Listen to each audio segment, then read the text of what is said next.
Hi ಸ್ನೇಹಿತರೆ, ಎಲ್ಲರಿಗೂ ನಮಸ್ಕಾರ. ಎಜುಟ್ಯೂಬ್ ಕನ್ನಡ ಯೂಟ್ಯೂಬ್ ಚಾನಲ್ಗೆ ಸ್ವಾಗತ. ಆದ್ಮೇಲೆ ಮುಂಬರುವಂಥ ಎಲ್ಲ ಸ್ಪರ್ಧಾತ್ಮಕ ಪರೀಕ್ಷೆಗಳಿಗೆ ಉಪಯುಕ್ತವಾದಂತಹ 8ನೇ ತರಗತಿಯ ಸಮಾಜ ವಿಜ್ಞಾನ ಭಾಗ 1ರ ಪುಸ್ತಕದಲ್ಲಿರ್ತಕ್ಕಂಥ ಸಂಪೂರ್ಣ 350ಕ್ಕೂ ಹೆಚ್ಚಿನ 1 ಅಂಕದ ಪ್ರಶ್ನೋತ್ತರಗಳನ್ನು ಇವತ್ತಿನ ತರಗತಿಯಲ್ಲಿ ನಾವು ಚರ್ಚೆ ಮಾಡಲಿದ್ದೇವೆ. ಆದ್ಮೇಲೆ ಇದು ತೀರಾ ಇತ್ತೀಚೆಗೆ ಅಂದರೆ 2023ರ ಮೇ ಅಥವಾ ಜೂನ್ನಲ್ಲಿ ಆಗಿರ್ತಕ್ಕಂಥ ಪರಿಷ್ಕೃತ ಆವೃತ್ತಿಯ ಪುಸ್ತಕದಲ್ಲಿರ್ತಕ್ಕಂಥ ಮಾಹಿತಿ. ಇದು ಮುಂಬರುವಂತಹ ಎಲ್ಲ ಸ್ಪರ್ಧಾತ್ಮಕ ಪರೀಕ್ಷೆಗಳಿಗೆ ನಿಮಗೆ ಉಪಯುಕ್ತವಾದ ಮಾಹಿತಿಯನ್ನು ಒದಗಿಸುತ್ತೆ. ಇವತ್ತು ಇತಿಹಾಸಕ್ಕೆ ಸಂಬಂಧಪಟ್ಟಂಗೆ 8ನೇ ತರಗತಿಯ ಸಮಾಜ ವಿಜ್ಞಾನದ ಮಹತ್ವದ ಅಂಶಗಳನ್ನ ನಾವು ನೋಡ್ತಾ ಹೋಗೋಣ. ಇದು ಕರ್ನಾಟಕ ರಾಜ್ಯ ಸರ್ಕಾರ ಪ್ರಕಟಿಸಿರುವಂಥ 2023ನೇ ಪರಿಷ್ಕೃತ ಪಠ್ಯಪುಸ್ತಕವನ್ನು ಆಧರಿಸಿರ್ತಕ್ಕಂಥ ತರಗತಿ. ಸಂಪೂರ್ಣ ಭಾಗ 1ರಲ್ಲಿ ಬಂದಿರತಕ್ಕಂಥ 350ಕ್ಕೂ ಹೆಚ್ಚಿನ 1 ಅಂಕದ ಇತಿಹಾಸದ ಪ್ರಶ್ನೋತ್ತರಗಳನ್ನು ಇವತ್ತಿನ ತರಗತಿಯಲ್ಲಿ ನಾವು ಚರ್ಚೆ ಮಾಡಲಿದ್ದೇವೆ.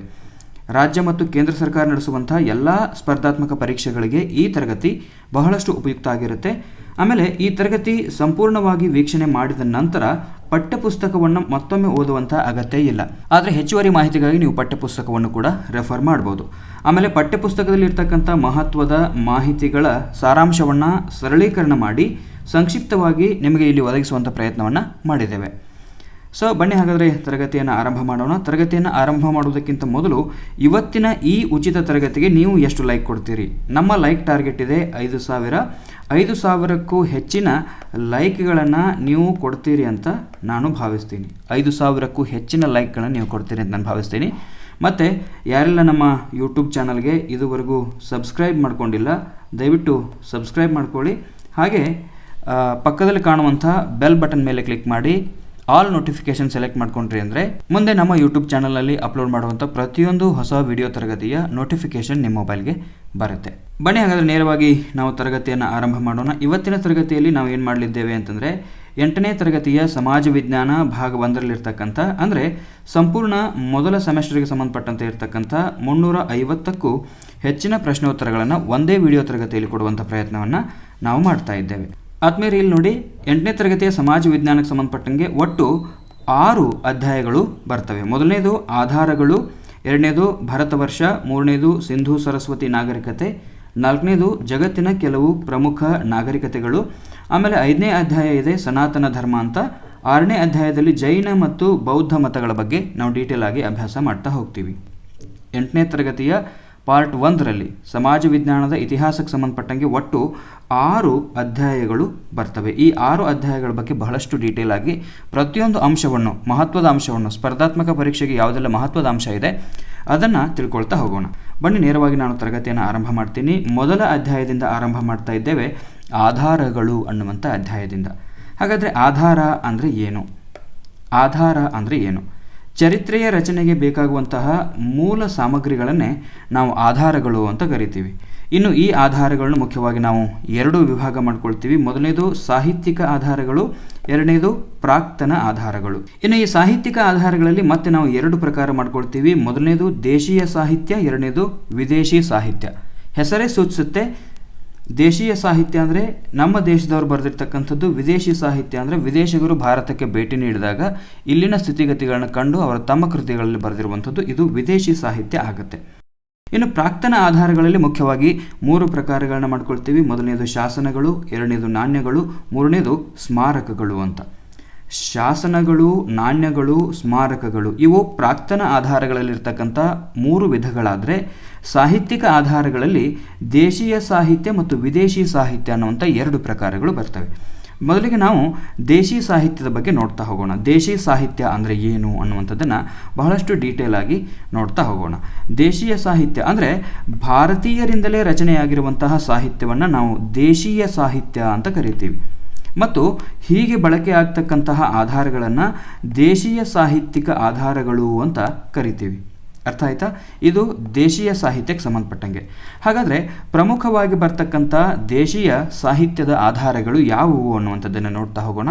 ಇದು ಬಹಳಷ್ಟು ಇಂಪಾರ್ಟೆಂಟ್.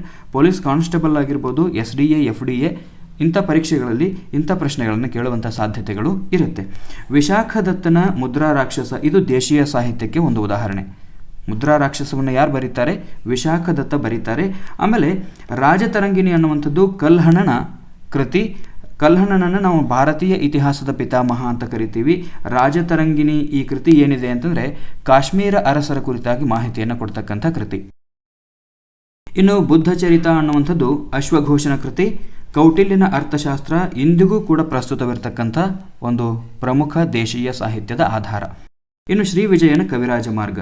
ಇವೆಲ್ಲ ಏನು ಅಂತಂದರೆ ದೇಶೀಯ ಸಾಹಿತ್ಯದ ಆಧಾರಗಳು. ಯಾವ್ಯಾವೆಲ್ಲ? ದೇಶೀಯ ಸಾಹಿತ್ಯದ ಆಧಾರಗಳು.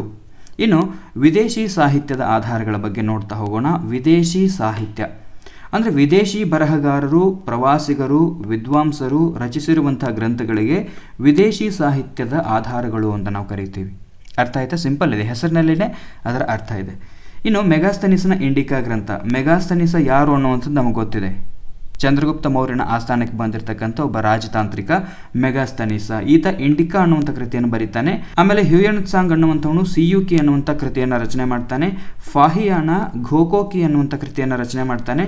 ಆಮೇಲೆ ಸಿಲೋನಿನ ದೀಪವಂಶ ಮತ್ತು ಮಹಾವಂಶ. ಇವೆಲ್ಲ ಏನು ಅಂತಂದರೆ ವಿದೇಶಿ ಸಾಹಿತ್ಯಿಕ ಆಧಾರಗಳು. ಯಾವುದು? ವಿದೇಶಿ ಸಾಹಿತ್ಯದ ಆಧಾರಗಳು. ವಿದೇಶಿ ಸಾಹಿತ್ಯ ಇವೆಲ್ಲ ಏನು ಅಂತಂದರೆ ವಿದೇಶಿ ಸಾಹಿತ್ಯದ ಆಧಾರಗಳು. ವಿದೇಶಿ ಬರಹಗಾರರು, ವಿದೇಶಿ ಪ್ರವಾಸಿಗರು ಈ ದೇಶಕ್ಕೆ ಭೇಟಿ ನೀಡಿದಾಗ ಬರೆದಿರ್ತಕ್ಕಂಥ ಗ್ರಂಥಗಳನ್ನು ನಾವು ವಿದೇಶಿ ಸಾಹಿತ್ಯದ ಆಧಾರಗಳು ಅಂತ ಕರಿತೀವಿ. ಇಲ್ಲಿ ನೋಡಿ, ಒಂದು ಪಾಯಿಂಟ್ ಅಷ್ಟೇ ಇದೆ. ಇದು 7ನೇ ಪಾಯಿಂಟಿಗೆ ಸಂಬಂಧಪಟ್ಟಂಗೆ ಇಲ್ಲಿ 4 ಕೃತಿಗಳ ಬಗ್ಗೆ ಮಾಹಿತಿಯನ್ನು ಕೊಟ್ಟಿದ್ದೀನಿ. ನಿಮಗೆ ನೆನಪಿರಲಿ, ಇದು ಕೇವಲ 350 ಅಂಕಗಳಿಗೆ ಮಾತ್ರ ಸೀಮಿತವಾಗಿರ್ತಕ್ಕಂಥ ಅಂಶ ಅಲ್ಲ. ಇಲ್ಲಿ 7ನೇ ಪಾಯಿಂಟ್, ಇದು ಕೇವಲ ಇದು ಒಂದು ಪಾಯಿಂಟ್ ಅಂತ ತಿಳ್ಕೊಂಡಿದ್ದೀನಿ ನಾನು. ಇಲ್ಲಿ ಮತ್ತೆ 4 ಕೃತಿಗಳ ಬಗ್ಗೆ ಡೀಟೇಲ್ ಕೊಟ್ಟಿದ್ದೀನಿ ಅಂತಂದಾಗ ಇದು ಕೇವಲ 350 ಅಂಶಗಳಿಗೆ ಮಾತ್ರ ಸೀಮಿತವಾಗಿರ್ತಕ್ಕಂಥ ತರಗತಿ ಆಗೋದಿಲ್ಲ. ಈ 350ಕ್ಕೂ ಹೆಚ್ಚಿನ ಅಂಶಗಳು ಇಲ್ಲಿ ನಿಮಗೆ ಕವರ್ ಆಗ್ತಾ ಹೋಗಿರುತ್ತೆ. ನೇರವಾಗಿ ಮುಂದಿನ ಅಂಶಕ್ಕೆ ಹೋಗೋಣ. ನಾವು ಪ್ರಾಕ್ತನ ಆಧಾರಗಳ ಬಗ್ಗೆ ತಿಳ್ಕೊಳ್ತಾ ಹೋಗೋಣ. ಸಂಶೋಧನೆ ಮತ್ತು ಉತ್ಖನನಗಳಿಂದ ದೊರೆತಿರ್ತಕ್ಕಂಥ ಶಾಸನಗಳು, ನಾಣ್ಯಗಳು, ಸ್ಮಾರಕಗಳು, ಮಡಿಕೆ, ಕುಡಿಕೆ ಹಾಗೂ ಇನ್ನಿತರ ಪಳೆಯುಳಿಕೆಗಳನ್ನು ಪ್ರಾಕ್ತನ ಆಧಾರಗಳು ಅಂತ ನಾವು ಕರಿತೀವಿ. ಅಂದರೆ ಸಂಶೋಧನೆ ಮಾಡುವಂಥ ಸಂದರ್ಭದಲ್ಲಿ ಉತ್ಖನನಗಳಿಂದ ದೊರೆತಿರ್ತಕ್ಕಂಥ ಶಾಸನ ಆಗಿರ್ಬೋದು, ನಾಣ್ಯ ಆಗಿರ್ಬೋದು, ಸ್ಮಾರಕಗಳಾಗಿರ್ಬೋದು, ಮಡಿಕೆ, ಕುಡಿಕೆಗಳಾಗಿರ್ಬೋದು, ಇನ್ನಿತರ ಮಹತ್ವದ ಪಳೆಯುಳಿಕೆಗಳನ್ನೇ ನಾವು ಪ್ರಾಕ್ತನ ಆಧಾರಗಳು ಅಂತ ಕರಿತೀವಿ. ಶಾಸನಗಳು ಆಯಾ ಕಾಲಮಾನದ ಜೀವಂತ ಮಾಹಿತಿಗಳನ್ನು ಜೊತೆಗೆ ಆ ಕಾಲದಲ್ಲಿರ್ತಕ್ಕಂಥ ಧರ್ಮ, ಸಂಸ್ಕೃತಿ, ಆರ್ಥಿಕತೆ, ಆಡಳಿತ ಇನ್ನಿತರೆ ಅಂಶಗಳ ಬಗ್ಗೆ ನಮಗೆ ಸಮಗ್ರವಾಗಿರ್ತಕ್ಕಂಥ ಮಾಹಿತಿಯನ್ನು ಒದಗಿಸ್ತವೆ. ಯಾವುವು? ಶಾಸನಗಳು. ಶಾಸನದ ಪಿತಾಮಹ ಅಂತ ಯಾರನ್ನ ಕರೀತಾರೆ? ಭಾರತೀಯ ಶಾಸನದ ಪಿತಾಮಹ ಅಂತ ಯಾರನ್ನ ಕರೀತಾರೆ? ಅದು ನಿಮಗೆ ಗೊತ್ತಿದೆ. ಇನ್ನು ನಮ್ಮ ದೇಶದಲ್ಲಿ ದೊರೆತಿರ್ತಕ್ಕಂಥ ಅತ್ಯಂತ ಪ್ರಾಚೀನ ಶಾಸನವು ಮೌರ್ಯ ಚಕ್ರವರ್ತಿ ಅಶೋಕನು ಹೊರಡಿಸಿರ್ತಕ್ಕಂಥ ಶಾಸನ. ಭಾರತದಲ್ಲಿ ದೊರೆತಿರ್ತಕ್ಕಂಥ ಅತ್ಯಂತ ಪ್ರಾಚೀನ ಶಾಸನ ಯಾರ್ದು ಅಂತಂದರೆ ಅಶೋಕ ಹೊರಡಿಸಿರುವಂಥದ್ದು. ಇನ್ನು ಆಧಾರಗಳಿಗೆ ಸಂಬಂಧಪಟ್ಟಂಗೆ ಇನ್ನಷ್ಟು ಮಾಹಿತಿಯನ್ನು ನೋಡ್ತಾ ಹೋಗೋಣ. ಅಶೋಕನ ಬಹುತೇಕ ಎಲ್ಲ ಶಾಸನಗಳು ಬ್ರಾಹ್ಮಿ ಲಿಪಿ ಹಾಗೂ ಪ್ರಾಕೃತ ಭಾಷೆಯಿಂದ ಕೂಡಿವೆ ಅಂತ ಹೇಳ್ಬೋದು. ಅಶೋಕನ ಶಾಸನಗಳು ಕರ್ನಾಟಕದ ಮಸ್ಕಿ ಹಾಗೂ ಬ್ರಹ್ಮಗಿರಿಗಳಲ್ಲೂ ಕೂಡ ದೊರೆತಿದೆ. ನಿಮಗೆ ಗೊತ್ತಿದೆಯಲ್ಲ, ಕರ್ನಾಟಕದ ಮಸ್ಕಿಯಲ್ಲಿ ದೊರೆತಿರ್ತಕ್ಕಂಥ ಅಶೋಕನ ಶಾಸನವೇ ಅಶೋಕ ಹೊರಡಿಸಿರ್ತಕ್ಕಂಥ ಹಿಂದಿನ ಎಲ್ಲ ಶಾಸನಗಳ ಕರ್ತೃ ಅಶೋಕ ಅಂತ ಕನ್ಫರ್ಮ್ ಮಾಡಿರ್ತಕ್ಕಂಥ ಶಾಸನ ನಮ್ಮ ರಾಯಚೂರು ಜಿಲ್ಲೆಯ ಮಸ್ಕಿಯಲ್ಲಿ ಸಿಕ್ಕಿರ್ತಕ್ಕಂಥ ಶಾಸನ. ಅದೇ ಅಲ್ಲಿ ಹೇಳುತ್ತೆ, ದೇವಾನಾಂ ಪ್ರಿಯ ಪ್ರಿಯದರ್ಶಿ ಅಶೋಕ ಅಂತ ಈ ಮಸ್ಕಿ ಶಾಸನ ಹೇಳುತ್ತೆ. ಹೀಗಾಗಿ ದೇವಾನಾಂ ಪ್ರಿಯ ಅನ್ನುವಂಥ ಶಾಸನಗಳು ಯಾವೆಲ್ಲ ಕಂಡು ಬಂದಿದ್ದಾವೆ ಅವೆಲ್ಲ ಅಶೋಕನದು ಅನ್ನುವಂಥದ್ದು ಈ ಮಸ್ಕಿ ಶಾಸನದಿಂದಲೇ ನಮಗೆ ಗೊತ್ತಾಗುತ್ತೆ. ಇನ್ನು ಕನ್ನಡ ಭಾಷೆಯಲ್ಲಿ ದೊರೆತಿರ್ತಕ್ಕಂಥ ಮೊಟ್ಟ ಮೊದಲ ಶಾಸನ ಯಾವುದು ಅಂತಂದರೆ ಹಲ್ಮಿಡಿ ಶಾಸನ. ಇದು ನಮಗೆಲ್ಲ ಗೊತ್ತಿದೆ. ಈ ಹಲ್ಮಿಡಿ ಶಾಸನ ಕರ್ನಾಟಕದ ಕದಂಬ ಮನೆತನಕ್ಕೆ ಸೇರಿರ್ತಕ್ಕಂಥ ದೊರೆಯಾದ ಕಾಕುತ್ಸವರ್ಮನ ಆಡಳಿತದ ಅವಧಿಯಲ್ಲಿ ರಚನೆಯಾಗಿರ್ತಕ್ಕಂಥ ಶಾಸನ. ಕನ್ನಡದ ಮೊದಲ ಶಾಸನ ಹಲ್ಮಿಡಿ ಅನ್ನುವಂಥದ್ದು ಗೊತ್ತಾದರೆ ಈ ಹಲ್ಮಿಡಿ ಶಾಸನ ಯಾವ ಅರಸನ ಕಾಲಾವಧಿಯಲ್ಲಿ ರಚನೆ ಆಯಿತು ಅನ್ನುವಂಥದ್ದು ಕೂಡ ನಮಗೆ ನೆನಪಿರಬೇಕು. ಕಾಕುತ್ಸವರ್ಮ ಅನ್ನುವಂಥದ್ದು. ಇನ್ನು ನಾಣ್ಯಗಳ ಸ್ವರೂಪ ಆಗಿರ್ಬೋದು, ಅವುಗಳ ವಿಕಾಸ ಹಾಗೂ ನಾಣ್ಯಗಳ ಬೆಳವಣಿಗೆಯ ಬಗ್ಗೆ ತಿಳಿಸಿಕೊಡ್ತಕ್ಕಂಥ ಅಧ್ಯಯನವನ್ನೇ ನಾವು ನಾಣ್ಯ ಅಧ್ಯಯನ ಅಂತ ಕರಿತೀವಿ. ಇದಿಷ್ಟು ಮೊದಲ ಅಧ್ಯಾಯಕ್ಕೆ ಸಂಬಂಧಪಟ್ಟಂಗೆ. ಆದರೆ ಇನ್ನು ನೇರವಾಗಿ 2ನೇ ಅಧ್ಯಾಯಕ್ಕೆ ಹೋಗೋಣ. 2ನೇ ಅಧ್ಯಾಯ ಇದೆ ಭರತ ವರ್ಷ ಅನ್ನುವಂಥದ್ದು. ಈ ಭರತ ವರ್ಷಕ್ಕೆ ಸಂಬಂಧಪಟ್ಟಂಗೆ ಬಹಳಷ್ಟು ಡೀಟೇಲ್ನ ನಾವು ಒಂದೊಂದಾಗಿ ನೋಡ್ತಾ ಹೋಗೋಣ. ಹಾಗೆ ಏಷ್ಯಾ ಖಂಡದ ದಕ್ಷಿಣ ಭಾಗದಲ್ಲಿ ವಿಶಾಲ ಪ್ರದೇಶವನ್ನು ಹೊಂದಿರುವಂಥ ಭಾರತವು ಒಂದು ಉಪಖಂಡ. 3 ಕಡೆ ನೀರಿನಿಂದಲೂ 1 ಕಡೆ ಭೂಭಾಗದಿಂದಲೂ ಆವೃತವಾಗಿರೋದ್ರಿಂದ ಭಾರತವನ್ನು ಒಂದು ಪರ್ಯಾಯ ದ್ವೀಪ ಅಂತ ಕೂಡ ಕರೀತಾರೆ. ಭಾರತ ಇಂದು ಪಾಕಿಸ್ತಾನ, ಅಫ್ಘಾನಿಸ್ತಾನ, ಚೀನಾ, ನೇಪಾಳ, ಭೂತಾನ್ ಮತ್ತು ಬಾಂಗ್ಲಾ ಸೇರಿದಂತೆ ಮಯನ್ಮಾರ್ ದೇಶಗಳೊಂದಿಗೆ ತನ್ನ ಭೂಗಡಿಯನ್ನು ಹಂಚಿಕೊಂಡಿದೆ.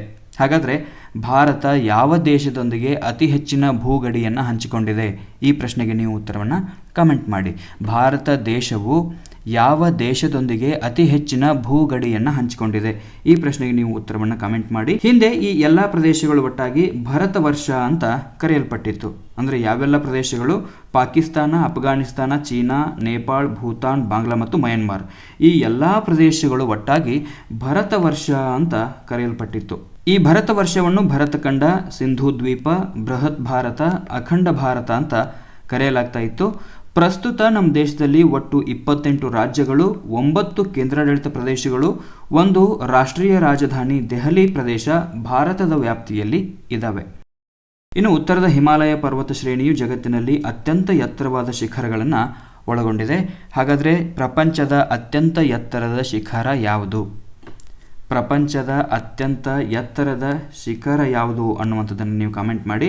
ಹಾಗೂ ಈ ಪ್ರಸ್ತುತ ಪ್ರಪಂಚದ ಅತ್ಯಂತ ಎತ್ತರದ ಶಿಖರವಾಗಿರ್ತಕ್ಕಂಥ ಆ ಶಿಖರದ ಪ್ರಸ್ತುತ ಎತ್ತರ ಎಷ್ಟು ಅನ್ನುವಂಥದ್ದನ್ನು ನನಗೆ ಕಾಮೆಂಟ್ ಮೂಲಕ ತಿಳಿಸಿ. ಇನ್ನು ಪ್ರಾಚೀನ ಕಾಲದಲ್ಲಿ ಭಾರತದ ವಾಯವ್ಯ ಭಾಗದಲ್ಲಿರ್ತಕ್ಕಂಥ ಬೋಲಾನ್ ಮತ್ತು ಖೈಬರ್ ಕಣಿವೆ ಮಾರ್ಗಗಳ ಮೂಲಕವೇ ಅತಿಕ್ರಮಣ ದಾಳಿಗಳು ಸಂಭವಿಸಿವೆ ಅಂತ ಹೇಳ್ಬೋದು. ಯಾಕಂದರೆ 3 ಕಡೆ ಸಮುದ್ರ, 1 ಕಡೆ ಹಿಮಾಲಯ ಪರ್ವತ ಶ್ರೇಣಿ ಇರೋದ್ರಿಂದಾಗಿ ಇಲ್ಲಿ ಅತಿಕ್ರಮಣ ದಾಳಿಕೋರರಿಗೆ ಜಾಗ ಯಾವುದಾಗಿತ್ತು ಅಂದರೆ ವಾಯವ್ಯ ಭಾರತದಲ್ಲಿರ್ತಕ್ಕಂಥ ಬೋಲಾನ್ ಮತ್ತು ಖೈಬರ್ ಕಣಿವೆಗಳ ಮೂಲಕನೇ ಅವರು ಭಾರತವನ್ನು ಪ್ರವೇಶ ಮಾಡಬೇಕಾಗಿತ್ತು. ಹೀಗಾಗಿ ವಾಯವ್ಯ ಭಾರತದಲ್ಲಿರ್ತಕ್ಕಂಥ ಬೋಲಾನ್ ಮತ್ತು ಖೈಬರ್ ಕಣಿವೆಗಳಿಂದಲೇ ಅತಿಕ್ರಮಣ ದಾಳಿಗಳು ನಡೆದವು ಅಂತ ಹೇಳ್ಬೋದು. ಇನ್ನು ನರ್ಮದಾ ನದಿ ಏನು ಮಾಡುತ್ತೆ ಅಂತಂದರೆ ಭಾರತವನ್ನು 2 ಭಾಗಗಳನ್ನಾಗಿ ಮಾಡುತ್ತೆ. ಕಣ್ಣು ಮುಂದೆ ನಿಮಗೆ ಚಿತ್ರ ಬರಬೇಕು. ನರ್ಮದಾ ನದಿ ಏನು ಮಾಡುತ್ತೆ ಅಂದರೆ ಸಂಪೂರ್ಣ ಭಾರತವನ್ನು 2 ಭಾಗಗಳನ್ನಾಗಿ ವಿಂಗಡಣೆ ಮಾಡಿದೆ. ಹಾಗಾದರೆ ನರ್ಮದಾ ನದಿ ಭಾರತವನ್ನು 2 ವಿಭಾಗವಾಗಿ ವಿಂಗಡಣೆ ಮಾಡಿದೆ, 2 ಭಾಗವಾಗಿ ವಿಂಗಡಿಸಿದೆ ಅಂತ ಹೇಳಿದಾಗ ಒಂದು ಭಾಗ ಯಾವುದು? ಉತ್ತರದ ಎತ್ತರ ಪ್ರದೇಶ ಅಥವಾ ಇದನ್ನು ಮಾಳ್ವ ಪ್ರಸ್ಥಭೂಮಿ ಅಂತ ಕೂಡ ಕರೀತಾರೆ. ಹಾಗೆ ಎರಡನೇದು ದಕ್ಷಿಣದ ದಕ್ಕನ್ ಪ್ರಸ್ಥಭೂಮಿ. ಹೀಗೆ ನರ್ಮದಾ ನದಿ ಏನು ಮಾಡುತ್ತೆ ಅಂತಂದರೆ ಭಾರತವನ್ನು 2 ಭಾಗಗಳಾಗಿ ವಿಂಗಡಣೆ ಮಾಡುತ್ತೆ. ಇನ್ನು ಭಾರತದ ಕರಾವಳಿಯು ಸುದೀರ್ಘವಾಗಿದ್ದು 6100 ಕಿಲೋಮೀಟರ್ಗಳವರೆಗೆ ಹಬ್ಬಿದೆ. ಭಾರತದ ಪೂರ್ವ ಕರಾವಳಿಯನ್ನು ಕೋರಮಂಡಲ ತೀರ ಅಂತ ಕರೀತಾರೆ. ನೆನಪಿರಬೇಕು ನಿಮಗೆ, ಭಾರತದ ಪೂರ್ವ ಕರಾವಳಿ ತೀರವನ್ನು ಕೋರಮಂಡಲ ತೀರ ಅಂತ ಕರೆದರೆ ಪಶ್ಚಿಮದ ಕರಾವಳಿಯನ್ನು ಕೊಂಕಣ ಮತ್ತು ಮಲಬಾರ್ ತೀರ ಅಂತ ಕರೀತಾರೆ. ಇದು ಬಹಳಷ್ಟು ಇಂಪಾರ್ಟೆಂಟ್, ಇಂಥದ್ದು ನಮಗೆ ನೆನಪಿರಬೇಕು. ಇವೆಲ್ಲ ಬೇಸಿಕ್ ಮಾಹಿತಿಗಳಿದೆಯಲ್ಲ. ಇನ್ನು ಪ್ರಾಗೈತಿಹಾಸಿಕ ಕಾಲ ಅಥವಾ ಚರಿತ್ರೆಯ ಪೂರ್ವಕಾಲ ಬರುತ್ತೆ. ಮಾನವನು ಲೇಖನ ಕಲೆಯನ್ನು ಕಂಡುಹಿಡಿಯುವುದಕ್ಕೆ ಮೊದಲಿನ ಕಾಲವನ್ನು ಪ್ರಾಗೈತಿಹಾಸಿಕ ಕಾಲ ಅಂತ ಕರೆಯಲಾಗುತ್ತೆ. ಪ್ರಾಗೈತಿಹಾಸಿಕ ಕಾಲದ ಕುರಿತು ಅಧ್ಯಯನ ಮಾಡುವಂಥ ತಜ್ಞರಿಗೆ ಪ್ರಾಕ್ತನ ಅಥವಾ ಪ್ರಾಚ್ಯವಸ್ತು ಅಧ್ಯಯನಕಾರರು ಅಂತ ಕರೆಯಲಾಗುತ್ತೆ. ಕರ್ನೂಲಿನ ಗವಿಗಳಲ್ಲಿ ಬೂದಿಯ ಕುರುಹುಗಳು ನಮಗೆ ಕಂಡುಬರ್ತವೆ. ಎಲ್ಲಿ? ಕರ್ನೂಲಿನಲ್ಲಿರ್ತಕ್ಕಂಥ ಗವಿಗಳಲ್ಲಿ ಬೂದಿಯ ಕುರುಹುಗಳು ಕಂಡುಬರ್ತವೆ. ಅಂದರೆ ಹಿಂದಿನ ಕಾಲದಲ್ಲಿ, ಇತಿಹಾಸ ಪೂರ್ವ ಕಾಲದಲ್ಲಿ ಬೆಂಕಿಯ ಸಂಶೋಧನೆ ಆಗಿತ್ತು ಅನ್ನುವಂಥ ನಮಗೆ ಅರ್ಥ ಆಗುತ್ತೆ. ಇನ್ನು ಶಿಲಾಯುಗದ ಮಾನವರು ವಾಸವಾಗಿದ್ದ ಹಲವು ಗುಹೆಗಳಲ್ಲಿ ಕೆಲವು ರೇಖಾಚಿತ್ರಗಳನ್ನು ಕೂಡ ನಾವು ಗಮನಿಸ್ಬೋದು. ಇಂಥ ಕೆಲವು ರೇಖಾಚಿತ್ರಗಳು ಎಲ್ಲಿ ಕಂಡು ಬಂದಿದ್ದಾವೆ ಅಂತಂದರೆ ಮಧ್ಯಪ್ರದೇಶ, ಉತ್ತರ ಪ್ರದೇಶ ಹಾಗೂ ಕರ್ನಾಟಕದ ಕೆಲವು ಗವಿಗಳಲ್ಲಿ ಇವುಗಳನ್ನು ನಾವು ಕಾಣ್ತೀವಿ. ಅಂದರೆ ಶಿಲಾಯುಗದ ಮಾನವರು ಗುಹೆಗಳಲ್ಲಿ ಕೆಲವು ರೇಖಾಚಿತ್ರಗಳನ್ನು ಬರೆದಿದ್ರು ಅನ್ನುವಂಥದ್ದು ನಮಗೆ ಗೊತ್ತಾಗುತ್ತೆ. ಇನ್ನು ಪ್ರಾಕ್ತನ ಶಾಸ್ತ್ರಜ್ಞರು ಇತಿಹಾಸ ಪೂರ್ವ ಕಾಲವನ್ನು ವಿವಿಧ ಹೆಸರಿನಿಂದ ಕರೀತಾರೆ. ಇತಿಹಾಸ ಪೂರ್ವದ ಅತ್ಯಂತ ಪೂರ್ವದ ಕಾಲಘಟ್ಟವನ್ನು ಹಳೆಯ ಶಿಲಾಯುಗ ಅಂತ ಕರೀತಾರೆ. ಏನು? ಹಳೆಯ ಶಿಲಾಯುಗ. ಇನ್ನು ಹಳೆಯ ಶಿಲಾಯುಗವು 2 ಮಿಲಿಯನ್ ವರ್ಷಗಳಷ್ಟು ಹಳೆಯದು ಹಾಗೂ ಅದು ಸುಮಾರು 12,000 ವರ್ಷದವರೆಗೆ ವಿಸ್ತರಿಸಲ್ಪಟ್ಟಿತ್ತು ಅಂತ ಇತಿಹಾಸ ತಜ್ಞರು ಹೇಳ್ತಾರೆ. ಹಳೆಯ ಶಿಲಾಯುಗವನ್ನು ಆದಿ, ಮಧ್ಯ ಮತ್ತು ಅಂತ್ಯ ಹಳೆಯ ಶಿಲಾಯುಗ ಅಂತ 3 ಭಾಗವಾಗಿ ವಿಂಗಡಣೆ ಮಾಡ್ತಾರೆ. ಆದಿಶಿಲಾಯುಗ, ಮಧ್ಯಶಿಲಾಯುಗ ಮತ್ತು ಅತ್ಯಂತ ಹಳೆಯ ಶಿಲಾಯುಗ ಅಂತ 3 ವಿಭಾಗ ಮಾಡ್ಕೊಳ್ತಾರೆ. ಸುಮಾರು 12,000 ವರ್ಷಗಳಿಂದ ಹಿಡಿದು ಸುಮಾರು 10,000 ವರ್ಷದವರೆಗಿನ ಅವಧಿಯ ಕಾಲವನ್ನು ಮಧ್ಯಶಿಲಾಯುಗ ಅಂತ ಕರೀತಾರೆ. ಎಲ್ಲಿಂದ? 12,000 ವರ್ಷಗಳಿಂದ 10,000 ವರ್ಷದವರೆಗಿನ ಕಾಲವನ್ನು ಮಧ್ಯಶಿಲಾಯುಗ ಅಂತ ಕರೀತಾರೆ. ಇನ್ನು ಮಧ್ಯಶಿಲಾಯುಗದಲ್ಲಿ ಕೆಲವು ಪರಿಕರಗಳು ಸಾಮಾನ್ಯವಾಗಿ ಅತ್ಯಂತ ಚಿಕ್ಕದಾಗಿರ್ತಕ್ಕಂಥ ಸಾಮಾನುಗಳನ್ನು ಬಳಕೆ ಮಾಡ್ತಾ ಇದ್ರು ಮಧ್ಯಶಿಲಾಯುಗದ ಮಾನವರು. ಈ ಕಾರಣಕ್ಕಾಗಿ ಅವುಗಳನ್ನು ಸೂಕ್ಷ್ಮ ಶಿಲಾ ಪರಿಕರಗಳು ಅಂತ ಕರೀತಾರೆ. ಮಧ್ಯಶಿಲಾಯುಗದ ಮಾನವನು ಸೂಕ್ಷ್ಮ ಶಿಲೆಗಳಿಂದ ಮಾಡಿದ ಆಯುಧಗಳಿಗೆ ಮತ್ತು ಕಟ್ಟಿಗೆಯ ಅಲಂಕಾರಿಕ ಕೈ ಹಿಡಿಗಳನ್ನು ಅಳವಡಿಸಿ ಕೈಗೊಡಲಿ ಮತ್ತು ಗರಗಸಗಳನ್ನಾಗಿ ಬಳಕೆ ಮಾಡಿಕೊಳ್ತಾ ಇದ್ರು. ನವಶಿಲಾಯುಗದ ಕಾಲಘಟ್ಟವು ಸುಮಾರು 10,000 ವರ್ಷಗಳ ನಂತರದ್ದು ಅಂತ ಹೇಳಲಾಗುತ್ತೆ. ನವಶಿಲಾಯುಗದ ಕಾಲಘಟ್ಟ ಎಷ್ಟು ಅಂತಂದರೆ ಸುಮಾರು 10,000 ವರ್ಷಗಳ ನಂತರದ್ದು ಅಂತ ಹೇಳಲಾಗುತ್ತೆ. ಇನ್ನು ನವಶಿಲಾಯುಗದಲ್ಲಿನ ಕಲ್ಲಿನ ಆಯುಧಗಳು ಮೊದಲಿನ ಆಯುಧಗಳಿಗಿಂತ ಬಹಳಷ್ಟು ಭಿನ್ನವಾಗಿದ್ವು. ನವಶಿಲಾಯುಗದಲ್ಲಿ ಮತ್ತೆ ಮಾನವರು ಕೆಲವು ಆಯುಧಗಳನ್ನು ಬಳಕೆ ಮಾಡ್ತಾಯಿದ್ರು. ಈ ಆಯುಧಗಳು ಮೊದಲಿನ ಆಯುಧಗಳಿಗಿಂತ ಬಹಳಷ್ಟು ವಿಭಿನ್ನವಾಗಿದ್ವು ಮತ್ತು ಇವು ಹೊಳಪಿನಿಂದ ಕೂಡಿದ್ವು. ಹರಿತವಾದ ಅಲಗನ್ನು ಕೂಡ ಹೊಂದಿದ್ವು. ಯಾವುದು? ನವಶಿಲಾಯುಗದ ಆಯುಧಗಳು. ಇನ್ನು ನವಶಿಲಾಯುಗದ ಜನರು ದವಸ ಧಾನ್ಯಗಳನ್ನು ಪುಡಿ ಮಾಡಲು ಬೀಸು ಕಲ್ಲನ್ನು ಬಳಕೆ ಮಾಡ್ತಾಯಿದ್ರು. ನೆನಪಿರಲಿ ನಿಮಗೆ, ಯಾವ ಶಿಲಾಯುಗದ ಜನ ಬೀಸು ಕಲ್ಲನ್ನು ಬಳಕೆ ಮಾಡ್ತಾಯಿದ್ರು ಅಂದರೆ ನವಶಿಲಾಯುಗದ ಜನ. ನವಶಿಲಾಯುಗದ ಕೆಲವು ಮಡಿಕೆ ಕುಡಿಕೆಗಳು ನಮಗೆ ದೊರೆತಿವೆ. ಇನ್ನು ಧಾನ್ಯ ಶೇಖರಣೆಗಾಗಿ ಮತ್ತು ಅಕ್ಕಿ, ಗೋಧಿ ಹಾಗೂ ಇನ್ನಿತರೆ ದವಸ ಧಾನ್ಯಗಳನ್ನು ಈ ಮಡಿಕೆಗಳಲ್ಲಿ ಅವರು ಬೇಯಿಸ್ತಾ ಇದ್ರು. ನವಶಿಲಾಯುಗದ ಮನುಷ್ಯನು ಬಟ್ಟೆಯನ್ನು ನೇಯುವುದನ್ನು ಕಲಿತಿದ್ದ. ನೆನಪಿರಲಿ ನಿಮಗೆ, ಯಾವ ಕಾಲದ ಮನುಷ್ಯ ಬಟ್ಟೆಯನ್ನು ನೇಯುವುದನ್ನು ಕಲಿತಿದ್ದ ಅಂತಂದರೆ ನವಶಿಲಾಯುಗದ ಮನುಷ್ಯ. ಸೊ ಇದಿಷ್ಟು 2ನೇ ಅಧ್ಯಾಯಕ್ಕೆ ಸಂಬಂಧಪಟ್ಟಂಗೆ ನಾವು 43ಕ್ಕೂ ಹೆಚ್ಚಿನ ಅಂಶಗಳನ್ನು ತಿಳ್ಕೊಂಡ್ವಿ ಮೊದಲ ಅಧ್ಯಾಯದಿಂದ. 2ನೇ ಅಧ್ಯಾಯ ಇಲ್ಲಿಗೆ ಮುಕ್ತಾಯ ಆಯಿತು. ನೇರವಾಗಿ ಮುಂದಿನ ಅಧ್ಯಾಯಕ್ಕೆ ಹೋಗೋಣ. ಅಧ್ಯಾಯ 3 ಬಂದಿದೆ, ಸಿಂಧೂ ಸರಸ್ವತಿ ನಾಗರಿಕತೆ. ನೋಡಿ, 8ನೇ ತರಗತಿಯಲ್ಲಿ ಏನಿದೆ ಸಿಂಧೂ ಸರಸ್ವತಿ ನಾಗರಿಕತೆಗೆ ಸಂಬಂಧಪಟ್ಟಂಗೆ ಅಷ್ಟನ್ನು ಮಾತ್ರ ನಾನು ಹೇಳ್ತಾ ಹೋಗ್ತಿದ್ದೀನಿ. ಹೆಚ್ಚುವರಿ ಮಾಹಿತಿಯನ್ನು ಇಲ್ಲಿ ಏನೂ ಸೇರಿಸಿಲ್ಲ. ಅದನ್ನು ಯಾರು ಸಂಶೋಧನೆ ಮಾಡಿದ್ರು, ಯಾವಾಗ ಸಂಶೋಧನೆ ಮಾಡಿದ್ರು ಅದೆಲ್ಲ ಅಲ್ಲಿ ಏನು ಕೊಟ್ಟಿಲ್ಲ. ಮತ್ತು ಇದೆಲ್ಲ ನಿಮಗೆ ಬೇಸಿಕ್ ಆಗಿರ್ತಕ್ಕಂಥ ಮಾಹಿತಿ. ಸಿಂಧೂ ಸರಸ್ವತಿಯ ನಾಗರಿಕತೆಯ ಸಂಶೋಧಕರು ಯಾರು ಅನ್ನುವಂಥದ್ದು ನಿಮಗೆಲ್ಲ ಗೊತ್ತಿದೆ. ಇನ್ನು ಋಗ್ವೇದವು ಪ್ರಪಂಚದ ಅತ್ಯಂತ ಪ್ರಾಚೀನವಾಗಿರ್ತಕ್ಕಂಥ ವಾಂಗ್ಮಯ, ಸಾಹಿತ್ಯಿಕ ಕೃತಿ, ಸರ್ವಶ್ರೇಷ್ಠವಾಗಿರ್ತಕ್ಕಂಥ ಸಾಹಿತ್ಯಿಕ ಕೃತಿ ಅದು. ವೇದಗಳಲ್ಲಿ ಭಕ್ತಿ, ಆಧ್ಯಾತ್ಮ ಮುಂತಾದ ವಿಚಾರಗಳಲ್ಲದೆ ನಮ್ಮ ರಾಷ್ಟ್ರದ ಇತಿಹಾಸವನ್ನು ತಿಳಿಯಲು ಉಪಯುಕ್ತವಾಗಿರ್ತಕ್ಕಂಥ ಅನೇಕ ಸಂಗತಿಗಳನ್ನು ನಾವು ಕಾಣಬಹುದು. ಋಗ್ವೇದದ ಕಾಲದಲ್ಲಿದ್ದ ಸರಸ್ವತಿ ನದಿಯು ಅತ್ಯಂತ ಪ್ರಮುಖವಾಗಿರ್ತಕ್ಕಂಥ ನದಿ. ಯಾಕಂದರೆ ನಾವು ಬಹಳಷ್ಟು ಬಾರಿ ಹೇಳ್ತೀವಿ ಈ ನಾಗರಿಕತೆಗಳ ಬೆಳವಣಿಗೆ ಎಲ್ಲಿ ಆಗತ್ತೆ ಅಂತಂದರೆ ನದಿ ತೀರದಲ್ಲಿ ಆಗತ್ತೆ ಅಂತ. ಹೀಗಾಗಿ ಈ ಸಿಂಧೂ ಸರಸ್ವತಿ ನಾಗರಿಕತೆ ಕೂಡ ಸರಸ್ವತಿ ನದಿಯ ದಡದಲ್ಲಿ ಆಗಿರೋದರಿಂದಾಗಿ ಈ ಸರಸ್ವತಿ ನದಿ ಅನ್ನುವಂಥದ್ದು ಬಹಳಷ್ಟು ಇಂಪಾರ್ಟೆಂಟ್ ಆಗುತ್ತೆ. ಇನ್ನು ಸಾಮಾನ್ಯ ಶಕ ಪೂರ್ವ 2000 ಹೊತ್ತಿಗೆ ಸರಸ್ವತಿ ನದಿಯು ಬತ್ತಿ ಹೋಯಿತು ಅಂತ ಹೇಳ್ತಾರೆ. ಋಗ್ವೇದದ ಕಾಲ ಕಡಿಮೆ ಅಂದರೆ ಸಾಮಾನ್ಯ ಶಕ ಪೂರ್ವ 3000ಕ್ಕೂ ಹಿಂದಿನದು ಅಂತ ಇತಿಹಾಸ ತಜ್ಞರು ಅಭಿಪ್ರಾಯಪಡ್ತಾರೆ. ಅಂದರೆ ಇಂದಿಗೆ ಸುಮಾರು 5000 ವರ್ಷಗಳ ಹಿಂದಿನದ್ದು ಋಗ್ವೇದದ ಕಾಲ. ಸರಸ್ವತಿ ನದಿಯ ಹರಿವು ವ್ಯಾಪಿಸಿಕೊಂಡ ಪ್ರದೇಶಗಳಲ್ಲಿ ನೂರಾರು ಪ್ರಾಚೀನ ತಾಣಗಳು, ನಗರಗಳು ಉತ್ಖನನದ ಮೂಲಕ ದೊರೆತಿವೆ. ಅಂದರೆ ಪ್ರಾಕ್ತನ ಶಾಸ್ತ್ರಜ್ಞರು ಯಾವಾಗ ಉತ್ಖನನ ಮಾಡಲಿಕ್ಕೆ ಆರಂಭ ಮಾಡಿದರು, ಆ ಸರಸ್ವತಿ ನದಿಯ ದಡದಲ್ಲಿ ಏನಾಗ್ತಾ ಹೋಯಿತು ಅಂತಂದರೆ ಹಲವಾರು ಪ್ರಾಚೀನ ನಗರಗಳು, ತಾಣಗಳು ನಮಗೆ ಉತ್ಖನನದ ಮೂಲಕ ಸಿಗ್ತಾ ಹೋದವು. ಈ ರೀತಿ ಉತ್ಖನನದ ಮೂಲಕ ದೊರೆತ ಮೊದಮೊದಲ ನಗರಗಳಲ್ಲಿ ಹರಪ್ಪ ಮತ್ತು ಮೊಹೆಂಜೊದಾರೋ ಅತ್ಯಂತ ಪ್ರಮುಖವಾಗಿರ್ತಕ್ಕಂಥ ನಗರ ತಾಣಗಳು. ಇನ್ನು ಪ್ರಾಚೀನ ಭಾರತದ ನಾಗರಿಕತೆಯನ್ನು ಬಳಕೆಯಲ್ಲಿ ಹೆಚ್ಚಾಗಿ ಹರಪ್ಪ ನಾಗರಿಕತೆ ಅಂತ ಗುರುತಿಸಲಾಗುತ್ತೆ. ಪ್ರಾಚೀನ ಭಾರತದ ನಾಗರಿಕತೆಗಳನ್ನು ಬಳಕೆಯಲ್ಲಿ ಸಾಮಾನ್ಯವಾಗಿ ಬಳಕೆ ಮಾಡುವಂಥ ಸಂದರ್ಭದಲ್ಲಿ ಅದನ್ನು ಹರಪ್ಪ ನಾಗರಿಕತೆ ಅಂತ ಗುರುತಿಸಲಾಗುತ್ತೆ. ಆದರೆ ಅದನ್ನು ಸಿಂಧೂ ಸರಸ್ವತಿ ನಾಗರಿಕತೆ ಅಂತ ಕರೆಯುವುದು ಸೂಕ್ತ.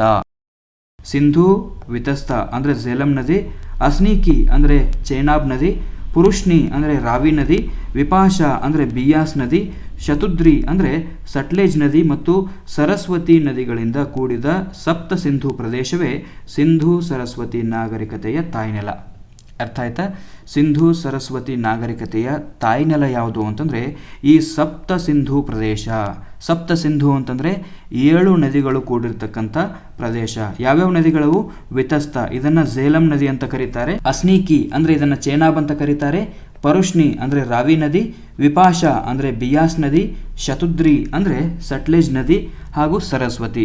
ಈ 7 ನದಿಗಳ ಸಪ್ತ ಸಿಂಧೂ ಪ್ರದೇಶವನ್ನೇ ಸಿಂಧೂ ಸರಸ್ವತಿ ನಾಗರಿಕತೆಯ ತಾಯ್ನೆಲ ಅಂತ ಕರೆಯಲಾಗುತ್ತೆ. ಇನ್ನು ಗಂಗಾ ಮತ್ತು ಯಮುನಾ ನದಿಗಳ ಬಯಲು ಅಂದರೆ ಅಂದಿನ ಆರ್ಯಾವರ್ತವನ್ನು ಗುಜರಾತ್, ಬಲೂಚಿಸ್ತಾನ್ ಮೊದಲಾದ ಪ್ರಾಂತಗಳು ಪ್ರಾಚೀನ ಭಾರತದ ಅಧ್ಯಯನಕ್ಕೆ ಮುಖ್ಯವಾದವುಗಳು. ಗಂಗಾ, ಯಮುನಾ ನದಿಗಳ ಬಯಲು, ಗುಜರಾತ್, ಬಲೂಚಿಸ್ತಾನ್ ಮೊದಲಾದ ಪ್ರಾಂತಗಳು ಪ್ರಾಚೀನ ಭಾರತದ ಅಧ್ಯಯನಕ್ಕೆ ಬಹಳಷ್ಟು ಅಗತ್ಯವಾದ ಮಾಹಿತಿಯನ್ನು ಒದಗಿಸಿಕೊಡ್ತವೆ.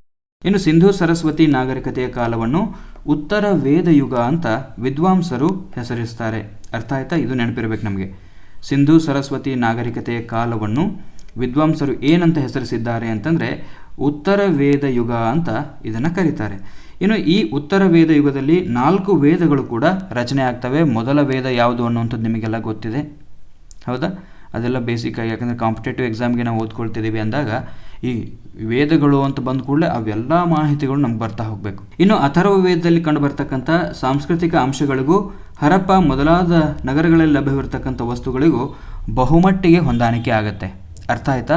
ಅಥರ್ವ ವೇದದಲ್ಲಿ 4 ವೇದಗಳು ಬರ್ತಕ್ಕಂಥ ಕಡೆಯ ವೇದ ಅಥರ್ವ ವೇದ.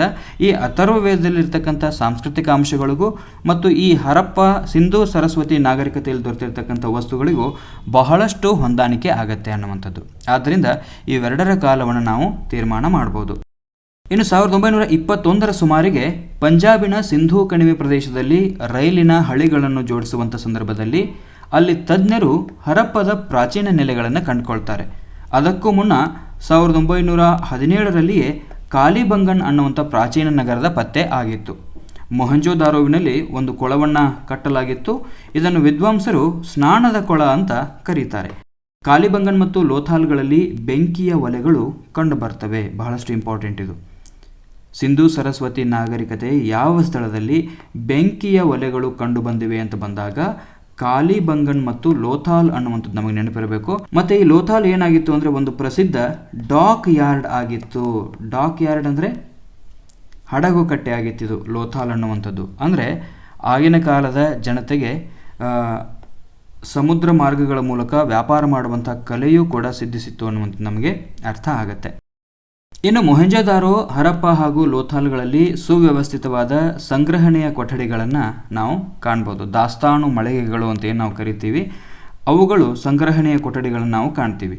ಸಿಂಧೂ ಸರಸ್ವತಿ ನಾಗರಿಕತೆಯಲ್ಲಿ ಇರತಕ್ಕಂಥ ಸುಸಜ್ಜಿತವಾದ ನಗರ ನಿರ್ಮಾಣ ವ್ಯವಸ್ಥೆ ಅದೇ ಸಮಕಾಲೀನ ನಾಗರಿಕತೆಗಳಾಗಿರ್ತಕ್ಕಂಥ ಈಜಿಪ್ಟ್ ಮತ್ತು ಮೆಸೊಪಟೋಮಿಯಾ ಮೊದಲಾದ ನಾಗರಿಕತೆಗಳಲ್ಲೂ ಕೂಡ ಕಂಡು ಬಂದಿಲ್ಲ ಅನ್ನುವಂಥದ್ದು ಭಾರತದ ಒಂದು ವಿಶೇಷ ಹೆಮ್ಮೆ ಅಂತಲೇ ಹೇಳ್ಬೋದು.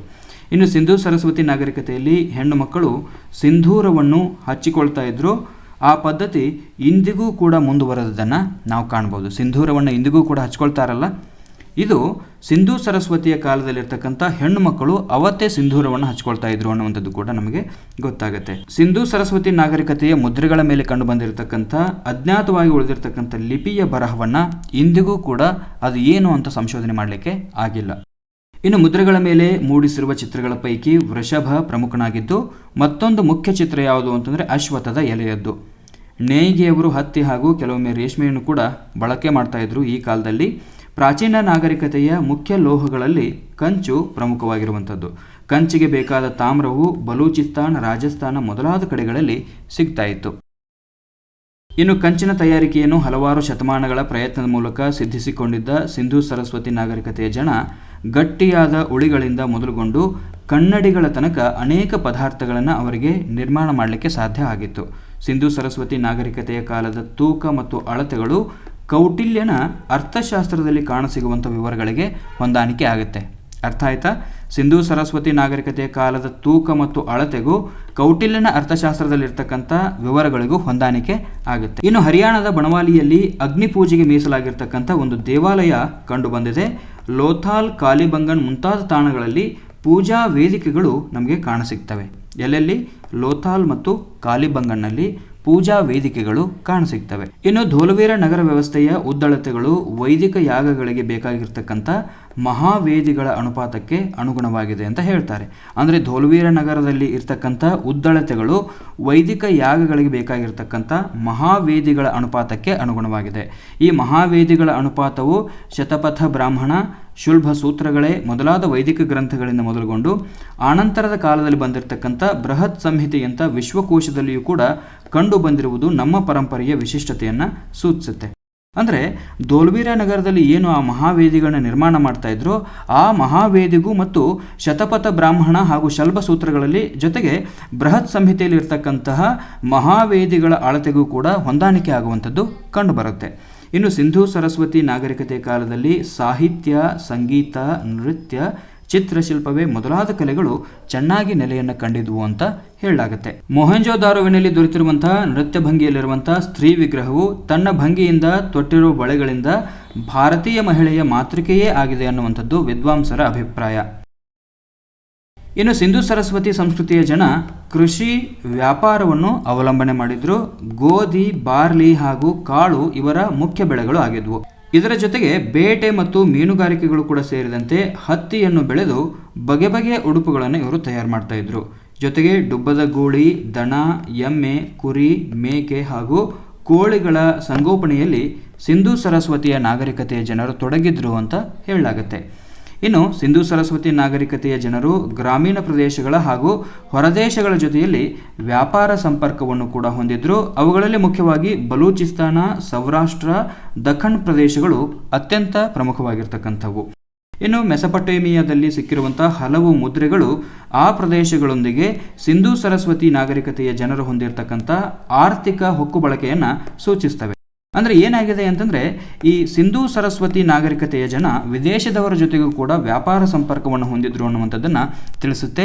ಇದನ್ನು ತಿಳಿಸಲಿಕ್ಕೆ ಮೂಲ ಕಾರಣ ಏನು ಅಂತಂದರೆ ಮುದ್ರೆಗಳು. ಈ ಮುದ್ರೆಗಳು ಎಲ್ಲಿ ಸಿಕ್ಕಿವೆ ಅಂತಂದರೆ ಮೆಸೊಪೊಟೇಮಿಯಾದಲ್ಲಿ ಸಿಕ್ಕಿವೆ. ಹೌದಾ? ಹೀಗಾಗಿ ಸಿಂಧೂ ಸರಸ್ವತಿ ನಾಗರಿಕತೆಯ ಜನ ಮೆಸೊಪೊಟೇಮಿಯಾ ನಾಗರಿಕತೆಯ ಜೊತೆಗೂ ಕೂಡ ವ್ಯಾಪಾರ ಸಂಪರ್ಕವನ್ನು ಹೊಂದಿದ್ರು ಅನ್ನುವಂಥದ್ದನ್ನು ನಮಗೆ ತಿಳಿಸುತ್ತೆ. ಇನ್ನು ಗುಜರಾತಿನ ಲೋಥಾಲ್ನಲ್ಲಿ ಬೃಹದಾಕಾರದ ಹಡಗುಕಟ್ಟೆ ಡಾಕ್ ಯಾರ್ಡ್ ಇದ್ದಿತೆಂದು ವಿದ್ವಾಂಸರು ಅಭಿಪ್ರಾಯ ಪಡ್ತಾರೆ. ಹಾಗೆ ಲೋಥಾಲ್ ಸಮುದ್ರ ವಾಣಿಜ್ಯದ ಒಂದು ಪ್ರಮುಖ ಕೇಂದ್ರ ಆಗಿತ್ತು. ಧೋಲ್ವೀರಾ ಅನ್ನುವಂಥ ತಾಣದಲ್ಲಿ ಮಳೆ ನೀರನ್ನು ಅತ್ಯಂತ ಯುಕ್ತವಾಗಿ ಸಂಗ್ರಹಿಸಲು ವ್ಯವಸ್ಥೆ ಇತ್ತು. ಬಹಳಷ್ಟು ಇಂಪಾರ್ಟೆಂಟ್ ಇದು. ಎಲ್ಲಿ? ಧೋಲ್ವೀರಾ ಅನ್ನುವಂಥ ತಾಣದಲ್ಲಿ. ಮಳೆ ನೀರಿನ ಕೊಯ್ಲು ಅಂತ ಇವಾಗೆಲ್ಲ ಏನು ನಾವು ಮಾಡ್ತಾ ಇದ್ದೀವಿ, ಇದು ಆಗಿನ ಕಾಲಕ್ಕೆ ಇತ್ತು ಅಂತ ಹೇಳಲಾಗತ್ತೆ. ಎಲ್ಲದು? ಧೋಲ್ವೀರಾ ಅನ್ನುವಂಥ ಪ್ರದೇಶದಲ್ಲಿ. ಇಷ್ಟೆಲ್ಲ ವಿಶೇಷತೆಯನ್ನು ಹೊಂದಿರತಕ್ಕಂಥ ಸಿಂಧೂ ಸರಸ್ವತಿಯ ಅವನತಿ ಹೇಗಾಯಿತು ಅನ್ನುವಂಥದ್ದು ಕೂಡ ಹಲವಾರು ಇತಿಹಾಸ ತಜ್ಞರು ತಮ್ಮದೇ ಆಗಿರ್ತಕ್ಕಂಥ ಅಭಿಪ್ರಾಯಗಳನ್ನು ವ್ಯಕ್ತಪಡಿಸ್ತಾ ಹೋಗ್ತಾರೆ. ಅದರಲ್ಲಿ ಮುಖ್ಯವಾಗಿ ಕೆಲವು ಇತಿಹಾಸ ತಜ್ಞರು ಏನು ಹೇಳ್ತಾರೆ ಅಂತಂದ್ರೆ, ಬತ್ತಿ ಹೋದ ನದಿಗಳು, ದಿಕ್ಕು ಬದಲಾದ ನದಿಗಳು ಕಾರಣ ಅಂತ ಕೆಲವು ಇತಿಹಾಸ ತಜ್ಞರು ಹೇಳಿದ್ರೆ, ಇನ್ನು ಕೆಲವರು ಕಾಡಿನ ನಾಶ ಆಯಿತು, ಅದಾದ ನಂತರ ಪ್ರವಾಹಗಳಿಂದ ನಾಡೆಲ್ಲ ಜಲಾವೃತಗೊಂಡು ಇಂತಹ ವಿಶೇಷವಾಗಿರ್ತಕ್ಕಂಥ ಸಂಸ್ಕೃತಿ ನಾಶ ಹೊಂದಿತು ಅಂತ ಹಲವು ಇತಿಹಾಸಕಾರರು ತಮ್ಮದೇ ಆಗಿರ್ತಕ್ಕಂಥ ಅಭಿಪ್ರಾಯಗಳನ್ನು ಹೇಳ್ತಾ ಹೋಗ್ತಾರೆ. ಪ್ರಾಕ್ತನ ಶಾಸ್ತ್ರಜ್ಞರು ಇವತ್ತಿನ ಕಾಶ್ಮೀರದಲ್ಲಿಯ ಬರ್ಜುಹೋಮ್ನಲ್ಲಿ ಒಂದು ನೆಲಮಣೆಯನ್ನು ಗುರುತಿಸಿದ್ದಾರೆ. ಹಾಗೆ ಇರಾನ್ಗೆ ಸಾಗುವಂತಹ ಮಾರ್ಗವಾದ ಬೋಲನ್ ಪಾಸಿನ ಫಲವತ್ತಾದ ಮೈದಾನದಲ್ಲಿ ಮೆಹರ್ಗರ್ ಅನ್ನುವಂಥ ಒಂದು ನೆಲೆ ಕಂಡುಬರುತ್ತೆ. ಈ ಮೆಹರ್ಗರ್ನ ಜನ ಬಾರ್ಲಿ ಮತ್ತು ಗೋಧಿಗಳನ್ನು ಬೆಳೆಯುವುದನ್ನು, ಜೊತೆಗೆ ಕುರಿ ಮತ್ತು ಮೇಕೆಗಳನ್ನು ಸಾಕುವುದನ್ನು ಕಲ್ತಿದ್ರು ಅಂತ ಹೇಳಲಾಗುತ್ತೆ. ಇನ್ನು ವೇದಕಾಲದ ಸಮಾಜದ ಬಗ್ಗೆ ನಾವು ನೋಡ್ತಾ ಹೋಗೋಣ. ವೇದಕಾಲದಲ್ಲಿ ಹಲವು ರೀತಿಯ ಮನೋಭಾವಗಳಿಗೆ, ಜೀವಿಕೆಯ ವಿಧಾನಗಳಿಗೆ ಅನುಸಾರವಾಗಿ ಬ್ರಾಹ್ಮಣ ಮತ್ತು ಕ್ಷತ್ರಿಯ ಅನ್ನುವಂಥ ವರ್ಣಗಳು ಇದ್ವು. ಎಲ್ಲಿ? ವೇದಕಾಲದಲ್ಲಿ ಏನಿದ್ವು? ಬ್ರಾಹ್ಮಣ ಮತ್ತು ಕ್ಷತ್ರಿಯ ಅನ್ನುವಂಥ ವರ್ಣಗಳು ಇದ್ವು. ಹಾಗಾದರೆ ಈ ಬ್ರಾಹ್ಮಣರು ಅಂದರೆ ಯಾರು ಮತ್ತು ಕ್ಷತ್ರಿಯರು ಅಂದರೆ ಯಾರು? ಇದನ್ನು ನೋಡೋಣ.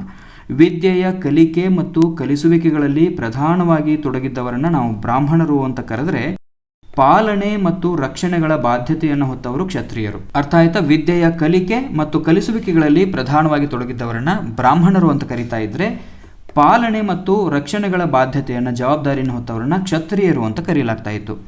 ಹಾಗೆ ವೇದ ಕಾಲದಲ್ಲಿ ಸಾಮಾನ್ಯ ಜನರನ್ನು ವಿಷಃ ಅಂತ ಕರೀತಾ ಇದ್ರು. ವೇದ ಕಾಲದಲ್ಲಿ ಸಾಮಾನ್ಯ ಜನರನ್ನ ಏನಂತ ಕರೀತಾ ಇದ್ರು? ಬಹಳಷ್ಟು ಇಂಪಾರ್ಟೆಂಟ್, ಇದು ನಿಮಗೆ ನೆನಪಿರಬೇಕು. ವೇದ ಕಾಲದ ಸಾಮಾನ್ಯ ಜನರನ್ನ ಏನಂತ ಕರೀತಾ ಇದ್ರು? ವಿಷಃ ಅಂತ ಕರೆಯಲಾಗ್ತಾ ಇತ್ತು. ವ್ಯಾಪಾರ ವಾಣಿಜ್ಯಗಳಲ್ಲಿ ತೊಡಗಿದಂಥವ್ರನ್ನ ವೈಶ್ಯರು ಅಂತ ಕರೀತಾ ಇದ್ರು. ಹೌದಾ? ವ್ಯಾಪಾರ ಮತ್ತು ವಾಣಿಜ್ಯದಲ್ಲಿ ತೊಡಗಿದಂಥವ್ರನ್ನ ವೈಶ್ಯರು ಅಂತ ಕರೀತಾ ಇದ್ರು. ಎಲ್ಲ ಹಂತಗಳಲ್ಲಿಯೂ ದುಡಿಯತಕ್ಕಂಥ ಸಾಮಾನ್ಯ ಜನರನ್ನು ಶೂದ್ರರು ಅಂತ ಕರೀತಾ ಇದ್ರು. ಇವೆರಡು ವೈಶ್ಯರು ಮತ್ತು ಶೂದ್ರರು ಸಾಮಾನ್ಯ ವರ್ಣಗಳು. ಅರ್ಥ ಆಯ್ತಾ? ಬ್ರಾಹ್ಮಣರು ಮತ್ತು ಕ್ಷತ್ರಿಯರು ಒಂದು ಮೇಲ್ದರ್ಜೆಯ ವರ್ಗಗಳಾದರೆ, ಇಲ್ಲಿ ವೈಶ್ಯರು ಅಂದರೆ ವ್ಯಾಪಾರಿಗಳು ಮತ್ತು ಶೂದ್ರರು ಎಲ್ಲ ಥರದ ಕೆಲಸ ಮಾಡುವಂಥವ್ರು, ಇವರು ಮಿಕ್ಕೆರಡು ವರ್ಣಗಳಾಗಿದ್ವು. ಇನ್ನು ವೇದಗಳ ಕಾಲದಲ್ಲಿ ಆಳ್ವಿಕೆಯಲ್ಲಿ ಸೂಕ್ತ ಸಲಹೆ ನೀಡಲಿಕ್ಕೆ ಸಭಾ ಮತ್ತು ಸಮಿತಿ ಅನ್ನುವಂಥ ವ್ಯವಸ್ಥೆಗಳಿದ್ವು. ಬಹಳಷ್ಟು ಇಂಪಾರ್ಟೆಂಟ್ ಇದು. ಯಾವ ಕಾಲದಲ್ಲಿ? ವೇದಗಳ ಕಾಲದಲ್ಲಿ. ಯಾವ ಸಂಸ್ಥೆಗಳು? ಸಭಾ ಮತ್ತು ಸಮಿತಿ ಅನ್ನುವಂಥ ವ್ಯವಸ್ಥೆಗಳು ಇದ್ವು. ಇಲ್ಲಿ ಈ ಸಭೆ ಏನು ಮಾಡ್ತಾ ಇತ್ತು ಅಂದರೆ, ಅನೇಕ ಜನಪ್ರತಿನಿಧಿಗಳನ್ನ ಹೊಂದಿದ್ರೆ ಸಮಿತಿಯು ನಿರ್ದಿಷ್ಟರಾದ ಕೆಲವೇ ತಜ್ಞರನ್ನು ಹೊಂದಿರ್ತಾ ಇತ್ತು. ಹಾಗೆ ಪುರೋಹಿತ, ಸೇನಾನಿ, ಗ್ರಾಮಣಿ ಇವರೆಲ್ಲ ಮೊದಲಾದವರು ರಾಜ್ಯಭಾರದಲ್ಲಿ ಸಹಾಯ ಮಾಡ್ತಾ ಇದ್ರು. ಪುರೋಹಿತರು ರಾಜನ ಗುರು ಮತ್ತು ಮಾರ್ಗದರ್ಶಿಗಳಾಗಿರ್ತಾ ಇದ್ರು. ಸೇನಾನಿಗಳು ಹೆಚ್ಚಾಗಿ ಆಡಳಿತದಲ್ಲಿ ಸಂಗ್ರಾಮದ ವ್ಯವಸ್ಥೆಯಲ್ಲಿ ತೊಡಗಿರ್ತಾ ಇದ್ರು. ಇನ್ನು ಗ್ರಾಮಣಿಗಳು ಆಡಳಿತದ ಮೂಲ ಘಟಕವಾಗಿರ್ತಕ್ಕಂಥ ಹಳ್ಳಿಗಳಲ್ಲಿಯ ಜನಸಾಮಾನ್ಯರ ಹಿತವನ್ನು ನೋಡ್ಕೊಳ್ತಾ ಇದ್ರು. ವೇದಗಳ ಕಾಲದಲ್ಲಿರ್ತಕ್ಕಂಥ ಗ್ರಾಮಣಿಗಳ ಮುಖ್ಯ ಕೆಲಸ ಏನಾಗಿತ್ತು ಅಂತ ಪ್ರಶ್ನೆ ಬಂತು ಅಂತಂದರೆ, ಇವ್ರದ್ದು ಆಡಳಿತದ ಮೂಲ ಘಟಕ ಯಾವುದು? ನಾವು ಹಳ್ಳಿ ಅಂತ ಕರಿತೀವಿ. ಈ ಹಳ್ಳಿಗಳಲ್ಲಿ ಇರ್ತಕ್ಕಂಥ ಜನಸಾಮಾನ್ಯರ ಹಿತವನ್ನು ನೋಡ್ಕೊಳ್ಳುವಂಥದ್ದು ಗ್ರಾಮಣಿಗಳ ಪ್ರಮುಖವಾಗಿರ್ತಕ್ಕಂಥ ಕೆಲಸ ಆಗಿತ್ತು. ಯಾವ ಕಾಲದಲ್ಲಿ? ವೇದ ಕಾಲದಲ್ಲಿ.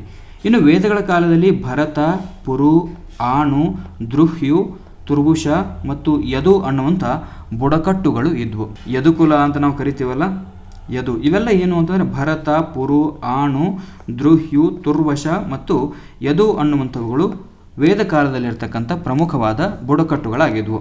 ಇನ್ನು ವೇದಗಳ ಕಾಲದಲ್ಲಿ ಸುಸಂಸ್ಕೃತರಾದ ಮತ್ತು ಸಂಭಾವಿತರಾದ ಜನರನ್ನು ಆರ್ಯ ಅಂತ ಕರಿತಾ ಇದ್ರು. ಯಾರನ್ನು ಆರ್ಯ ಅಂತ ಕರಿತಾ ಇದ್ರು? ವೇದಗಳ ಕಾಲದಲ್ಲಿ ಸುಸಂಸ್ಕೃತರಾದ ಸಂಭಾವಿತರಾದ ಜನರನ್ನು ಆರ್ಯ ಅಂತ ಕರಿತಾ ಇದ್ರು. ಆರ್ಯ ಅನ್ನುವಂಥದ್ದು ಯಾವ ಜನಾಂಗವನ್ನು ಸೂಚಿಸೋದಿಲ್ಲ, ನೆನಪಿರಲಿ ನಿಮಗೆ. ಆರ್ಯ ಅನ್ನುವಂಥ ಪದ ಯಾವ ಜನಾಂಗವನ್ನು ಕೂಡ ಸೂಚಿಸೋದಿಲ್ಲ. 8ನೇ ತರಗತಿಯ ಸಮಾಜ ವಿಜ್ಞಾನ ಪುಸ್ತಕದಲ್ಲಿ ಏನು ಹೇಳಿದ್ದಾರೆ ಅಂತಂದರೆ, ಆರ್ಯ ಅನ್ನುವಂಥದ್ದು ಯಾವುದೇ ಜನಾಂಗವನ್ನು ಸೂಚಿಸೋದಿಲ್ಲ ಅಂತ ಹೇಳ್ತಾರೆ. ಆರ್ಯರೆಲ್ಲರೂ ಭಾರತೀಯರೇ. ಅರ್ಥ ಆಯ್ತಾ? ಭಾರತೀಯರೆಲ್ಲ ಯಾರು? ಆರ್ಯರೇ. ಇವರೇನು ಹೊರಗಡೆಯಿಂದ ಬಂದವರಲ್ಲ, ಇವರು ಮೂಲತಃ ಭಾರತದ ನಿವಾಸಿಗಳೇ ಆರ್ಯರು ಅನ್ನುವಂಥದ್ದು.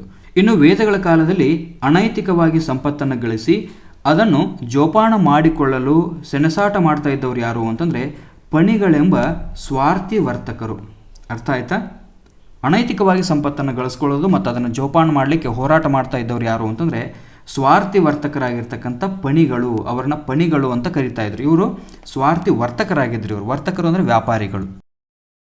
ಪಣಿ ಅಂದರೆ ಯಾರು? ಸ್ವಾರ್ಥಿ ವರ್ತಕರು. ಇವರು ವೇದಗಳ ಕಾಲದಲ್ಲಿ ಅನೈತಿಕವಾಗಿ ಸಂಪತ್ತನ್ನು ಸಂಗ್ರಹ ಮಾಡಲಿಕ್ಕೆ ಹೋರಾಟ ಮಾಡ್ತಾ ಇದ್ರು. ಇನ್ನು ಆರ್ಯ ದ್ರಾವಿಡ ವಿಭಾಗೀಕರಣಕ್ಕೆ ಸಂಬಂಧಪಟ್ಟಂಗೆ ಸ್ವಲ್ಪ ನಾವು ನೋಡ್ತಾ ಹೋಗೋಣ. 19ನೇ ಶತಮಾನದ ಉತ್ತರಾರ್ಧದಲ್ಲಿ ಭಾರತೀಯರನ್ನು ಜಾತಿ ಧರ್ಮಗಳ ಆಧಾರದಲ್ಲಿ ಒಡೆದು ಆಳುವ ಅನಿವಾರ್ಯತೆ ಬ್ರಿಟಿಷರಿಗೆ ಬಂತು.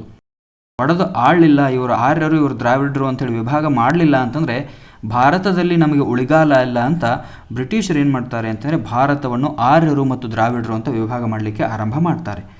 ಆರ್ಯ ದ್ರಾವಿಡ ಅನ್ನುವಂಥ ವಿಭಾಗವನ್ನು ಬ್ರಿಟಿಷರು ಸೃಷ್ಟಿ ಮಾಡ್ತಾರೆ.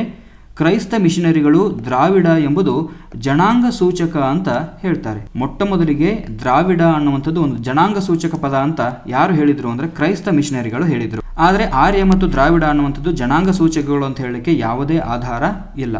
ಆರ್ಯರು ಭಾರತಕ್ಕೆ ಹೊರಗಿನಿಂದ ಬಂದವರು ಅನ್ನುವಂಥ ವಾದದಲ್ಲಿ ಸತ್ಯಾಂಶವಿಲ್ಲ ಅಂತ ಸಾಬೀತಾಗಿದೆ.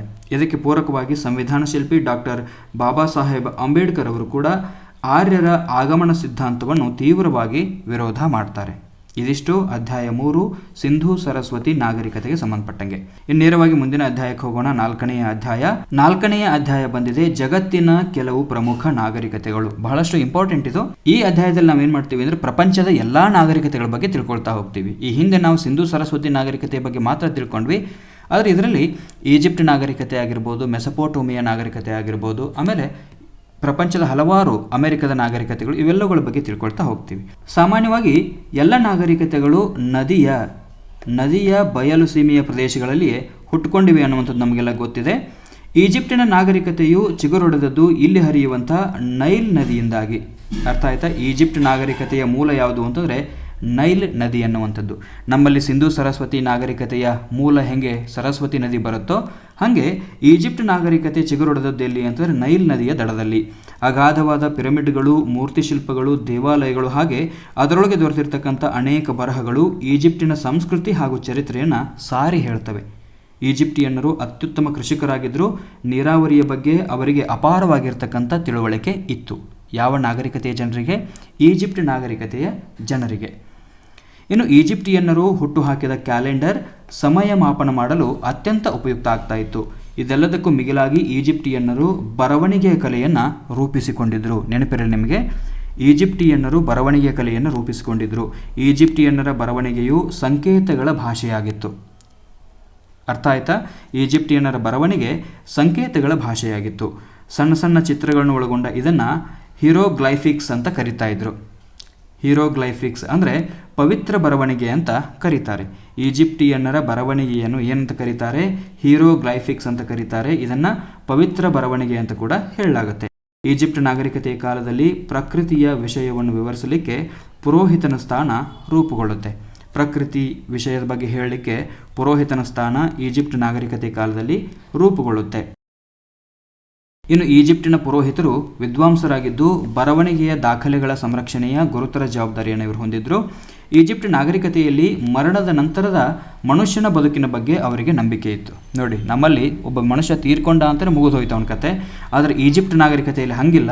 ಮರಣದ ನಂತರದ ಮನುಷ್ಯನ ಬದುಕಿನ ಬಗ್ಗೆ ಅವರಿಗೆ ಬಹಳಷ್ಟು ನಂಬಿಕೆ ಇತ್ತು.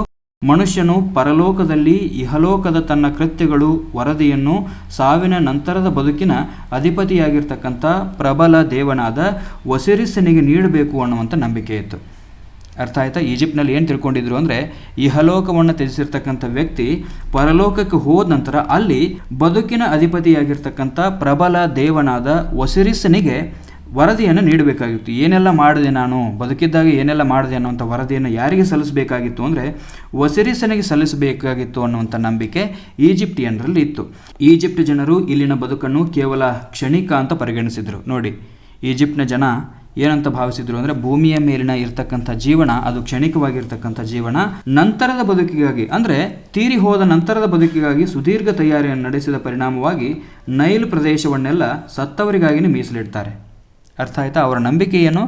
ಮನುಷ್ಯ ಇವಾಗಿದ್ದದ್ದು ಕ್ಷಣಿಕ, ತೀರ್ಕೊಂಡ ನಂತರನೇ ಇರತಕ್ಕಂಥದ್ದು ಶಾಶ್ವತ ಅಂತ ಅವ್ರು ಭಾವಿಸಿದ್ರು. ಹೀಗಾಗಿ ನೈಲ್ ನದಿಯ ಪ್ರದೇಶವನ್ನೆಲ್ಲ ಅವ್ರು ಏನು ಮಾಡ್ತಾರೆ ಅಂತಂದರೆ ಸತ್ತವರಿಗಾಗಿಯೇ ಮೀಸಲಿಡ್ತಾರೆ.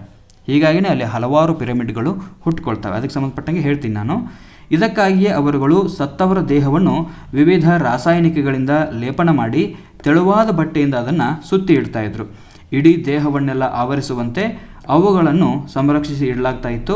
ಹೀಗೆ ಸಂರಕ್ಷಿಸಲ್ಪಟ್ಟ ಸತ್ತ ದೇಹವನ್ನು ಮಮ್ಮಿ ಅಂತ ಕರೆಯಲಾಗಿದೆ. ಅರ್ಥ ಆಯ್ತಾ? ಮಮ್ಮಿ ಅಂದರೆ ಏನು? ಈಜಿಪ್ಟಿಯನ್ರು ಏನು ಮಾಡ್ತಾ ಇದ್ರು ಅಂದರೆ, ಸತ್ತ ದೇಹವನ್ನು ಆ ದೇಹ ಕೆಡದಂಗೆ ಅದಕ್ಕೆ ವಿವಿಧ ರಾಸಾಯನಿಕಗಳಿಂದ ಲೇಪನ ಮಾಡಿ ತೆಳುವಾದ ಬಟ್ಟೆಯಿಂದ ಅದನ್ನು ಸುತ್ತಿ ಇಡ್ತಾ ಇದ್ರು. ಹೀಗೆ ಸಂರಕ್ಷಿಸಲ್ಪಟ್ಟ ದೇಹವನ್ನು ಮಮ್ಮಿ ಅಂತ ಕರೀತಾ ಇದ್ರು. ಈಜಿಪ್ಟಿಯನ್ನರ ಸಮಾಧಿಯೇ ಅವರ ವಾಸ್ತವಿಕ ನೆಲೆ. ಇವಾಗ ನಮ್ಮಲ್ಲಿ ಏನು ಮಾಡ್ತಾರೆ ಅಂದರೆ, ಬದುಕಿದ್ದಾಗಲೇ ಒಂದು ಮನೆ ಕಟ್ಕೋಬೇಕು ಅಂತ ಭಾವಿಸ್ತಾರೆ. ಆದರೆ ಈಜಿಪ್ಟಿಯನ್ರು ಹಾಗಿಲ್ಲ. ಸತ್ತ ನಂತರ ನಮಗೊಂದು ಮನೆ ಬೇಕು ಅಂತ ಅವರು ಸಮಾಧಿಯನ್ನು ಕಟ್ಕೊಳ್ತಾ ಇದ್ರು. ಅದು ಅವರ ವಾಸ್ತವಿಕ ನೆಲೆ ಆಗಿತ್ತು. ಇನ್ನು ಈಜಿಪ್ಟಿಯನ್ರಲ್ಲಿರ್ತಕ್ಕಂಥ ಶ್ರೀಮಂತರು ಹಾಗೂ ದೊರೆಗಳು ತಮ್ಮ ಸಮಾಧಿಗಳ ಮೇಲೆ ಅತ್ಯಂತ ಎತ್ತರದ ಗೋಪುರದ ಶಿಖರವನ್ನು ನಿರ್ಮಾಣ ಮಾಡ್ತಾ ಇದ್ರು. ಇಂತಹ ಗೋಪುರವನ್ನು ಗ್ರೀಕರು ಪಿರಮಿಡ್ ಅಂತ ಕರೀತಾ ಇದ್ರು. ಅರ್ಥ ಆಯ್ತಾ? ಪಿರಮಿಡ್ ಅಂದರೆ ಏನು? ಶ್ರೀಮಂತರು ಹಾಗೂ ದೊರೆಗಳು ತಮ್ಮ ಸಮಾಧಿಗಳ ಮೇಲೆ ಅತ್ಯಂತ ಎತ್ತರದ ಗೋಪುರವನ್ನು, ಶಿಖರವನ್ನು ನಿರ್ಮಾಣ ಮಾಡ್ತಾ ಇದ್ರು. ಇದನ್ನೇ ಗ್ರೀಕರು ಪಿರಮಿಡ್ ಅಂತ ಕರೀತಾ ಇದ್ರು. ಇನ್ನು ಈಜಿಪ್ಟನ್ನು ಆಳುತ್ತಿದ್ದ ರಾಜರುಗಳನ್ನು ಫ್ಯಾರೋ ಅಂತ ಕರೀತಾ ಇದ್ರು. ಫ್ಯಾರೋ ಅಂತ ಯಾರನ್ನು ಕರೀತಾ ಇದ್ರು? ಈಜಿಪ್ಟ್ ರಾಜರನ್ನು. ಫ್ಯಾರೋ ಅಂತಂದರೆ ದೊಡ್ಡ ಮನೆಯಲ್ಲಿ ವಾಸಿಸುವ ಮನುಷ್ಯ ಅಂತ ಅರ್ಥ. ಅರ್ಥ ಆಯ್ತಾ? ಇಂಥ ಪ್ರಶ್ನೆಗಳನ್ನ ಕೇಳ್ತಾರೆ. ಫ್ಯಾರೋ ಅಂದರೆ ಏನು? ದೊಡ್ಡ ಮನೆಯಲ್ಲಿ ವಾಸಿಸುವ ಮನುಷ್ಯ ಅಂತ. ಕೃಷಿಕರು ಪ್ರಬಲ ದೇವನಾಗಿರ್ತಕ್ಕಂಥ ಒಸಿರಿಸನ ಆಳ್ವಿಕೆಯನ್ನು ಹೇಗೆ ಒಪ್ಕೊಂಡಿದ್ರೋ ಹಾಗೆಯೇ ಫ್ಯಾರೋಗಳ ಆಳ್ವಿಕೆಯನ್ನು ಕೂಡ ಒಪ್ಕೊಂಡಿದ್ರು. ನೋಡಿ, ಈಜಿಪ್ಟ್ನಲ್ಲಿರ್ತಕ್ಕಂಥ ಕೃಷಿಕರು ಹೇಗೆ ದೇವನಾಗಿರ್ತಕ್ಕಂಥ ಒಸಿರಿಸನ ಆಳ್ವಿಕೆಯನ್ನು ಒಪ್ಕೊಂಡಿದ್ರೋ ಹಾಗೆಯೇ ಇವರನ್ನು ಆಳ್ವಿಕೆ ಮಾಡಲಿಕ್ಕೆ ಬಂದಿರತಕ್ಕಂಥ ರಾಜನಾದ ಫ್ಯಾರೋಗಳನ್ನು ಕೂಡ ಇವರು ಒಪ್ಕೊಂಡಿದ್ರು. 20 ಶತಮಾನಗಳ ಸ್ವತಂತ್ರ ಬದುಕಿನ ನಂತರ ಹೈಕ್ಸೋಸ್ ಎಂದು ಕರೆಸಿಕೊಂಡ ಅರೇಬಿಯಾದ ಕುರಿ ಕಾಯುವ ಬುಡಕಟ್ಟು ಸಮುದಾಯವೊಂದು ಈಜಿಪ್ಟಿನ ಮೇಲೆ ದಾಳಿ ಮಾಡಿ 500 ವರ್ಷಗಳವರೆಗೆ ಆಳ್ವಿಕೆಯನ್ನು ನಡೆಸುತ್ತೆ. ಯಾವ ಸಮುದಾಯ ಅದು? ಹೈಕ್ಸೋಸ್ ಅನ್ನುವಂಥ ಬುಡಕಟ್ಟು ಸಮುದಾಯ ಈಜಿಪ್ಟ್ ಮೇಲೆ ದಾಳಿ ಮಾಡಿ ಅದನ್ನು ವಶಪಡಿಸಿಕೊಂಡು 500 ವರ್ಷಗಳ ಕಾಲ ಆಳ್ವಿಕೆಯನ್ನು ಮಾಡ್ತಾರೆ. ಸಾಮಾನ್ಯ ಶಕ ಪೂರ್ವ 1700ರಲ್ಲಿ ತೇಬಿಸ್ಸಿನ ಜನ ವಿದೇಶಿಯರ ವಿರುದ್ಧ ದಂಗೆ ಎದ್ದು ಹೈಕ್ಸೋಸರನ್ನು ತಮ್ಮ ದೇಶದಿಂದ ಓಡಿಸ್ತಾರೆ. ಸಾಮಾನ್ಯ ಶಕ ಪೂರ್ವ 1700ರಲ್ಲಿ ಹೈಕ್ಸೋಸ್ ಬುಡಕಟ್ಟು ಈಜಿಪ್ಟ್ ಮೇಲೆ ದಾಳಿ ಮಾಡಿ ಅದನ್ನು 500 ವರ್ಷಗಳ ಕಾಲ ಆಳ್ವಿಕೆ ಮಾಡಿದರು. ಅದಾದ ನಂತರ ಈಜಿಪ್ಟಿನ ತೇಬಿಸ್ಸಿನ ಅನ್ನುವಂಥ ಒಂದು ಜನ ಸಮುದಾಯ ಏನು ಮಾಡುತ್ತೆ ಅಂತಂದರೆ, ವಿದೇಶಿಯರ ವಿರುದ್ಧ ಅಂದರೆ ಈ ಹೈಕ್ಸೋಸರ ವಿರುದ್ಧ ಹೋರಾಟ ಮಾಡಿ ದಂಗೆ ಎದ್ದು ಅವರನ್ನು ತಮ್ಮ ನೆಲದಿಂದ ಓಡಿಸ್ತಾರೆ. ಇನ್ನು ಸಾಮಾನ್ಯ ಶಕ ಪೂರ್ವ 6ನೇ ಶತಮಾನದಲ್ಲಿ ಪರ್ಷಿಯನ್ನರ ದೊರೆಯಾಗಿರ್ತಕ್ಕಂಥ ಕೆಂಬೆಸಿಸ್ ಏನು ಮಾಡ್ತಾನೆ ಅಂತಂದರೆ ಈಜಿಪ್ಟನ್ನು ವಶಪಡಿಸ್ಕೊಳ್ತಾನೆ. ಸಾಮಾನ್ಯ ಶಕ ಪೂರ್ವ 4ನೇ ಶತಮಾನದಲ್ಲಿ ಅಲೆಕ್ಸಾಂಡರ್ ಕೂಡ ಪರ್ಷಿಯಾವನ್ನು ವಶಪಡಿಸಿಕೊಂಡ. ಅದಾದ ನಂತರ ಈಜಿಪ್ಟ್ ಏನಾಗುತ್ತೆ ಅಂತಂದರೆ ಮೆಸಿಡೋನಿಯಾದ ಪ್ರಾಂತ್ಯ ಆಗುತ್ತೆ. ಇನ್ನು ಅಲೆಕ್ಸಾಂಡರ್ನ ಸೇನಾಪತಿಯೊಬ್ಬ ಏನು ಮಾಡ್ತಾನೆ ಅಂತಂದರೆ ಈಜಿಪ್ಟಿನ ರಾಜ್ಯದ ದೊರೆ ಅಂತ ಘೋಷಣೆ ಮಾಡ್ಕೊಳ್ತಾನೆ. ಯಾರು? ಅಲೆಕ್ಸಾಂಡರ್ನ ಸೇನಾಪತಿ. ನಾನು ಈಜಿಪ್ಟ್ ರಾಜ್ಯದ ದೊರೆ ಅಂತ ಘೋಷಣೆ ಮಾಡಿಕೊಂಡು ಟೋಲೆಮಿ ರಾಜಮನೆತನವನ್ನು ಸ್ಥಾಪನೆ ಮಾಡ್ತಾನೆ. ಯಾರು? ಅಲೆಕ್ಸಾಂಡರ್ನ ಸೇನಾಪತಿ. ಯಾವ ರಾಜ್ಯವನ್ನು ಸ್ಥಾಪನೆ ಮಾಡಿದ? ಟೋಲೆಮಿ ಅನ್ನುವಂಥ ರಾಜಮನೆತನವನ್ನು ಸ್ಥಾಪನೆ ಮಾಡ್ತಾನೆ. ಅಲೆಕ್ಸಾಂಡ್ರಿಯಾ ನಗರವನ್ನು ನಿರ್ಮಾಣ ಮಾಡಿದ್ದು ಅಲೆಕ್ಸಾಂಡರ್ನ ಸೇನಾಪತಿ. ಟೋಲೆಮಿ ರಾಜಮನೆತನದ ರಾಜ ಏನು ಮಾಡ್ತಾನೆ ಅಂತಂದರೆ ಅಲೆಕ್ಸಾಂಡ್ರಿಯಾ ನಗರವನ್ನು ನಿರ್ಮಾಣ ಮಾಡ್ತಾನೆ. ಹಾಗೆ ಈಜಿಪ್ಟಿನ ಕಡೆಯ ರಾಣಿ ಕ್ಲಿಯೋಪಾತ್ರ. ಈಕೆಯ ಸೌಂದರ್ಯಕ್ಕೆ ಬೆರಗಾಗದವ್ರು ಯಾರೂ ಇಲ್ಲ. ಕ್ಲಿಯೋಪಾತ್ರಳ ಸೌಂದರ್ಯದ ಬಗ್ಗೆ ನಮಗೆಲ್ಲ ಗೊತ್ತೇ ಇದೆ. ಈಜಿಪ್ಟಿನ ಕಡೆಯ ರಾಣಿ ಈಕೆ ಕ್ಲಿಯೋಪಾತ್ರ. ದೇಶವನ್ನು ವಿದೇಶಿಗರಿಂದ ಸಂರಕ್ಷಣೆ ಮಾಡಲಿಕ್ಕೆ ಸಾಕಷ್ಟು ಹೋರಾಟಗಳನ್ನು ಮಾಡ್ತಾಳೆ. ಕ್ಲಿಯೋಪಾತ್ರಳಿಗೆ ಸಂಬಂಧಪಟ್ಟಂಗೆ ಒಂದು ಹೇಳಿಕೆ ಬರುತ್ತೆ. ಕ್ಲಿಯೋಪಾತ್ರಳ ರಾಣಿಯ ತುಕಡಿ ಸೈನ್ಯಕ್ಕಿಂತ ಅವಳ ಸೌಂದರ್ಯಕ್ಕೇನೆ ರೋಮನ್ನರು ಹೆಚ್ಚು ಹೆದರ್ತಾ ಇದ್ರು ಅಂತ ಹೇಳಲಾಗುತ್ತೆ. ಸಾಮಾನ್ಯ ಶಕಪೂರ್ವ 30ರಲ್ಲಿ ಸೀಸರ್ ಉತ್ತರಾಧಿಕಾರಿ ಸಂಬಂಧಿ ಆಗಸ್ಟಸ್ ಏನು ಮಾಡ್ತಾನೆ ಅಂತಂದರೆ ತನ್ನ ಮಾವನಂತೆ ಕ್ಲಿಯೋಪಾತ್ರಳ ಸೌಂದರ್ಯಕ್ಕೆ ಮೋಹಿತನಾಗದೆ ಆಕೆಯ ಸೈನ್ಯವನ್ನು ಪರಾಭವಗೊಳಿಸ್ತಾನೆ. ಸೀಸರ್ನ ನಂತರ ಬಂದಿರತಕ್ಕಂಥ ಉತ್ತರಾಧಿಕಾರಿಯಾಗಿರ್ತಕ್ಕಂಥ ಆಗಸ್ಟಸ್ ಏನು ಮಾಡ್ತಾನೆ ಅಂತಂದರೆ ಕ್ಲಿಯೋಪಾತ್ರಳ ಸೌಂದರ್ಯಕ್ಕೆ ಮಾರು ಹೋಗದೆ ಆಕೆಯ ಸೈನ್ಯವನ್ನು ಸೋಲಿಸ್ತಾನೆ. ಆದರೆ ಆಕೆಯನ್ನು ಕೊಲ್ಲದೆ ಜೀವವನ್ನು ಉಳಿಸ್ತಾನೆ.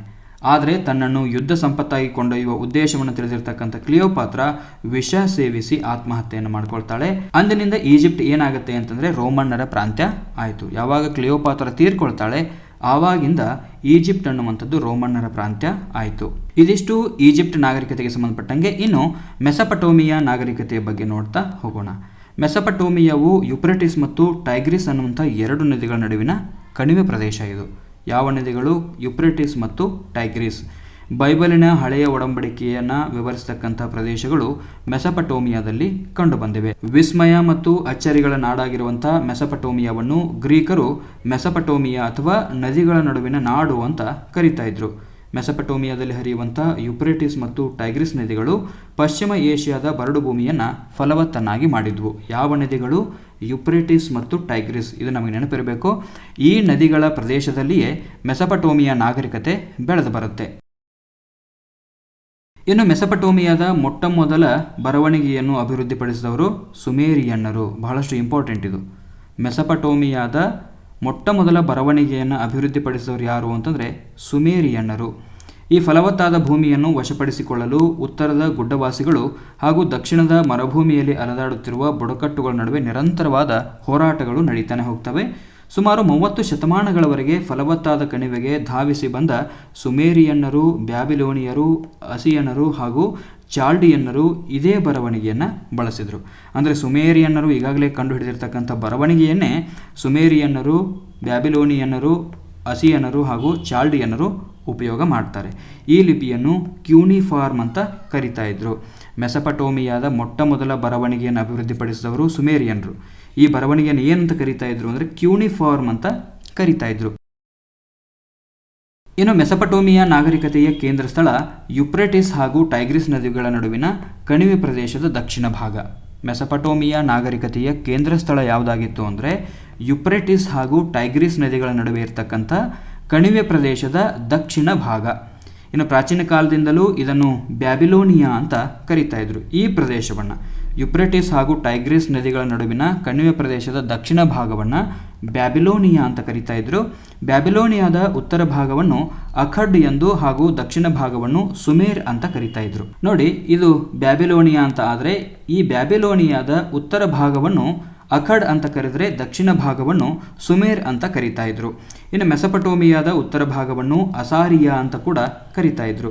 ಪ್ರಾಚೀನ ಜಗತ್ತಿನ 7 ವಿಸ್ಮಯಗಳಲ್ಲಿ ಒಂದಾಗಿರ್ತಕ್ಕಂಥ ಹಾಗೂ ದಂತಕಥೆಯಾದ ಬ್ಯಾಬಿಲೋನಿಯಾದ ತೂಗುವ ಉದ್ಯಾನ, ನೆಬೂಕಡ್ನೀಜರ್ ಗೊತ್ತಲ್ಲ, 2ನೇ ನೆಬೂಕಡ್ನೀಜರ್, ಬ್ಯಾಬಿಲೋನಿಯಾದ ತೂಗುವ ಉದ್ಯಾನ ಅಂತ ಬರುತ್ತೆ. ಇದನ್ನು 2ನೇ ನೆಬೂಕಡ್ನೀಜರ್ ನಿರ್ಮಾಣ ಮಾಡಿದ ಅಂತ ಹೇಳಲಾಗುತ್ತೆ. ಇದು ಎಲ್ಲಿತ್ತು ಅಂತಂದರೆ ಯುಪ್ರೆಟಿಸ್ ಮತ್ತು ಟೈಗ್ರಿಸ್ ನದಿಯ ದಂಡೆಯ ಮೇಲೆ ಸಾಮಾನ್ಯ ಶಕಪೂರ್ವ 7ನೇ ಶತಮಾನದಲ್ಲಿ ಇದನ್ನು ನಿರ್ಮಾಣ ಮಾಡಲಾಯಿತು. ಯಾವುದನ್ನು? ಬ್ಯಾಬಿಲೋನಿಯಾದ ತೂಗುವ ಉದ್ಯಾನವನ. ಇದು ಪ್ರಾಚೀನ ಜಗತ್ತಿನ 7 ವಿಸ್ಮಯಗಳಲ್ಲಿ ಒಂದು. ಇನ್ನು ಸೋಜಿಗ ಅಂತಂದರೆ ಬ್ಯಾಬಿಲೋನಿನ ಕ್ಯೂನಿಫಾರ್ಮ್ ದಾಖಲೆಗಳು ಹಾಗೂ ಅಲ್ಲಿನ ಅರಮನೆಗಳು ಬ್ಯಾಬಿಲೋನಿನ ನಗರ ಹಾಗೂ ಅದರ ಗೋಡೆಗಳನ್ನು ಉಲ್ಲೇಖಿಸುವಂತೆ ತೂಗುವ ಉದ್ಯಾನದ ಬಗ್ಗೆ ಎಳ್ಳಷ್ಟು ಮಾಹಿತಿ ಇಲ್ಲದೆ ಇರುವಂಥದ್ದು ಅಚ್ಚರಿಯನ್ನು ಮೂಡಿಸಿದೆ. ಬಹಳಷ್ಟು ಜನ ಹೇಳ್ತೀವಿ ಬ್ಯಾಬಿಲೋನಿಯಾದಲ್ಲಿ ತೂಗುವ ಉದ್ಯಾನ ಇತ್ತು ಅಂತ. ಆದರೆ ಸೋಜಿಗ ವಿಶೇಷ ಏನು ಅಂತಂದರೆ, ವಿಸ್ಮಯ ಏನು ಅಂತಂದರೆ, ಈ ಬ್ಯಾಬಿಲೋನಿನಲ್ಲಿರ್ತಕ್ಕಂಥ ಕ್ಯೂನಿಫಾರ್ಮ್ ಲಿಪಿ ಆಗಿರ್ಬೋದು, ಕ್ಯೂನಿಫಾರ್ಮ್ ದಾಖಲೆಗಳಾಗಿರ್ಬೋದು, ಹಾಗೆ ಅಲ್ಲಿರ್ತಕ್ಕಂಥ ಅರಮನೆಗಳಾಗಿರ್ಬೋದು, ಬ್ಯಾಬಿಲೋನಿನ ನಗರ ಹಾಗೂ ಅದರ ಗೋಡೆಗಳ ಮೇಲೆ ಎಲ್ಲೂ ಕೂಡ ತೂಗುವ ಉದ್ಯಾನದ ಬಗ್ಗೆ ಬರೆದಿಲ್ಲ. ಹೀಗಾಗಿ ಇದೊಂದು ಸೋಜಿಗದ ವಿಚಾರ. ಇನ್ನು ಬಹುತೇಕ ವಿದ್ವಾಂಸರು ತೂಗುವ ಉದ್ಯಾನವನ್ನು ಕಟ್ಟಿಸಿದವನು ದೊರೆ 2ನೇ ನೆಬೂಕಡ್ನೀಜರ್ ಅಂತ ಅಭಿಪ್ರಾಯ ಪಡ್ತಾರೆ. ಹಾಗಾದರೆ ಈ ನೆಬೂಕಡ್ನೀಜರ್ನ ಪತ್ನಿ ಯಾರು ಅಂದರೆ ಅಮೈಟಿಸ್. ಅರ್ಥ ಆಯ್ತಾ? 2ನೇ ನೆಬೂಕಡ್ನೀಜರ್ನ ಪತ್ನಿ ಯಾರು ಅಂತಂದರೆ ಅಮೆಟಿಸ್ ಅನ್ನುವಂಥವಳು. ಈಕೆ ಮೀಡ್ ಪ್ರದೇಶದವಳು. ಅಮೈಟಿಸ್ ರಾಣಿ ಎಲ್ಲಿಯವಳು ಅಂತಂದರೆ ಮೀಡ್ ಪ್ರದೇಶದವಳು. ಆ ಮೀಡ್ ಪ್ರದೇಶ ಬಹಳಷ್ಟು ಹಸಿರಾಗಿತ್ತು, ಬಹಳಷ್ಟು ಹಸಿರಿನಿಂದ ಕಂಗೊಳಿಸ್ತಾ ಇತ್ತು. ಹೀಗಾಗಿ ರಾಜ ನೆಬೂಕಡ್ನೆಜರ್ ಏನು ಮಾಡ್ತಾನೆ ಅಂತಂದರೆ ಅಮೈಟಿಸ್ಳ ತಾಯ್ನಾಡಿನಲ್ಲಿರ್ತಕ್ಕಂಥ ಬೆಟ್ಟ, ಮರಗಿಡಗಳ ಹಸಿರಿನ ಸುಂದರ ಪರಿಸರವನ್ನು ಮತ್ತೆ ಆಕೆಗೆ ನಿರ್ಮಾಣ ಮಾಡಿಕೊಡಬೇಕು, ಆಕೆಯ ಬೇಸರವನ್ನು ಕಳಿಬೇಕು ಅಂತ ಆಕೆಯನ್ನು ಸಂತೈಸಲಿಕ್ಕೆ ನೆಬೂಕಡ್ನೆಜರ್ ತೂಗುವ ಉದ್ಯಾನವನ್ನು ಏನು ಮಾಡ್ತಾನೆ ಅಂತಂದರೆ ನೆಬೂಕಡ್ನೆಜರ್ ನಿರ್ಮಾಣ ಮಾಡ್ತಾನೆ. ಯಾರ ಸಲುವಾಗಿ? ಅಮೈಟಿಸ್ ರಾಣಿಯ ಸಲುವಾಗಿ. ತೂಗುವ ಉದ್ಯಾನವನ್ನು ಯಾರು ನಿರ್ಮಾಣ ಮಾಡಿದ್ರು ಅನ್ನುವಂಥದ್ದು ಒಂದು ಅಭಿಪ್ರಾಯ ಆಯಿತು. ಎರಡನೇ, ನೆಬೂಕಡ್ನೆಜರ್ ನಿರ್ಮಾಣ ಮಾಡಿದ ತನ್ನ ರಾಣಿಯಾಗಿರ್ತಕ್ಕಂಥ ಅಮೈಟಿಸ್ಳ ಬೇಸರವನ್ನು ಕಳೆಯಲಿಕ್ಕೆ ಅಂತ ಒಂದು ಇತಿಹಾಸ ತಜ್ಞರು ಹೇಳೋದಾದರೆ, ಇನ್ನು ಕೆಲವರು ಏನು ಹೇಳ್ತಾರೆ ಅಂತಂದರೆ ಈ ತೂಗುವ ಉದ್ಯಾನವನ್ನು ನಿರ್ಮಾಣ ಮಾಡಿರ್ತಕ್ಕಂಥ ಕೀರ್ತಿ ಅಸ್ಸಾರಿಯಾದ ರಾಣಿಯಾಗಿದ್ದ ಸಮ್ಮೂರಾಮತಳಿಂದ ಇದು ನಿರ್ಮಾಣ ಆಯಿತು ಅಂತ ಹೇಳ್ತಾರೆ. ಹಾಗಾದರೆ ವಾಸ್ತವದಲ್ಲಿ ಈ ಉದ್ಯಾನ ತೂಗುತ್ತಾ ಇತ್ತ ಅಂತ ಕೆಲವರು ಕೇಳ್ಬೋದು. ವಾಸ್ತವದಲ್ಲಿ ಈ ಉದ್ಯಾನವನ ಗಾಳಿಯಲ್ಲಿ ಏನು ತೂಗುತ್ತಾ ಇರಲಿಲ್ಲ. ಮರಗಿಡಗಳನ್ನು ಜಿಗ್ಗುರಾಟಿನ ವಿವಿಧ ಹಂತಗಳಲ್ಲಿ ಕೃಷಿಯನ್ನು ಮಾಡಲಾಗಿತ್ತು. ಜಿಗ್ಗುರಾಟ್ ಅಂದರೆ ಒಂದು ಬೆಟ್ಟ, ಅದು ಆ ಬೆಟ್ಟದಲ್ಲಿ ಏನು ಮಾಡಲಾಗ್ತಾ ಇತ್ತು ಅಂತಂದರೆ ವಿವಿಧ ಹಂತಗಳಲ್ಲಿ ಗಿಡಗಳನ್ನು ನಾಟಿ ಮಾಡಲಾಗ್ತಾ ಇತ್ತು, ಕೃಷಿ ಮಾಡಲಾಗ್ತಾ ಇತ್ತು. ಈ ವಿವಿಧ ಹಂತಗಳಲ್ಲಿ ನಾಟಿ ಮಾಡಲಾಗಿರ್ತಕ್ಕಂಥ ಗಿಡಗಳು ಏನು ಮಾಡ್ತಾ ಇದ್ವು ಅಂತಂದರೆ ಜೋತು ಬಿದ್ದ ರೀತಿಯಲ್ಲಿ ತೂಗುತ್ತಿದ್ದ ಕಾರಣ ನೋಡುಗರಿಗೆ ಇದು ಹೆಂಗೆ ಕಾಣ್ತಾ ಇತ್ತು ಅಂದರೆ ಒಂದು ತೂಗುವ ಉದ್ಯಾನದಂಗೆ ಕಾಣ್ತಾ ಇತ್ತು. ಅರ್ಥ ಆಯ್ತಾ? ಬೆಟ್ಟದ ಮೇಲೆ, ಜಿಗ್ಗುರಾಟ್ ಬೆಟ್ಟದ ಮೇಲೆ ಏನು ಮಾಡಲಾಗ್ತಾ ಇತ್ತು ಅಂದರೆ ಹಂತ ಹಂತವಾಗಿ ಈ ಗಿಡಗಳನ್ನು ನೆಡಲಾಗಿತ್ತು. ಇವು ಗಾಳಿ ಬಿಟ್ಟಾಗ ಏನಾಗ್ತಾ ಇತ್ತು ಅಂದರೆ ಒಂದೊಂದು ಹಂತವಾಗಿ ಇದು ತೂಗದಂಗೆ ಕಾಣ್ತಾ ಇತ್ತು. ಹೀಗಾಗಿ ಇದನ್ನು ತೂಗುವ ಉದ್ಯಾನವನ ಅಂತ ಕರೀತಾ ಇದ್ರು. ಇನ್ನು ಯುಪ್ರಟಿಸ್ ನದಿಯಿಂದ ಇವುಗಳಿಗೆ ನೀರನ್ನು ಹಾಯಿಸಲಾಗ್ತಾ ಇತ್ತು. ಹಾಗಾದರೆ ಈ ತೂಗುವ ಉದ್ಯಾನಕ್ಕೆ ನೀರನ್ನು ಎಲ್ಲಿಂದ ಹಾಯಿಸಲಾಗ್ತಾ ಇತ್ತು ಅಂತಂದರೆ ಯುಪ್ರಟಿಸ್ ನದಿಯಿಂದ ಇವುಗಳಿಗೆ ನೀರನ್ನು ಹಾಯಿಸಲಾಗ್ತಾ ಇತ್ತು. ಮೆಸೊಪಟೋಮಿಯಾದ ಚರಿತ್ರೆಯು ಒಂದು ಕೊನೆಯಿಲ್ಲದ ಹಗೆತನ ಮತ್ತು ಸಂಘರ್ಷಗಳ ಕಥೆಯಾಗಿದ್ದು, ಉತ್ತರದ ಗುಡ್ಡ ನಿವಾಸಿಗಳಾಗಿರ್ತಕ್ಕಂಥ ಸುಮೇರಿಯನ್ನರು ಇಲ್ಲಿಗೆ ಬಂದ ಮೊದಲಿಗರು. ಇನ್ನು ಸುಮೇರಿಯನ್ನರು ತಮ್ಮ ದೇವರುಗಳನ್ನು ಬೆಟ್ಟದ ತಪ್ಪಲಿನ ಮೇಲೆ ಆರಾಧನೆ ಮಾಡ್ತಾ ಇದ್ರು. ನಂತರ ಸಮತಟ್ಟಾದ ಪ್ರದೇಶಕ್ಕೆ ಬಂದು ನೆಲೆಸಿದ ಮೇಲೆ ಕೃತಕವಾದ ಬೆಟ್ಟಗಳನ್ನು ಕಟ್ಟಿ ಅದರ ಮೇಲೆ ಆರಾಧನಾ ಸ್ಥಳಗಳನ್ನು ಕಟ್ಕೊಂಡ್ರು. ಇಂತಹ ಆರಾಧನಾ ಸ್ಥಳಗಳನ್ನೇ ಜಿಗ್ಗುರಾಟ್ ಅಂತ ಕರಿತಾ ಇದ್ರು. ಸುಮೇರಿಯನ್ರು ಮೊದಲು ಏನು ಮಾಡ್ತಾ ಇದ್ರು ಅಂತಂದರೆ ತಮ್ಮ ದೇವರುಗಳನ್ನು ಬೆಟ್ಟದ ಮೇಲೆ ಇರ್ತಕ್ಕಂಥ ತಪ್ಪಲಿನಲ್ಲಿ ಆರಾಧನೆ ಮಾಡ್ತಾ ಇದ್ರು. ನಂತರ ಅವರು ಯಾವಾಗ ಸಮತಟ್ಟಾದ ಪ್ರದೇಶಕ್ಕೆ ಬಂದರು ಆವಾಗ ತಮ್ಮ ದೇವರನ್ನು ಆರಾಧನೆ ಮಾಡಬೇಕಲ್ಲ. ಹೀಗಾಗಿ ಅವ್ರು ಏನು ಮಾಡ್ಕೊಂಡ್ರು ಅಂತಂದರೆ ಕೃತಕವಾದ ಬೆಟ್ಟಗಳನ್ನ ನಿರ್ಮಾಣ ಮಾಡಿ ಅದರ ಮೇಲೆ ತಮ್ಮ ದೇವರುಗಳ ಆರಾಧನಾ ಸ್ಥಳಗಳನ್ನು ಕಟ್ಕೊಳ್ತಾರೆ. ಇಂತಹ ಆರಾಧನಾ ಸ್ಥಳಗಳನ್ನೇ ಜಿಗ್ಗುರಾಟ್ ಅಂತ ಕರೀತಾರೆ. ಇಲ್ಲಿ ಹಿಂದೆ ತೂಗುವ ಉದ್ಯಾನವನದ ಬಗ್ಗೆ ನಾವು ನೋಡ್ಕೊಂಡ್ವಲ್ಲ, ಈ ತೂಗುವ ಉದ್ಯಾನವನವು ಕೂಡ ಜಿಗ್ಗುರಾಟ್ನ ಮೇಲೆ ನಿರ್ಮಾಣವಾಗಿರ್ತಕ್ಕಂಥ ಉದ್ಯಾನವನ. ಹೀಗಾಗಿನೇ ಅದು ಗಾಳಿ ಬಿಟ್ಟಾಗ ತೂಗುವಂಗೆ ಕಾಣ್ತಾ ಇತ್ತು. ಇವುಗಳನ್ನು ನಾವು ಜಿಗ್ಗುರಾಟ್ ಅಂತ ಕರಿತಾ ಇದ್ವಿ. ಹಾಗಾದರೆ ಯಹೂದಿಗಳು ಈ ಗೋಪುರಗಳನ್ನು ಬೆಬೆಲ್ನ ಗೋಪುರಗಳು ಅಂತ ಕರೀತಾರೆ. ಅರ್ಥ ಆಯ್ತಾ? ಸುಮೇರಿಯನ್ನರು ಆರಾಧನೆ ಮಾಡ್ತಾ ಇರ್ತಕ್ಕಂಥ ಸ್ಥಳಗಳಾದ ಜಿಗ್ಗುರಾಟ್ಗಳನ್ನು ಯಹೂದಿಗಳು ಏನಂತ ಕರೀತಾರೆ ಅಂತಂದರೆ ಬೆಬೆಲ್ನ ಗೋಪುರಗಳು ಅಂತ ಕರೀತಾರೆ. ಇನ್ನು ಹಮ್ಮುರಬಿಯ ಕಾನೂನು ಸಂಹಿತೆ ಕೂಡ ಅತ್ಯಂತ ಜಗತ್ಪ್ರಸಿದ್ಧವಾಗಿರ್ತಕ್ಕಂಥದ್ದು. ಹಮ್ಮುರಬಿಯ ಕಾನೂನು ಸಂಹಿತೆ ಇತ್ತು ಅಂತ ಹೇಳಲಿಕ್ಕೆ ಮುಖ್ಯವಾಗಿ ಆಧಾರ ನಮಗೆ ಯಾವಾಗ ಸಿಗುತ್ತೆ ಅಂದರೆ 1901ರಲ್ಲಿ ಪತ್ತೆ ಮಾಡಲಾಗಿರ್ತಕ್ಕಂಥ ಒಂದು ಶಿಲಾಶಾಸನದಲ್ಲಿ ಹಮ್ಮುರಬಿಯ ಕಾನೂನು ಸಂಹಿತೆ ಇತ್ತು ಅಂತ ಹೇಳಲಾಗುತ್ತೆ. ಈ ಶಿಲಾಶಾಸನವನ್ನು ಇಂದು ಪ್ಯಾರಿಸ್ಸಿನ ಲೋರ್ ಸಂಗ್ರಹಾಲಯದಲ್ಲಿ ಇಡಲಾಗಿದೆ. ಯಾವ ಸಂಗ್ರಹಾಲಯದಲ್ಲಿ? ಲೋರ್ ಅನ್ನುವಂಥ ಸಂಗ್ರಹಾಲಯದಲ್ಲಿ. ಇನ್ನು ಹಮ್ಮುರಬಿಯ ಸಂಹಿತೆ ಕಣ್ಣಿನ ಬದಲು ಕಣ್ಣು ಮತ್ತು ಹಲ್ಲಿನ ಬದಲು ಹಲ್ಲು ಅನ್ನುವಂಥ ತರ್ಕವನ್ನು ಪ್ರತಿಪಾದನೆ ಮಾಡಲಾಗ್ತಾ ಇತ್ತು. ಹಮ್ಮುರಬಿಯ ಸಂಹಿತೆಯು ನಮಗೆ ಲಭ್ಯವಿರುವ ಅತ್ಯಂತ ಪುರಾತನ ನಿಯಮಗಳಲ್ಲಿ ಒಂದೆನಿಸಿದೆ. ಮಹಿಳೆ ಹಾಗೂ ಗುಲಾಮರುಗಳನ್ನು ಒಳಗೊಂಡಂತೆ ಬ್ಯಾಬಿಲೋನಿನ ಸಮಾಜದ ಎಲ್ಲ ವರ್ಗಗಳ ರಕ್ಷಣೆಗಾಗಿಯೇ ಈ ನಿಯಮಗಳನ್ನು ರಚಿಸಿರಬೇಕು ಅಂತ ಹೇಳಲಾಗುತ್ತೆ. ಕ್ರಿಸ್ತಪೂರ್ವ 4000 ವರ್ಷದಲ್ಲಿ ಸುಮೇರಿಯನ್ನರು ಮೆಸೊಪಟೋಮಿಯಾವನ್ನು ಪ್ರವೇಶ ಮಾಡಿದ್ರು. ಇನ್ನು ಈ ಸುಮೇರಿಯನ್ನರನ್ನು ಅರೇಬಿಯಾ ಮರುಭೂಮಿಯ ಬುಡಕಟ್ಟಿನಲ್ಲಿ ಒಂದಾಗಿರ್ತಕ್ಕಂಥ ಅಕಾಡಿಯನ್ನರು ಪರಾಭವಗೊಳಿಸ್ತಾರೆ. ಸುಮೇರಿಯನ್ನರನ್ನು ಸೋಲಿಸಿದವರು ಯಾರು? ಅಕಾಡಿಯನ್ನರು. ಇವರು ಸಿಮೈಟ್ಸ್ ಅಂತಾನೆ ಪ್ರಚಲಿತದಲ್ಲಿದ್ದರು. ಅಕಾಡಿಯನ್ನರನ್ನು ಏನಂತ ಕರಿತಾ ಇದ್ರು? ಸಿಮೈಟ್ಸ್ ಅಂತ ಕರಿತಾ ಇದ್ರು. ಈ ಸಿಮೈಟ್ಸ್ ಯಾರನ್ನ ಸೋಲಿಸಿದ್ರು? ಸುಮೇರಿಯನ್ನರನ್ನ ಸೋಲಿಸಿದ್ರು. ಇನ್ನು ಇದಾದ ನಂತರ 1000 ವರ್ಷಗಳ ನಂತರ ಮತ್ತೊಂದು ಸಿಮೆಟಿಕ್ ಬುಡಕಟ್ಟಾಗಿರ್ತಕ್ಕಂಥ ಅಮೋರೈಟರ ಆಳ್ವಿಕೆಗೆ ಅಕಾಡಿಯನ್ನರು ತುತ್ತಾಗ್ತಾರೆ. ಸುಮೇರಿಯನ್ನರನ್ನು ಅಕಾಡಿಯನ್ನರು ಸೋಲಿಸಿದ್ರು. ಈ ಅಕಾಡಿಯನ್ನರನ್ನು ಸೋಲಿಸಲಿಕ್ಕೆ ಅಮೋರೈಟರು ಬಂದರು. ಈ ಅಮೋರೈಟರ ಪ್ರಸಿದ್ಧ ದೊರೆಯೇ ಹಮ್ಮುರಬಿ. ಹಮ್ಮುರಬಿಯ ಕಾನೂನು ಸಂಹಿತೆ ನಮಗೆಲ್ಲ ಗೊತ್ತಿದೆ. ಕಣ್ಣಿಗೆ ಕಣ್ಣು, ಹಲ್ಲಿಗೆ ಹಲ್ಲು ಅನ್ನುವಂಥ ತರ್ಕವನ್ನು ಹೊಂದಿರತಕ್ಕಂಥ ಕಾನೂನು ಸಂಹಿತೆಯನ್ನು ಹಮ್ಮುರಬಿ ಜಾರಿಗೆ ತರ್ತಾನೆ. ಈ ಹಮ್ಮುರಬಿ ಯಾರ ಅರಸ ಅಂತಂದರೆ ಅಮೋರೈಟರ ಅರಸ. ಈ ಅಮೋರೈಟರು ಅಕಾಡಿಯನ್ನರನ್ನು ಸೋಲಿಸ್ತಾರೆ. ಈ ಅಕಾಡಿಯನ್ನರು ಸುಮೇರಿಯನ್ನರನ್ನು ಸೋಲಿಸಿ ಇಲ್ಲಿ ಉಳ್ಕೊಂಡಿದ್ರು. ಇನ್ನು ಪವಿತ್ರ ನಗರವಾಗಿರ್ತಕ್ಕಂಥ ಬ್ಯಾಬಿಲೋನಿನಲ್ಲಿ ಅದ್ವಿತೀಯವಾದ ಅರಮನೆಯೊಂದನ್ನು ಹಮ್ಮುರಬಿ ಏನು ಮಾಡ್ತಾನೆ ಅಂದರೆ ತನಗೋಸ್ಕರ ಕಟ್ಟಿಸಿಕೊಳ್ತಾನೆ. ತನ್ನ ಜನತೆಗೆ ಕೆಲವು ನಿಯಮಗಳನ್ನು ರೂಢಿಸಿ ಪ್ರಾಚೀನ ವಿಶ್ವದಲ್ಲೇ ಬ್ಯಾಬಿಲೋನಿಯಾದ ರಾಜ್ಯವು ಅತ್ಯುತ್ತಮ ಆಡಳಿತಕ್ಕೆ ಒಳಗಾಗಿರ್ತಕ್ಕಂಥ ಸಾಮ್ರಾಜ್ಯ ಅನ್ನುವಂಥ ಖ್ಯಾತಿಗೆ ಗುರಿಯಾಗಲು ಹಮ್ಮುರಬಿ ಕಾರಣನಾಗ್ತಾನೆ. ಇದಾದ ನಂತರ ಅಮೋರೈಟರ್ ನಂತರ ಹಿಟೈಟರು ಫಲವತ್ತಾದ ಈ ಕಣಿವೆ ಪ್ರದೇಶವನ್ನು ವಶಪಡಿಸಿಕೊಳ್ತಾರೆ. ಇನ್ನು ಅಶುರ ಅನ್ನುವಂಥ ಮರುಭೂಮಿಯ ದೇವರ ಅನುಯಾಯಿಗಳಾದ ಅಸ್ಸೀರಿಯನ್ನರು ಹಿಟೈಟರನ್ನು ಪರಾಭವಗೊಳಿಸಿದರು. ಅರ್ಥ ಆಯ್ತಾ? ಸಾಮಾನ್ಯ ಶಕ ಪೂರ್ವ 7ನೇ ಶತಮಾನದಲ್ಲಿ ಮತ್ತೊಂದು ಸಿಮೆಟಿಕ್ ಬುಡಕಟ್ಟಾಗಿರ್ತಕ್ಕಂಥ ಚಾಲ್ಡಿಯನ್ನರು ಬ್ಯಾಬಿಲೋನನ್ನು ಮರುಸ್ಥಾಪಿಸಿ ಅದನ್ನು ಆ ಕಾಲದ ಅತ್ಯಂತ ಪ್ರಮುಖ ರಾಜಧಾನಿಯನ್ನಾಗಿ ಮಾಡಿಕೊಳ್ತಾರೆ. ಚಾಲ್ಡಿಯನ್ನರ ಸರ್ವಶ್ರೇಷ್ಠ ದೊರೆ ನೆಬೂಕಡ್ನೆಜರ್ ಈತನೇ ತೂಗುವ ಉದ್ಯಾನವನ್ನು ನಿರ್ಮಾಣ ಮಾಡಿದ ಅಂತ ಹೇಳಲಾಗುತ್ತೆ. ನೆಬೂಕಡ್ನೆಜರ್ ವೈಜ್ಞಾನಿಕ ಅಧ್ಯಯನಕ್ಕೆ ಸಾಕಷ್ಟು ಉತ್ತೇಜನವನ್ನು ನೀಡಿದ್ದ ಅಂತ ಕೂಡ ಹೇಳಲಾಗುತ್ತೆ. ಇನ್ನು 200 ವರ್ಷಗಳ ನಂತರ ಅಲೆಕ್ಸಾಂಡರ್ನು ಸಿಮೆಟಿಕ್ ಜನಾಂಗಗಳಿಂದ ಆವೃತವಾದ ಈ ಬ್ಯಾಬಿಲೋನ್ ಪ್ರದೇಶವನ್ನು ಗ್ರೀಕರ ಒಂದು ಪ್ರಾಂತ್ಯವನ್ನಾಗಿ ಮಾಡಿಕೊಳ್ತಾನೆ. ಇದಿಷ್ಟು ಮೆಸೊಪಟೋಮಿಯಾ ನಾಗರಿಕತೆಗೆ ಸಂಬಂಧಪಟ್ಟಂಗೆ. ಇನ್ನು ನೇರವಾಗಿ ನಾವು ಚೀನಾದ ನಾಗರಿಕತೆಯ ಬಗ್ಗೆ ಅಭ್ಯಾಸ ಮಾಡ್ತಾ ಹೋಗೋಣ. ಚೀನಾದ ನಾಗರಿಕತೆ ಆರಂಭದಲ್ಲಿ ಹೇಳಿದಂಗೆ ಎಲ್ಲ ನಾಗರಿಕತೆಗಳು ನದಿಯ ದಡದಲ್ಲಿ ನಿರ್ಮಾಣ ಆಗಿರೋದ್ರಿಂದಾಗಿ ಚೀನಾ ನಾಗರಿಕತೆ ಕೂಡ ಹವಾಂಗೋ ನದಿಯ ದಡದಲ್ಲಿ ನಿರ್ಮಾಣ ಆಗುತ್ತೆ. ಈ ಹವಾಂಗೋ ನದಿಯನ್ನು ಚೀನಾದ ದುಗುಡ ಅಂತ ಕರೀತಾರೆ. ಚೀನಾದ ದುಗುಡ ಯಾವ ನದಿ? ಹವಾಂಗೋ ನದಿ. ಹವಾಂಗೋ ನದಿಯನ್ನು ಚೀನಾದ ದುಗುಡ ಅಂತ ಕರೆಯಲಾಗುತ್ತೆ. ಯಾಕೆ ಹಂಗೆ ಅದನ್ನು ಕರೀತಾರೆ? ಹವಾಂಗೋ ನದಿ ಏನು ಮಾಡ್ತಾ ಇತ್ತು ಅಂತಾರೆ, ಆಗಿಂದಾಗೆ ತನ್ನ ಹಾದಿಯನ್ನು ಬದಲಿ ಮಾಡ್ತಾ ಇತ್ತು. ಇದರಿಂದಾಗಿ ಮನೆಗಳು, ಕೃಷಿ ಭೂಮಿಗಳು ಈ ನದಿಯ ನೆರೆಗೆ ಆಹುತಿ ಆಗ್ತಾ ಇದ್ವು. ಹಾಗಾಗಿ ಅಲ್ಲಿನ ಕಾಲುವೆಗಳನ್ನೆಲ್ಲ ಇದು ನಿಷ್ಕ್ರಿಯಗೊಳಿಸ್ತಾ ಇತ್ತು. ಈ ಕಾರಣಕ್ಕಾಗಿ ಅಲ್ಲಿನ ಜನ ಹವಾಂಗೋ ನದಿಯನ್ನು ಚೀನಾದ ದುಃಖದ ಪ್ರತೀಕ ಅಂತ ಕರಿತಾ ಇದ್ರು. ಚೀನಾದ ದುಃಖದ ಪ್ರತೀಕ ಯಾವುದು? ಹವಾಂಗೋ ನದಿ. ಯಾಕೆ ಹಾಗೆ ಕರಿತಾ ಇದ್ರು ಅನ್ನುವಂಥದ್ದನ್ನು ಕೂಡ ಹೇಳಿದೆ ನಾನು. ಇನ್ನು ಪ್ರಾಕ್ತನ ಶಾಸ್ತ್ರದ ಆಧಾರದ ಮೇಲೆ ಚೀನಾ ನಾಗರಿಕತೆಯ ಪ್ರಥಮ ರಾಜಮನೆತನ ಯಾವುದು ಅಂದರೆ ಶಾನ್ ರಾಜಮನೆತನ. ಇನ್ನು ಶಾಂಗ್ ರಾಜಮನೆತನವನ್ನು ಅವರ ನೆರೆಯ ಚೌ ಮನೆತನವು ಪರಾಭವಗೊಳಿಸಿ ಅಧಿಕಾರವನ್ನು ಪಡೆದುಕೊಳ್ಳುತ್ತೆ. ಚೀನಾದ ಸಾಮ್ರಾಜ್ಯವು ಹಲವು ಸಣ್ಣ ಸಂಸ್ಥಾನಗಳನ್ನು ಒಳಗೊಂಡಿತ್ತು. ಸಣ್ಣ ಸಣ್ಣ ಸಂಸ್ಥಾನಗಳನ್ನು ಒಂದುಗೂಡಿಸಿ 7 ದೊಡ್ಡ ರಾಜ್ಯಗಳನ್ನು ನಿರ್ಮಾಣ ಮಾಡಲಾಯಿತು. ಹೀಗೆ ಸೃಷ್ಟಿಯಾದ ಪ್ರತಿಯೊಂದು ರಾಜ್ಯವು ಕೂಡ ತನ್ನ ಸಾಮ್ರಾಜ್ಯದ ರಕ್ಷಣೆಗಾಗಿ ತನ್ನ ಗಡಿಯುದ್ದಕ್ಕೂ ಸ್ವತಂತ್ರವಾದ ಗೋಡೆಗಳನ್ನು ಕಟ್ಕೊಂಡಿತ್ತು. ಎಷ್ಟು ರಾಜ್ಯಗಳು? 7 ರಾಜ್ಯಗಳು. 7 ಸಣ್ಣ ಪುಟ್ಟ ರಾಜ್ಯಗಳು ಏನು ಮಾಡ್ಕೊಂಡಿದ್ವು ಅಂದರೆ ತಮ್ಮ ಗಡಿಯ ಸಂರಕ್ಷಣೆಗಾಗಿ ಸ್ವತಂತ್ರವಾಗಿರ್ತಕ್ಕಂಥ ಬೃಹತ್ ಗೋಡೆಗಳನ್ನು ಕಟ್ಕೊಂಡಿದ್ವು.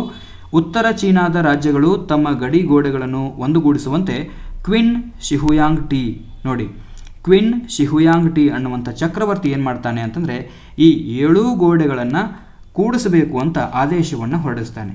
ಯಾವ ಚಕ್ರವರ್ತಿ? Queen ಶಿಹುಯಾಂಗ್ T ಅನ್ನುವಂಥವನು. ಈತ ಉತ್ತರ ಚೀನಾದ ಎಲ್ಲ ರಾಜ್ಯಗಳು ತಮ್ಮ ಗೋಡೆಗಳನ್ನು ಒಂದುಗೂಡಿಸುವಂತೆ ಆಜ್ಞೆಯನ್ನು ಹೊರಡಿಸ್ತಾನೆ. ಸಾಮಾನ್ಯ ಶಕ ಪೂರ್ವ 7ನೇ ಶತಮಾನದಲ್ಲಿ ಆರಂಭವಾಗಿರ್ತಕ್ಕಂಥ ಚೀನಾದ ಮಹಾಗೋಡೆಯ ನಿರ್ಮಾಣ ಕಾರ್ಯ ಸಾಮಾನ್ಯ ಶಕ 16ನೇ ಶತಮಾನದವರೆಗೆ ನಡೆಯುತ್ತೆ. ನೋಡಿ, ಸಾಮಾನ್ಯ ಶಕ ಪೂರ್ವ 7ನೇ ಶತಮಾನದಲ್ಲಿ ಆರಂಭ ಆಗಿದೆ ಚೀನಾದ ಮಹಾಗೋಡೆಯ ನಿರ್ಮಾಣ ಕಾರ್ಯ. ಅದು ಕಂಪ್ಲೀಟ್ ಆಗಿದ್ದು ಯಾವಾಗ ಅಂದರೆ ಸಾಮಾನ್ಯ ಶಕ 16ನೇ ಶತಮಾನದವರೆಗೆ. ಎಷ್ಟು ವರ್ಷಗಳ ಕಾಲ ಅದನ್ನು ಕಟ್ಟಿರಬೇಕು ಅನ್ನುವಂಥದ್ದನ್ನು ವಿಚಾರ ಮಾಡಿ. ಇನ್ನು ಜಗತ್ತಿನ ವಿಸ್ಮಯಗಳಲ್ಲಿ ಒಂದೆನಿಸಿರ್ತಕ್ಕಂಥ ಚೀನಾದ ಮಹಾಗೋಡೆ ನಿರ್ಮಾಣಗೊಂಡಾಗ ಅದರ ಉದ್ದ ಎಷ್ಟಾಗಿತ್ತು ಅಂದರೆ 5,000 ಕಿಲೋಮೀಟರ್ಗಿಂತ ಕೂಡ ಅದು ಉದ್ದವನ್ನು ಹೊಂದಿತ್ತು. ಇದು ಕೂಡ ಜಗತ್ತಿನ ವಿಸ್ಮಯಗಳಲ್ಲಿ ಒಂದು. ಇನ್ನು ಶಾಂಗ್ ದೊರೆಯ ಆಳ್ವಿಕೆಯ ಕಾಲದಲ್ಲಿ ಸೈನಿಕರಿಗೆ ಉತ್ತಮ ಸ್ಥಾನಮಾನ ಇತ್ತು. ಸೈನಿಕರು ಕಂಚಿನ ತಲೆ ರಕ್ಷಾ ಕವಚ ಹಾಗೂ ಲೋಹದ ದೇಹ ಕವಚವನ್ನು ಧರಿಸ್ತಾ ಇದ್ರು. ಪಿಂಗಾಣಿ ಚೀನಾದಲ್ಲಿ ಉಗಮವಾಯಿತು. ಬಹಳಷ್ಟು ಇಂಪಾರ್ಟೆಂಟ್ ಇದು. ಪ್ರಾಚೀನ ಜಗತ್ತಿಗೆ ಚೀನಾದ ಕೊಡುಗೆ ಏನು ಅಂತ ಕೇಳಿದಾಗ ಪಿಂಗಾಣಿ ಮತ್ತು ಚೀನಾದ ಮಹಾಗೋಡೆ ಅಂತ ಹೇಳಲಾಗುತ್ತೆ. ಹೀಗಾಗಿ ಪಿಂಗಾಣಿಯನ್ನು ನಿರ್ಮಾಣ ಮಾಡಿದ್ದು ಅಥವಾ ಪಿಂಗಾಣಿಯ ಉಗಮ ಎಲ್ಲ ಆಯಿತು ಅಂತಂದರೆ ಚೀನಾದಲ್ಲಿ ಆಯಿತು ಅನ್ನುವಂಥ ಒಂದು ಸಾಮಾನ್ಯ ನಂಬಿಕೆ ಇದೆ. ಅರೆ ಪಿಂಗಾಣಿಯ ಸಲಕರಣೆ ವಸ್ತುಗಳನ್ನು ಸುಮಾರು ಕ್ರಿಸ್ತಪೂರ್ವ 1600 ವರ್ಷಗಳಿಂದಲೂ ಬಳಕೆ ಮಾಡಲಾಗ್ತಾ ಇದೆ. ಇನ್ನು ಪೂರ್ವ ಚೀನಾದ ಹ್ಯಾನ್ ಮನೆತನದ ಆಳ್ವಿಕೆಯ ಹೊತ್ತಿಗೆ ಕ್ರಿಸ್ತಪೂರ್ವ 2ನೇ ಶತಮಾನ ಹೊಳಪಿನ ಪಿಂಗಾಣಿಯ ಅಭಿವೃದ್ಧಿಯಾಗಿತ್ತು. ಇನ್ನು ಪ್ರಾಚೀನ ಚೀನಿಯರು ಸತ್ತವರ ಜೊತೆಯಲ್ಲಿ ಪಿಂಗಾಣಿಯ ಮಡಿಕೆಗಳಾಗಿರ್ಬೋದು, ಪ್ರಾಣಿಗಳು ಹಾಗೂ ಅವರು ಬದುಕಿದ್ದ ವೇಳೆಯಲ್ಲಿ ಅವರಿಗೆ ಪ್ರಿಯವಾಗಿರ್ತಕ್ಕಂಥ ವಸ್ತುಗಳನ್ನು ಹೂಳ್ತಾ ಇದ್ರು. ಚೀನಿಯರು ತೆಳುವಾದ ನೂಲಿನ ಉಡುಪನ್ನು ಧರಿಸ್ತಾ ಇದ್ರು. ಶಾಂಗ್ ಜನತೆ ರೇಷ್ಮೆಯನ್ನು ಸಹ ಬಳಕೆ ಮಾಡ್ತಾ ಇತ್ತು. ರೇಷ್ಮೆ ಹುಳುಗಳ ಬೇಸಾಯದಲ್ಲೂ ಕೂಡ ಇವರು ತೊಡಗಿದ್ರು. ರೇಷ್ಮೆಯ ಉತ್ಪಾದನೆಯು ಇವರ ಪ್ರಮುಖ ಉದ್ಯಮವಾಗತೊಡಗಿತ್ತು. ಪಿಂಗಾಣಿ ಹಾಗೂ ಚೀನಾದ ಮಹಾಗೋಡೆ ಈ ಸಂಸ್ಕೃತಿಯ ವಿಶಿಷ್ಟ ಕೊಡುಗೆ ಅಂತಾನೆ ಹೇಳ್ಬೋದು. ಚೀನಾ ನಾಗರಿಕತೆಯ ವಿಶಿಷ್ಟ ಕೊಡುಗೆ ಏನು? ಪಿಂಗಾಣಿ ಮತ್ತು ಚೀನಾದ ಮಹಾಗೋಡೆ. ಇದಿಷ್ಟು ಚೀನಾ ನಾಗರಿಕತೆಗೆ ಸಂಬಂಧಪಟ್ಟಂಗೆ. ಆದರೆ ಇನ್ನು ನೇರವಾಗಿ ನಾವು ಗ್ರೀಕ್ ನಾಗರಿಕತೆಯ ಬಗ್ಗೆ ನೋಡ್ತಾ ಹೋಗೋಣ. ಗ್ರೀಕ್ ನಾಗರಿಕತೆ. ಗ್ರೀಕರು ಉತ್ತರದಿಂದ ಏಜಿಯನ್ ಸಮುದ್ರ ಪ್ರದೇಶಕ್ಕೆ ಬಂದರು. ಈ ಕುರಿ ಕಾಯುವ ಬುಡಕಟ್ಟಿನ ಜನ ಏನ್ ಮಾಡಿದ್ರು ಅಂದ್ರೆ ತಮ್ಮ ಮೂಲ ಪ್ರದೇಶವನ್ನು ಬಿಟ್ಟು ಹುಲ್ಲುಗಾವಲು ಪ್ರದೇಶಗಳನ್ನು ಹುಡುಕ್ತಾ ಬಂದರು. ಹೀಗೆ ಬಂದಿರತಕ್ಕಂಥ ಸಮೂಹದ ಪ್ರಮುಖರು ಯಾರು ಅಂತಂದ್ರೆ ಅಕಿಯನರು, ಅಯೋನಿಯನರು ಮತ್ತು ಡೋರಿಯನರು. ಅರ್ಥ ಆಯ್ತಾ? ಇವರೆಲ್ಲ ಕುರಿ ಕಾಯುವಂಥ ಬುಡಕಟ್ಟಿನ ಜನಾಂಗದವರು. ಇವರು ತಮ್ಮ ಮೂಲ ಪ್ರದೇಶವನ್ನು ಬಿಟ್ಟು ಎಲ್ಲಿ ಬಂದರು ಅಂತಂದರೆ ಹುಲ್ಲುಗಾವಲು ಪ್ರದೇಶಗಳನ್ನು ಹುಡ್ಕೊಳ್ತಾ ಬಂದರು. ಹೀಗೆ ಬಂದಿರತಕ್ಕಂಥ ಪ್ರಮುಖರು ಯಾರ್ಯಾರು ಅಂತಂದರೆ ಅಕಿಯನ್ನರು, ಅಯೋನಿಯನ್ನರು ಮತ್ತು ಡೋರಿಯನ್ರು. ಹೀಗೆ ಬಂದ ವಲಸಿಗರು ತಮ್ಮನ್ನು ಹೆಲೆನೀಸ್ ಅಥವಾ ಗ್ರೀಕರು ಅಂತ ಕರೆಸ್ಕೊಳ್ತಾರೆ. ಗ್ರೀಕರು ಏನಂತ ನಂಬಿದ್ರು ಅಂತಂದರೆ ತಮ್ಮ ದೇವರುಗಳು ಒಲಂಪಸ್ನ ಬೆಟ್ಟದ ಮೇಲೆ ವಾಸವಾಗಿದ್ದಾರೆ ಅಂತ ನಂಬಿದ್ರು. ಅಲೆಕ್ಸಾಂಡರ್ ಗ್ರೀಸ್ ದೇಶದ ಮೆಸಿಡೋನಿಯಾದ ರಾಜ. ಯಾರು? ಅಲೆಕ್ಸಾಂಡರ್. ಜಗತ್ತನ್ನು ಗೆಲ್ಲಲು ಹೊರಟ ಅಲೆಕ್ಸಾಂಡರ್ ಪರ್ಷಿಯನ್ ಸಾಮ್ರಾಜ್ಯವನ್ನು ಪರಾಭವಗೊಳಿಸಿ ಭಾರತದ ಮೇಲೆ ದಾಳಿಯನ್ನು ಮುಂದುವರಿಸಲಿಕ್ಕೆ ಬರ್ತಾನೆ. ಗ್ರೀಕರಲ್ಲಿನ ಸರ್ವಶ್ರೇಷ್ಠ ವಿದ್ವಾಂಸರಲ್ಲಿ ಒಬ್ಬನಾಗಿದ್ದ ಅರಿಸ್ಟಾಟಲ್ ಅಲೆಕ್ಸಾಂಡರ್ನ ಗುರು. ಭಾರತದ ಗಡಿಯಲ್ಲಿ ಹೋರಾಡಿ ಹಿಂದಿರುಗುವಂಥ ಸಂದರ್ಭದಲ್ಲಿ ಅಲೆಕ್ಸಾಂಡರ್ ಬ್ಯಾಬಿಲೋನಿಯಾದಲ್ಲಿ ಸಾಮಾನ್ಯ ಶಕ ಪೂರ್ವ 323ರಲ್ಲಿ ಮರಣ ಹೊಂತಾನೆ. ಒಲಿಂಪಿಕ್ ಆಟವು 4 ವರ್ಷಕ್ಕೊಮ್ಮೆ ನಡೆಯುತ್ತಿದ್ದ ಪ್ರಸಿದ್ಧ ಆಟ ಆಗಿತ್ತು. ಇಲ್ಲಿ ವಿವಿಧ ಕಲೆಗಳಿಗೆ ಪ್ರಶಸ್ತಿಯನ್ನು ನೀಡಲಾಗ್ತಾ ಇತ್ತು. ಇದಿಷ್ಟು ಗ್ರೀಕ್ ನಾಗರಿಕತೆಗೆ ಸಂಬಂಧಪಟ್ಟಂಗೆ. ಆದರೆ ಇನ್ನು ನೇರವಾಗಿ ನಾವು ರೋಮನ್ ನಾಗರಿಕತೆಯ ಬಗ್ಗೆ ನೋಡ್ತಾ ಹೋಗೋಣ. ಪ್ರಸ್ತುತ ಇಟಲಿ ದೇಶದಲ್ಲಿ ನಾವು ಪ್ರಾಚೀನ ರೋಮನ್ನರ ನಾಗರಿಕತೆಯ ಕುರುಹುಗಳನ್ನು ಕಾಣ್ತೀವಿ. ಪ್ರಾಚೀನ ರೋಮನ್ನರ ನಾಗರಿಕತೆಯ ಕುರುಹುಗಳನ್ನ ನಾವು ಎಲ್ಲಿ ಕಾಣ್ತೀವಿ ಪ್ರಸ್ತುತ ಅಂತಂದರೆ ಇಟಲಿಯಲ್ಲಿ ಕಾಣ್ತೀವಿ. ಉತ್ತರ ಆಫ್ರಿಕಾ, ಸ್ಪೇನ್ ಹಾಗೂ ಫ್ರಾನ್ಸ್ನವರು ಇಟಲಿಯ ಮೂಲ ನಿವಾಸಿಗಳು. ಇಟಲಿಯ ಮೂಲ ನಿವಾಸಿಗಳು ಯಾರು? ಉತ್ತರ ಆಫ್ರಿಕಾದವರು, ಸ್ಪೇನ್ ಮತ್ತು ಫ್ರಾನ್ಸ್ನವರು. ಇಟಲಿಯನ್ನರು ಗ್ರೀಕರಿಂದ ಅಕ್ಷರ, ಧಾರ್ಮಿಕ ನಂಬಿಕೆ ಹಾಗೂ ಕಲೆಯನ್ನು ಕಲಿತಾರೆ. ರೋಮ್ ದೇಶವು ರಾಜಾಡಳಿತಕ್ಕೆ ಒಳಗಾಗಿತ್ತು. ರೋಮನ್ನರಿಗೆ ಅಸೆಂಬ್ಲಿ ಹಾಗೂ ಸೆನೆಟ್ ಅನ್ನುವಂಥ 2 ರಾಜಕೀಯ ಸಲಹಾ ಸಂಸ್ಥೆಗಳಿದ್ವು. ಬಹಳಷ್ಟು ಇಂಪಾರ್ಟೆಂಟ್ ಇದು. ರೋಮ್ ದೇಶವು ರಾಜಾಡಳಿತಕ್ಕೆ ಒಳಗಾಗಿತ್ತು. ರೋಮನ್ನರಲ್ಲಿ ಅಸೆಂಬ್ಲಿ ಹಾಗೂ ಸೆನೆಟ್ ಅನ್ನುವಂಥ 2 ರಾಜಕೀಯ ಸಲಹಾ ಸಂಸ್ಥೆಗಳು ಇದ್ವು. ಇನ್ನು ಅಸೆಂಬ್ಲಿಯು ಎಲ್ಲ ಮಧ್ಯ ವಯಸ್ಸಿನ ಪುರುಷರನ್ನು ಹೊಂದಿತ್ತು. ಸೆನೆಟ್ ಏನಾಗಿತ್ತು ಅಂದರೆ ಪ್ರತಿಷ್ಠಿತರ ಸಭೆಯಾಗಿತ್ತು. ಇದು ಅತ್ಯಂತ ಪ್ರಭಾವಿ ಸಂಸ್ಥೆ ಕೂಡ ಆಗಿತ್ತು. ಅಸೆಂಬ್ಲಿ ಹಾಗೂ ರಾಜನ ಪ್ರಸ್ತಾಪಗಳನ್ನು ತಿರಸ್ಕಾರ ಮಾಡುವಂಥ ಹಕ್ಕು ಕೂಡ ಸೆನೆಟ್ಗೆ ಇತ್ತು. ಇಲ್ಲಿ ಅಸೆಂಬ್ಲಿ ಮತ್ತು ಸೆನೆಟ್ನಲ್ಲಿ ಯಾವುದು ಸ್ಟ್ಯಾಂಡರ್ಡ್ ಆಗಿತ್ತು ಅಂದರೆ ಸೆನೆಟ್ ಅನ್ನುವಂಥದ್ದು ಸ್ಟ್ಯಾಂಡರ್ಡ್ ಆಗಿತ್ತು. ಯಾಕಂದರೆ ಈ ಸೆನೆಟ್ ಏನು ಮಾಡ್ತಾ ಇತ್ತು ಅಂದರೆ ಅಸೆಂಬ್ಲಿ ಮತ್ತು ರಾಜನ ಪ್ರಸ್ತಾಪಗಳನ್ನು ಕೂಡ ತಿರಸ್ಕಾರ ಮಾಡುವ ಹಕ್ಕನ್ನು ಹೊಂದಿತ್ತು. ಸಾಮಾನ್ಯ ಶಕ ಪೂರ್ವ 6ನೇ ಶತಮಾನದಲ್ಲಿ ರಾಜತ್ವವನ್ನು ಅಳಿಸಿ ಗಣರಾಜ್ಯವನ್ನು ಸ್ಥಾಪನೆ ಮಾಡಲಾಗುತ್ತೆ. ರೋಮನ್ ಗಣರಾಜ್ಯದ ಅಡಿಯಲ್ಲಿ ಸೆನೆಟ್ ಹಾಗೂ ಅಸೆಂಬ್ಲಿ ಸಲಹಾ ಸಂಸ್ಥೆಗಳಾಗಿ ಮುಂದುವರಿತವೆ. ಇನ್ನು ರೋಮನ್ ಸಮಾಜದಲ್ಲಿ ಪೆಟ್ರಿಷಿಯನ್ನರು ಮತ್ತು ಪ್ಲೇಬಿಯನ್ನರು ಅನ್ನುವಂಥ 2 ವರ್ಗಗಳು ಇದ್ದವು. ಪೆಟ್ರಿಷಿಯನ್ರು ಅಂದರೆ ಯಾರು? ಪೆಟ್ರಿಷಿಯನ್ರು ಅನ್ನುವಂಥವರು ಸಮಾಜದ ಪ್ರತಿಷ್ಠಿತರಾಗಿದ್ದರು. ಇವರು ಮೇಲ್ವರ್ಗದವರಾಗಿದ್ದರು ಹಾಗೂ ಭೂಮಾಲೀಕರು ಇದ್ದರು. ಇವರು ಸೆನೆಟನ್ನು ನಿಯಂತ್ರಣ ಮಾಡ್ತಾ ಇದ್ರು. ಇನ್ನು ಪ್ಲೇಬಿಯನ್ರು ಜನಸಾಮಾನ್ಯರು. ನೋಡಿ, ಪೆಟ್ರಿಷಿಯನ್ರು ಸಮಾಜದ ಪ್ರತಿಷ್ಠಿತರಾದರೆ ಪ್ಲೇಬಿಯನ್ರು ಜನಸಾಮಾನ್ಯರು. ಇವರು ಸಾಮಾನ್ಯ ಕೆಲಸ ಮಾಡುವಂಥವರಾಗಿರ್ಬೋದು. ಸಣ್ಣ ಭೂ ಹಿಡುವಳಿದಾರರು, ಕುಶಲಕರ್ಮಿಗಳು ಮತ್ತು ಸಣ್ಣ ವ್ಯಾಪಾರಿಗಳು ಹಾಗೂ ಸೈನಿಕರಾಗಿದ್ದರು. ಯಾರು? ಪ್ಲೇಬಿಯನ್ರು. ಪ್ಲೇಬಿಯನರ ಹೋರಾಟದ ಫಲದ ನಂತರ ಪೆಟ್ರಿಷಿಯನ್ರು ಏನು ಮಾಡ್ತಾರೆ ಅಂತಂದರೆ ರೋಮನ್ ಲಾ ಅನ್ನುವಂಥ ಕಾನೂನುಗಳಿಂದ ಶಾಸನಬದ್ಧ ಆಳ್ವಿಕೆಯನ್ನು ಜಾರಿಗೆ ತರ್ತಾರೆ. ಯಾಕಂದರೆ ಈ ಪೆಟ್ರಿಷಿಯನ್ನರ ಅಧಿಕಾರದ ದರ್ಪ ಬಹಳಷ್ಟು ಆಗಿತ್ತು. ಹೀಗಾಗಿ ಪ್ಲೇಬಿಯನ್ರು ಹೋರಾಟ ಮಾಡ್ತಾರೆ. ಪ್ಲೇಬಿಯನ್ರ ಹೋರಾಟದ ಫಲದ ನಂತರ ಪೆಟ್ರಿಷಿಯನ್ರು ಏನು ಮಾಡ್ತಾರೆ ಅಂದರೆ ರೋಮನ್ ಲಾ ಅನ್ನುವಂಥ ಕಾನೂನನ್ನು, ಶಾಸನಬದ್ಧ ಆಳ್ವಿಕೆಯನ್ನು ಜಾರಿಗೆ ತರ್ತಾರೆ. ಇನ್ನು ಸಿಸಿಲಿ ಅನ್ನುವಂಥದ್ದು ಫಲವತ್ತಾದ ಪ್ರದೇಶ ಆಗಿತ್ತು. ಈ ಸಿಸಿಲಿ ಪ್ರದೇಶದ ಹಿಡಿತಕ್ಕಾಗಿ ರೋಮನ್ನರು ಉತ್ತರ ಆಫ್ರಿಕಾದೊಂದಿಗೆ 118 ವರ್ಷಗಳ ಕಾಲ ಕಾದಾಟ ಮಾಡ್ತಾರೆ. ಇದನ್ನೇ ಫ್ಯೂನಿಕ್ ಯುದ್ಧಗಳು ಅಂತ ಕರೀತಾರೆ. ರೋಮನ್ನರು ಮತ್ತು ಉತ್ತರ ಆಫ್ರಿಕಾದವರೊಂದಿಗೆ ನಡೆದಿರ್ತಕ್ಕಂಥ ಸಿಸಿಲಿ ಪ್ರದೇಶದ ಫಲವತ್ತಾದ ಪ್ರದೇಶದ ಹಿಡಿತಕ್ಕಾಗಿ ನಡೆದಿರ್ತಕ್ಕಂಥ 118 ವರ್ಷಗಳ ಯುದ್ಧವನ್ನು ಫ್ಯೂನಿಕ್ ಯುದ್ಧಗಳು ಅಂತ ಕರೀತಾರೆ. ಪ್ರಾಚೀನ ರೋಮಿನ ಕುಸ್ತಿಪಟುಗಳನ್ನು ಗ್ಲಾಡಿಯೇಟರ್ ಅಂತ ಕರೀತಾ ಇದ್ರು. ಬಹಳಷ್ಟು ಇಂಪಾರ್ಟೆಂಟ್ ಇದು, ನೆನಪಿರಲಿ. ಪ್ರಾಚೀನ ರೋಮಿನ ಕುಸ್ತಿಪಟುಗಳನ್ನು ಏನಂತ ಕರೀತಾ ಇದ್ರು? ಗ್ಲಾಡಿಯೇಟರ್ ಅಂತ ಕರೀತಾ ಇದ್ರು. ಈ ಗ್ಲಾಡಿಯೇಟರ್ಗಳ ಸಮರಗಳು ನಡೆಯುತ್ತಿದ್ದ ಸ್ಥಳಗಳನ್ನು ಎಂಪಿಥಿಯೇಟರ್ ಹಾಗೂ ಕಲೋಸಿಯಂ ಅಂತ ಕರೀತಾ ಇದ್ರು. ಎಂಪಿಥಿಯೇಟರ್ ಹಾಗೂ ಕಲೋಸಿಯಂ ಅಂದ್ರೆ ಏನು? ಗ್ಲಾಡಿಯೇಟರ್ಗಳ ಸಮರಗಳು ನಡೆಯುತ್ತಿದ್ದ ಸ್ಥಳಗಳಿವು. ಇನ್ನು ರೋಮನ್ ಸೇನಾಧಿಕಾರಿಗಳು ಸೆನೆಟಿನ ಅಧಿಕಾರವನ್ನೇ ಗೌಣವಾಗಿಸ್ತಾರೆ. ಸಹಸ್ರಾರು ಸೇನಾಧಿಕಾರಿಗಳಲ್ಲಿ ಪಾಂಪೆ ಮತ್ತು ಜೂಲಿಯಸ್ ಸೀಸರ್ ಪ್ರಮುಖರಾಗಿದ್ದರು. ಅರ್ಥ ಆಯ್ತಾ? ಇವರು ಪ್ರಮುಖ ಸೇನಾಧಿಕಾರಿಗಳು. ಪಾಂಪೆ ಮತ್ತು ಜೂಲಿಯಸ್ ಸೀಸರ್ ಪೈಪೋಟಿಯಲ್ಲಿ ಕಾದಾಟ ಮಾಡ್ತಾರೆ. ಈ ಹೋರಾಟದಲ್ಲಿ ಸೀಸರ್ ಪಾಂಪೆಯ ವಿರುದ್ಧ ಜಯಶಾಲಿಯಾಗಿ ಸರ್ವಾಧಿಕಾರಿಯಾಗಲಿಕ್ಕೆ ಪ್ರಯತ್ನ ಪಡ್ತಾನೆ. ನಿರಂಕುಶತೆಯ ವಿರೋಧಿಯಾಗಿದ್ದ ಮತ್ತು ಸೀಸರ್ನ ಸ್ನೇಹಿತನಾದ ಬ್ರೂಟಸ್ ಏನು ಮಾಡ್ತಾನೆ ಅಂತಂದರೆ, ಅವನ ಸಹವರ್ತಿಗಳು ಸೇರಿಕೊಂಡು ಸೆನೆಟ್ಟಿನ ಆವರಣದಲ್ಲಿ ಸೀಸರ್ನನ್ನು ಕೊಂದು ಹಾಕ್ತಾರೆ. ಆನಂತರ ರಾಜ್ಯದ ಅಧಿಕಾರವು ಸೀಸರ್ನ ಅಳೆಯನಾಗಿರ್ತಕ್ಕಂಥ ಆಕ್ಟೇವಿಯಸ್ನ ಕೈಗೆ ಹಸ್ತಾಂತರ ಆಗುತ್ತೆ. ಈತ ಸೀಸರ್ನ ಕೊಲೆಯ ಸಂಚನ್ನು ರೂಪಿಸಿದವರನ್ನು ಕೊಂದು ಸೇಡು ತೀರಿಸಿಕೊಳ್ತಾನೆ. ಆಕ್ಟೇವಿಯಸ್ನ ಮೂಲಕ ಏನಾಗುತ್ತೆ ಅಂದರೆ ರೋಮನ್ ಗಣರಾಜ್ಯವು ಕೊನೆಗೊಳ್ಳುತ್ತೆ. ಆಕ್ಟೇವಿಯಸ್ನು ಆಗಸ್ಟಸ್ ಅನ್ನುವಂಥ ನಾಮಾಂಕಿತದೊಂದಿಗೆ ಆಳ್ವಿಕೆಯನ್ನು ಮಾಡ್ತಾನೆ. ಆಕ್ಟೇವಿಯಸ್ನು ತನ್ನನ್ನು ಪ್ರಿನ್ಸೆಪ್ ಅಂತ ಕರೆದುಕೊಳ್ತಾನೆ. ಹಾಗಾದರೆ ಪ್ರಿನ್ಸೆಪ್ ಅಂದರೆ ಏನು? ಪ್ರಿನ್ಸೆಪ್ ಅಂದರೆ ರಾಜ್ಯದ ಮೊದಲ ನಾಗರಿಕ ಅಂತ ಅರ್ಥ. ಪ್ರತಿಯೊಂದು ಸಂಸ್ಕೃತಿಯೂ ಕೂಡ ತನ್ನ ಭಾಷೆಯ ಬೆಳವಣಿಗೆಗೆ ಕಾರಣ ಆಗಿರುತ್ತೆ. ರೋಮನ್ನರ ಆಳ್ವಿಕೆಯು ಲ್ಯಾಟಿನ್ ಭಾಷೆ ಹಾಗೂ ಸಾಹಿತ್ಯದ ಅಭಿವೃದ್ಧಿಗೆ ಕಾರಣ ಆಯಿತು. ಲ್ಯಾಟಿನ್ ಭಾಷೆ ಮತ್ತು ಅದರ ಸಾಹಿತ್ಯದ ಅಭಿವೃದ್ಧಿಗೆ ಯಾರು ಕಾರಣರಾದರು ಅಂತಂದರೆ ರೋಮನ್ನರ ಆಳ್ವಿಕೆ. ಇನ್ನು ರೋಮನ್ನರ ಕಾಲದಲ್ಲಿರ್ತಕ್ಕಂಥ ಪ್ಯಾಂಥಿಯೋನ್ ಅನ್ನುವಂಥದ್ದು ಒಂದು ದೇವಾಲಯವಾದರೆ ಅಲ್ಲಿ ಕಾಣಸಿಗುವಂಥ ಕಲೋಸಿಯಂ ಒಂದು ರಂಗಮಂದಿರ ಆಗಿತ್ತು. ಯೇಸು ಕ್ರಿಸ್ತನು ಬೋಧಿಸಿರ್ತಕ್ಕಂಥ ಕ್ರೈಸ್ತ ರಿಲಿಜನ್ನಿಂದಾಗಿ ರೋಮ್ ಜನಪ್ರಿಯತೆಯನ್ನು ಪಡೆದುಕೊಳ್ಳುತ್ತೆ. ಇದಿಷ್ಟು ರೋಮನ್ನರ ನಾಗರಿಕತೆಗೆ ಸಂಬಂಧಪಟ್ಟಂತೆ. ಆದರೆ ಇನ್ನು ನೇರವಾಗಿ ನಾವು ಅಮೇರಿಕಾದ ನಾಗರಿಕತೆಗೆ ಸಂಬಂಧಪಟ್ಟಂಗೆ ನೋಡ್ತಾ ಹೋಗೋಣ. ಅಮೇರಿಕಾದ ನಾಗರಿಕತೆಗಳು ಮಾಯಾ, ಆಸ್ಟೆಕ್ ಮತ್ತು ಇಂಕಾ ಇವು ಅಮೇರಿಕಾದಲ್ಲಿನ ಪ್ರಾಚೀನ ಕೊಲಂಬಿಯಾದ ನಾಗರಿಕತೆಗಳು. ಇವುಗಳು ಅಮೇರಿಕಾದಲ್ಲಿನ ಇಂಡಿಯನ್ ಮೂಲ ನಿವಾಸಿಗಳ ಸಂಸ್ಕೃತಿಯನ್ನು ಸೂಚಿಸ್ತಾ ಇದ್ವು. ಅಮೆರಿಕದಲ್ಲಿ ಕಾಣಸಿಗುವ ಪ್ರಾಚೀನ ಕೊಲಂಬಿಯಾದ ನಾಗರಿಕತೆಗಳು ಹಳೆಯ ಜಗತ್ತಿನ ನಾಗರಿಕತೆಗಳಾದ ಈಜಿಪ್ಟ್, ಮೆಸೊಪೊಟೋಮಿಯಾ, ಚೀನಾದ ನಾಗರಿಕತೆಯಂತೆಯೇ ವಿಶಿಷ್ಟವಾಗಿರ್ತಕ್ಕಂಥ ನಾಗರಿಕತೆಗಳು. ಮೆಕ್ಸಿಕೋದ ಯುಕಟೆನ್ ಪ್ರದೇಶದಲ್ಲಿದ್ದ ಅಮೆರಿಕದ ಇಂಡಿಯನ್ ಮೂಲ ನಿವಾಸಿಗಳಿಗೆ ಮಾಯಾ ಅಂತ ಕರೀತಾ ಇದ್ರು. ಸಾಮಾನ್ಯವಾಗಿ ಅವರ ಭಾಷೆಯನ್ನು ಈಗ ಯುಕಟೆಕ್ ಅಂತ ಕರೀತಾರೆ. ಪ್ರಾಚೀನ ಅಮೆರಿಕದ ಇಂಡಿಯನ್ನರುಗಳಲ್ಲೇ ಅತ್ಯಂತ ಅಭಿವೃದ್ಧಿ ಹೊಂದಿದವರು ಯಾರು ಅಂತಂದರೆ ಈ ಮಾಯಾಗಳು.